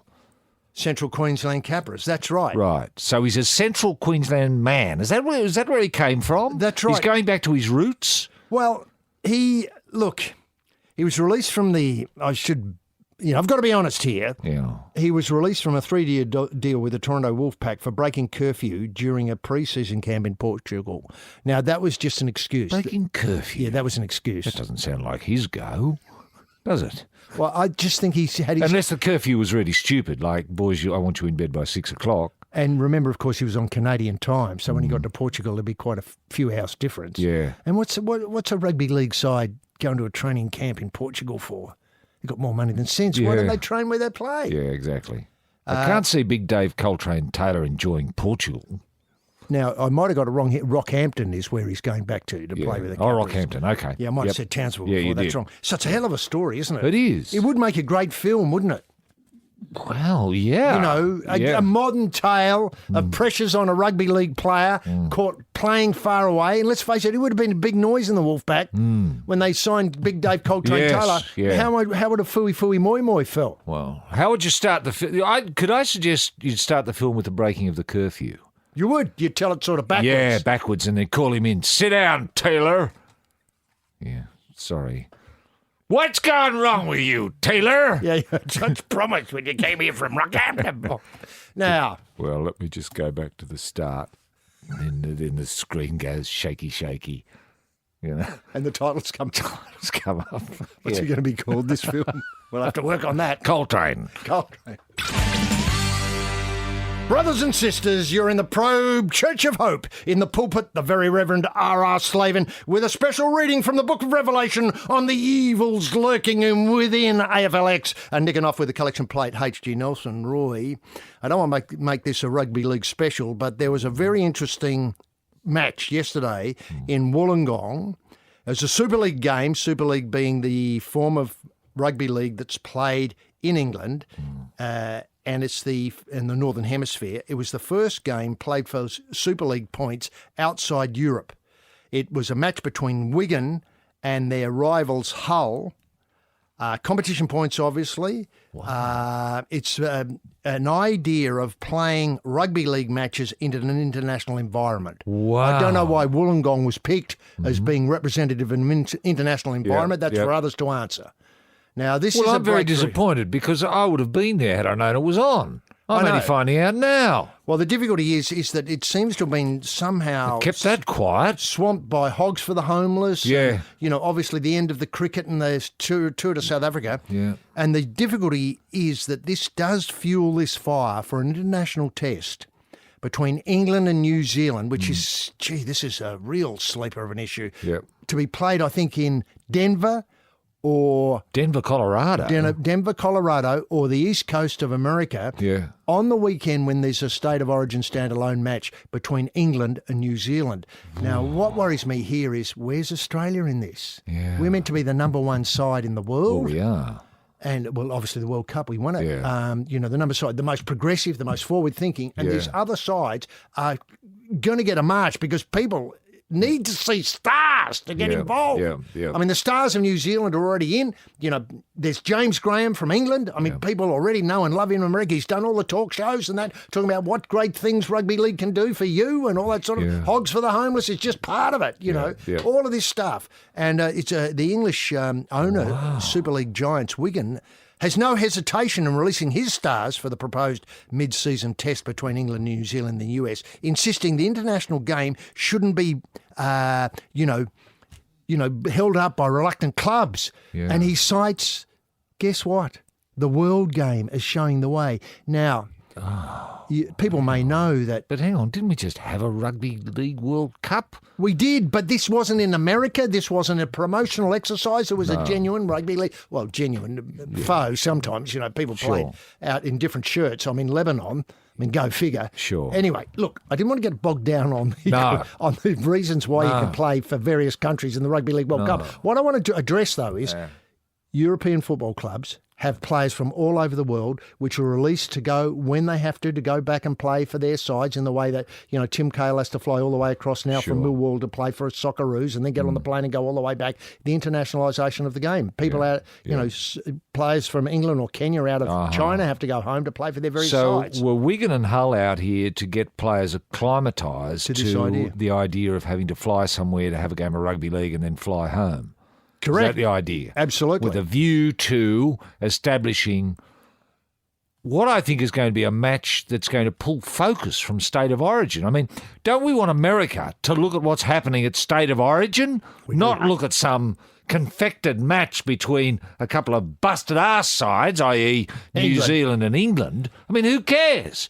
I mean, Australia's what it's all about, isn't it? It is. The pinnacle of rugby league is state of origin. Well, OK. Well, if I was Freddie Fittler, I'd bloody get the hogs heading back towards town and begin the idea of having the state of origin game in New York or to steal the thunder. Exactly. What a great idea. Or Madison Square Garden. I'm not sure how you'd have to dig it up and return Well, you would. You'd have to bulldoze half it down, but can be done. Now, look, can I suggest Hogs for the Homeless US? Yes. Sending our team. Yes. Oh, let's face it, they all know, whoever's on this list, Beaver Menzies. Danny Baderas. You can do all the talk shows, as you say. Jimmy Kimmel, ladies and gentlemen, Buddy Baderas. Yeah, that's right. What are you doing here, buddy? Playing rugby league. Well, promoting rugby league. Yeah. What do you do for a bit? Well, I'm a hog for a homeless, really. That's what I'm doing. How's that work? Don't know. What disappoints me is the lack of vision in... Well, tremendous vision coming from Europe. Oh, I understand that. From Europe. The fact that they wanted to keep it to themselves and not involve the locals here, I find astounding. Yes, this is the Probe House of Blues on the Fender Strat, slow and Roy Slaven, and stirring the 12-bar soup, H.G. Nelson. Roy, some very sad news. I know this will shock you, and I'm glad... some people are no longer here to, no longer around to hear this. The amateur boxing is facing expulsion from the Olympic Games in Tokyo in 2020. Can I point out that Tokyo 2020 is just over 2 years away? There'll be no more boxing. No more boxing. Why? What? Well, the International Olympic Committee over grave concerns relating to sports, finances and governance in the, the Federation of Boxing that makes up the Olympic boxing the community. fact that it's been corrupted for years, is that the problem? Well, it's a bit late in the day to worry about it, isn't it? I thought we got used to it. So hang on. Are all the gold medals, all the medals ever given out to boxers over the years, are they going to be cancelled, brought back, got to hand them back in? Well, let me just, before I address that, Thomas Bach. Remember Jeff Fennick? He won gold and he wasn't given to him, of course. He was told he didn't win the bout, even though the bloke he'd been fighting was in hospital. But Jeff didn't get the points. Remember he staged a sit-down? He did. He was furious. Furious. Now, am I thinking that's Korea? It was Korea. 88? Yeah. Now, look, Thomas Bach, the IOC president, has warned, he said yesterday, the IOC was not satisfied with the report prepared by AIBA, the whatever it is, Boxing Association, the world governing body for amateur boxing, and that it would be opening an investigation. The issue centre on the AIBA having made Graf Rakimov, a man shrouded in controversy, its new interim president. Graf Rakimov? Yeah. Is he the president now? No way! Yes.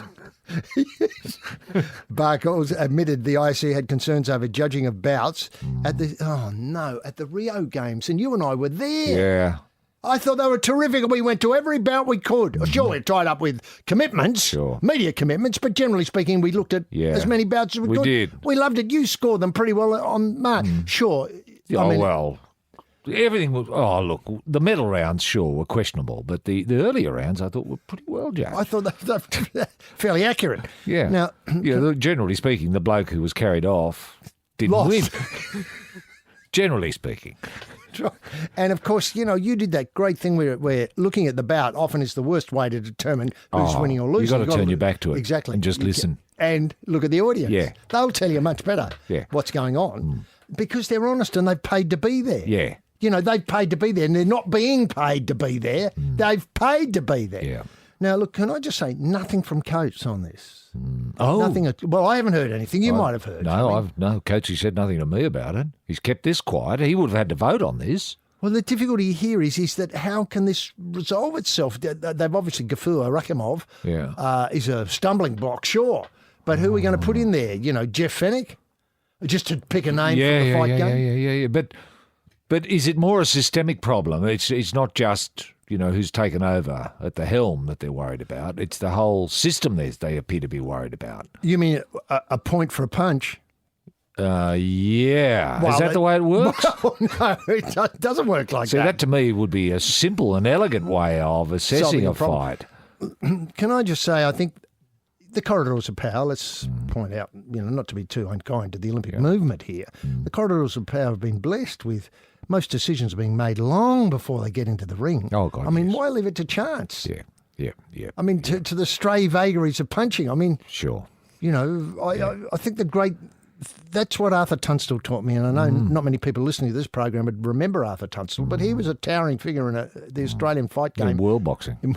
Yeah. boxing in the amateur boxing, the Olympics, stuff like that. Yeah. This is very sad. Did you ever think this would happen? No, I never thought Can I'd I see it. ask, do you think there's some other agenda here that the Olympic movement's looking to cut down the number of people going? To allow more popular sports, more modern sports. I think that's more the point. More modern sports than boxing. Yeah. Well, I tell you, it sets a very difficult and unsavoury precedent. Because if they're going to rub a whole sport out of the Olympic movement because of corruption, there'll be nothing left. This is the good ship Probe at the wheel with a knife between the teeth and a patch on the eye. The bosun, rampaging Roy Slaven, and walking the plank, the peg-legged H.G. Nelson. Roy, this is a dream come true, I think, for most right-thinking Australian sports fans. Look, this weekend, during the World Super Six golfing competition... Oh, the Super Six. I know. Super Six Perth at Lake Carryup. Whoa.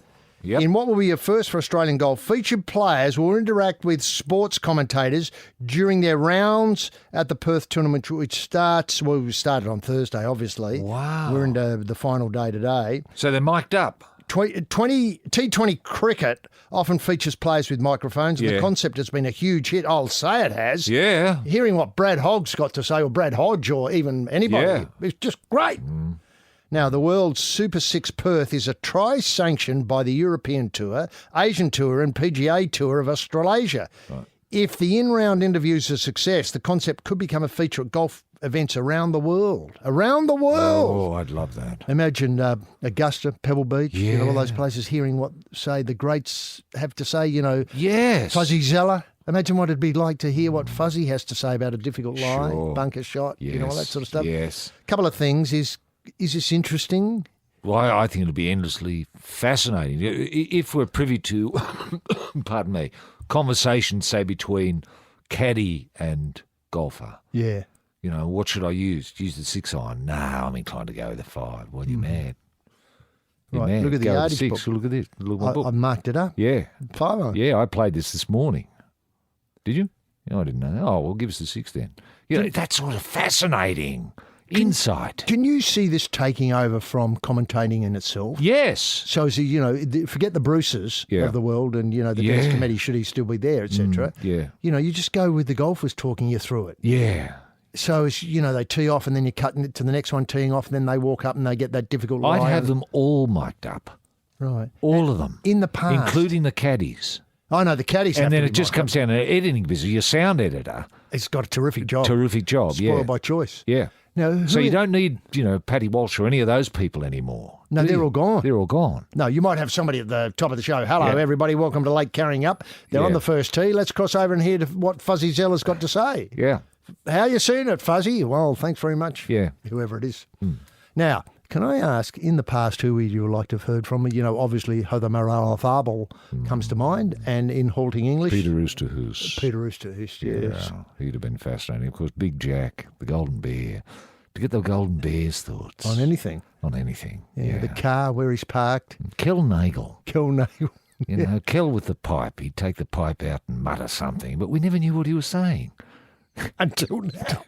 And then, of course, what would be great is to hear what Greg Norman thought of anything, really. Yeah. Problems in Bataan. If he took a call on course, I'm not sure whether you're allowed to do that. You may not be allowed to do that. Right. Well, Greg, you could rope in. Greg could present it. I mean, because Greg gets on with the current players more than anyone does. I know, they all love him. Yeah. And they really open up to him. If Greg, it's Shark here. Hey, what are your thoughts on this one with this putt? Do you see it left or right? Are you going to be up and down? Can you see yourself getting up and down? Can I point out, what is it? You drive for show, you putt for dough. Putt for dough. Yeah. Yeah. I mean, you're putting for dough here. And then, of course, what's wonderful is to think that people will be betting on what's said. Do you know what I mean? Yes. He's going to, putt for dough. I might get on. Or that's obviously a beard and he's going to do the opposite. Yep. No, I think it would be endlessly fascinating. And getting the shark in. I noticed the shark is very much behind this. Hogs for the homeless. No, well, not only that. It's the Crocodile Dundee film. I saw that. In fact, he was dressed as Crocodile Dundee. I don't know if you saw that image. I thought it was fantastic. Can I ask? And there's now a call to actually write the script and get it up and running. Over the last few months, we've learned a few things about Mick Malloy and Jane Kennedy. Hello. We've learned that Jane gets turned on in the kitchen. One of my favourite activities, which is a man unstacking the dishwasher. Steady on, women are driving off the road. And we've learned that Mick loves a chamber pot. I've been asked if I'm christening it, will I do it during the show? I did not leave the studio for 2 hours yesterday. What'll we learn next? Triple M's Kennedy Malloy. Catch up now on the Triple M app. Yes, if you want to get in touch with us, remember, of course, you can. Roy and HG at thesportingprobe.com.au. If you've got a message for the Probe-sters, simply go to Roy and HG at thesportingprobe.com.au. Roy, just before I leave that Crocodile Dundee reference, what did you think of the ad? What did you think of the response? I thought it was fantastic. It's got everyone talking Australia again in the United States. I know. And that's what we want. Yeah, 400 million hits, I think they got. Yeah. It's only, 200 million. So many people thought the film was real. When's it going to be released? Can I buy tickets now? That sort of thing. And then they were told, no, it's only a wheeze, Tourism Australia. Go to Australia and have a lot. Were very interested, very keen. Because, as you know, Americans love travelling. That's right. As long as it's not out of the country. Yeah. Now, as long as it's not out of the state. Right out of the town. Yeah, out of your suburb. Out of the street. Can I ask? Out of the house.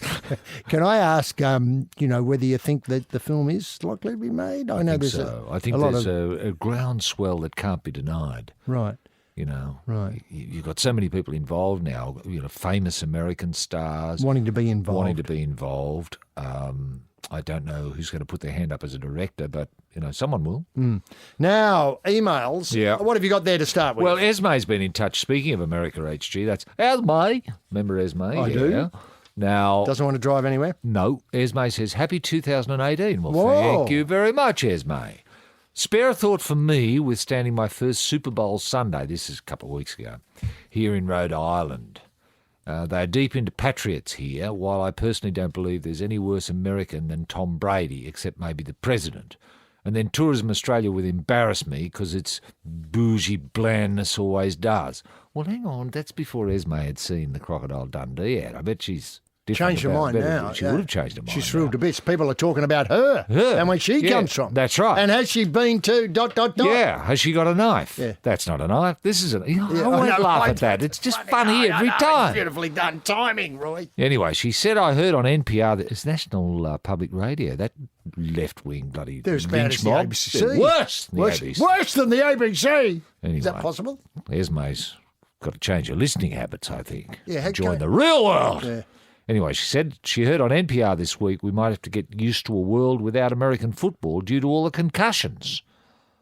Oh, I thought it was rugby league that had trouble with concussion. No. Ian Roberts, I think, was in the paper last week. He was, and I've got to say is that their football, I think, is further along the line here than ours, is they've got a number of court cases. Yeah, they do, but they have helmets. I think that means that they are sillier about what they do. Yeah, right. With the helmet. With the helmet, I got you. Okay. I don't know why they would try to make it safer instead or use robots, but I guess that's why I don't understand gun culture here either. She says, I'm a bit grumpy about being here sometimes. Sorry. Poor old Esme. That's no good. It's no good. She seems out of sorts. She should... Esme, don't give up hope. Always dream. You can dream that one day you'll be back here. Watching State of Origin. Yeah. Now, can I... Look, I'd just go back and have a look at that ad again. Yeah, I'm sure. I'm sure. Look, only... having seen the ad now, I'm sure she's in a much better frame of mind. Look, Richard Morovich has written again. Richard, He's a regular correspondent. He suggests that the Bernard Tomic High School, the uniform colour the basic ground that it's on, maybe put some piping here and there. It should be Gawler Aussie Cream. Well, that's a good idea. It is an excellent one. Excellent idea. Yeah, Aussie Creams. Yes. So as we can distinguish them on the public transport. Oh, hello, sir. You're off to the Atomic High School. Yeah. BTHS. Yeah. That's great. And isn't that grabbing traction? From various, I want to say, ministers of education who are prepared to take I think they've been engaging Boris Becker in some serious conversations. Far too serious for Boris because he hasn't really thought much about it. Yes, this is the Probe Mayday March Past, and March Pasters are in the news again this week, taking the salute, Field Marshal Rampaging Roy Knackers Slaven, and up the back of the bus with his bum on the button, H.G. Nelson. Roy, just a quick one. I don't want to get bogged down in the Davis Cup. No. But disappointment for you, or realistic correction, if I can put it that way, to take it. I think the latter, actually. I think we can take something out of it. Diminar, the demon, his match with Zererov was fantastic. That was the first match. That was the first match. Showed a lot of heart. Nick was out of sorts, and I'm not absolutely convinced Special K's elbow is in good shape. I think he might have the Djokovic disease. That'll mean you'll only sputter from now on and find it hard to get a run of matches. I think so. That's not good, is it? It's not a prediction I'm happy to make, but I think that's probably the way it's headed. And the insight from Tomic was incredible. It was. That they won't win it without me. Yeah, absolutely. As we said at the start of the show, absolutely right. Yeah. And it's well, see, there you are. That's your reality check. If someone like Little Leighton and the Brains Trust behind Tennis Australia, if they come to the realisation that the only saviour for our Davis Cup tilt down the future is Bernard Tomic, how bad is Australian tennis? Yes, we're deep into it. We're deep into it, yeah. On the good news front, though, this week the Australian Turf Club plans to redevelop Warwick Farm. Warwick Farm being almost an outer suburban course in Sydney, not used all that much, for More's racing. The pity. I know, beautiful, isn't it? They've got back in the day, Warwick Farm was a place to go. Glamour, that's right, glamour. The sheiks and the big names from elsewhere. You had to dress up. You couldn't get in a singlet and thongs. You just couldn't. Now, they're building out there. They've got a sales area now, which has been relocated from the inner city in the Randwick area out to there because there's more space. And let's face it, selling horses is booming. Yeah. Australian Turf Club plan to redevelop the Warwick Farm racecourse into a multi-million-dollar centre of excellence. Right. With on-course stables and track upgrades to complement the opening of the Inglis Riverside Sales Complex and Hotel. Well, that's fabulous. So you could have a weekend in the hotel and buy something at the sales. You've never thought about horses, doesn't matter. No. Just go and have a look and see if something gives you the wink and get on board. It's going to be an absolute mecca, actually. And what disappoints me is that the infrastructure isn't really there to exploit it. And I'm talking WestConnect style infrastructure here. Well, if you arrive at Sydney Airport at the moment, there's no direct route to Warwick Farm. There's no tunnel to Warwick Farm. There's not. You can't hire a car and just set the autopilot and off you shoot. No, you can't. It's a most difficult area to get to. I mean, when Badgerys Creek is built, it'll be a lot easier. It will, but not great. But that's down the track. I know. Do you think Badgerys Creek... how long is it going to take us to build Badgerys Creek? Quite some time. Well, I would have thought at least 18 months. Yeah. Gee, 18 months? 18 months? Could that be right? Wow. Well, you and I could build it. I mean, the Hogs. Oh, the Hogs would knock it up in 12. Now, look, the club lodged a development application with the Liverpool Council for a stabling precinct that will eventually include 375 on-course boxes. Well, that's not enough. Exactly. Why so few? I know. 375. It's boutique, isn't it? Boutique. Can I point out that 375 on-course boxes mean only 375 horses? It's not as though you can put 4 in a box. They just won't wear it. Look at your trouble with Rooting King is you have to have the 4 boxes on either side of him vacant. Exactly. Otherwise, he chucks a wobbly. He does. He kicks them through. Lashes out. Yeah. Lashes out. Incidentally, when you bring the king down to Rooting King Lodge, will you have to sedate him much? Oh, yeah.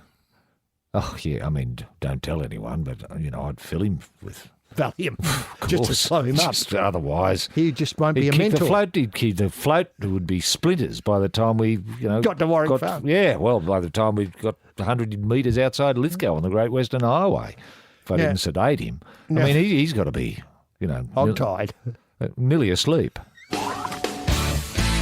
Yes, this is the Probe Centre for Climate Science, dipping another frog into near boiling water. The Prof, rampaging Roy Slaven, and down in the basement, stoking the furnace with briquettes, the coal man, H.G. Nelson. Now, this Centre of Excellence, the Warwick Farm Centre of Excellence, to be built by the Hogs for the Homeless in 12 months. Look, it's going to have stables, obviously. It's going to have self-contained units with horse walkers. I mean, that's the forgotten ingredient. Somebody to walk a horse. Wow. And people think that's easy. That's not. It's not. I don't know if TAFE's teaching that anymore. They used to in the old days, horse walking 1, 2 and 3. Sand rolls, offices and accommodation apart from what's available at the hotel. Is there a conference centre, HG? How about a video room so as horses can look at other horses doing things? Yep. That's a good idea. Role models is so important in horse racing. Yep. You know, we're lucky to have Winks, and I bet you Winks looked a lot at Black Caviar and had dreams. I bet. Thought, bloody hell, if Black Caviar can do it, I can do it. What a joke Black Caviar is. Is there a Salt Lick Lounge, HG? A Salt Lick Lounge. Now, look, one of the things is the stables will be single and double story. Now, this appeals to me, double story. And the concept will be used to build further stables at Rose Hill and Randwick over the next couple of years. Now, in Hong Kong, I know they have high-rise stables. Would you advocate, given that the infrastructure boom in Sydney is just incredible, would you advocate that high-rise stables be part of this complex? Well, that's got to be the future. It's got to be something we've got to be talking about. And it disappoints me that already trainers are not preparing horses to cope with lifts. Now, that's got to be done in breeding. It's madness. I know. It's madness. We've got to breed lift-compliant horses. Yeah. You've got to get a horse in a lift while the mare is pregnant, and you've got to get a foal in a lift in the first 3 hours of life. Otherwise, they're lost. They're lost. They'll be kicking it to death. Yes. Now, one thing I thought of was a steam room. So it's jockeys. You know, let's face it, we've got to slave some sort of jockey school to this. What, a steam room for both horse and jockey? Yes. They can both just lie back and lose weight.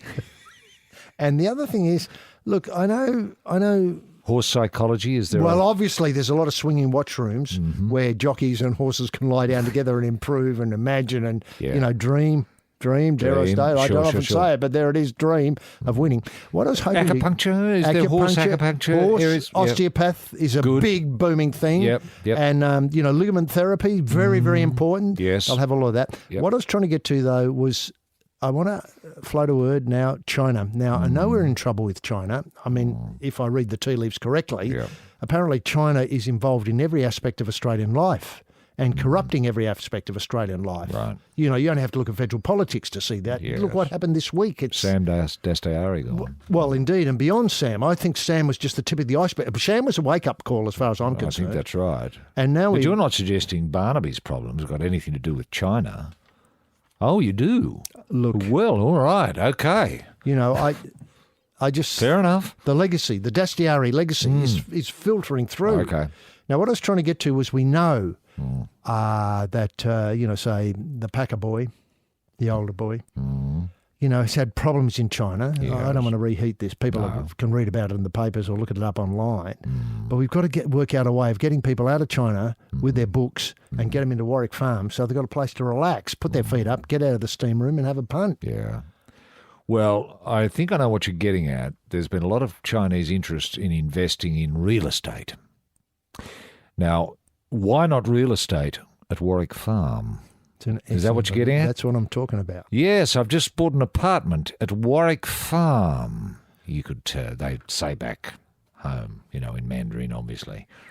You're going to Australia a lot? Yes, I've got an apartment at Warwick Farm. Oh, that's great. What's it like? Oh, it's very good. It's got a lift. And is the horse in there with you? And I can get to know my horse.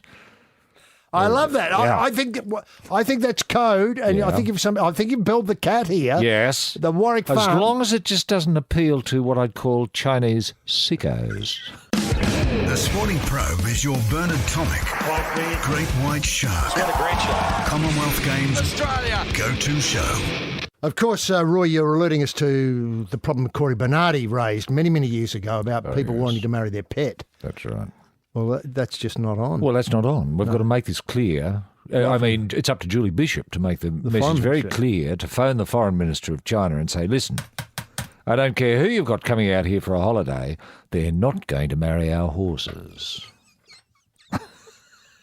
Well, that's it for the show for this week, and we leave you on that rather telling point. Roy, it's been a hell of a week, hasn't it? I just can't remember a week quite like it. I mean, no. And let's face it, they've been topping each other the weeks. I mean, I live licking my lips in anticipation of what we're going to find in the next set of 7. Thanks for being here. Of course, Chairman Miles guided the ship superbly again this week through troubled waters, and the flying fingers of Felix have put this show together terrifically. We'll see you next week at the same time, same place. Bye now.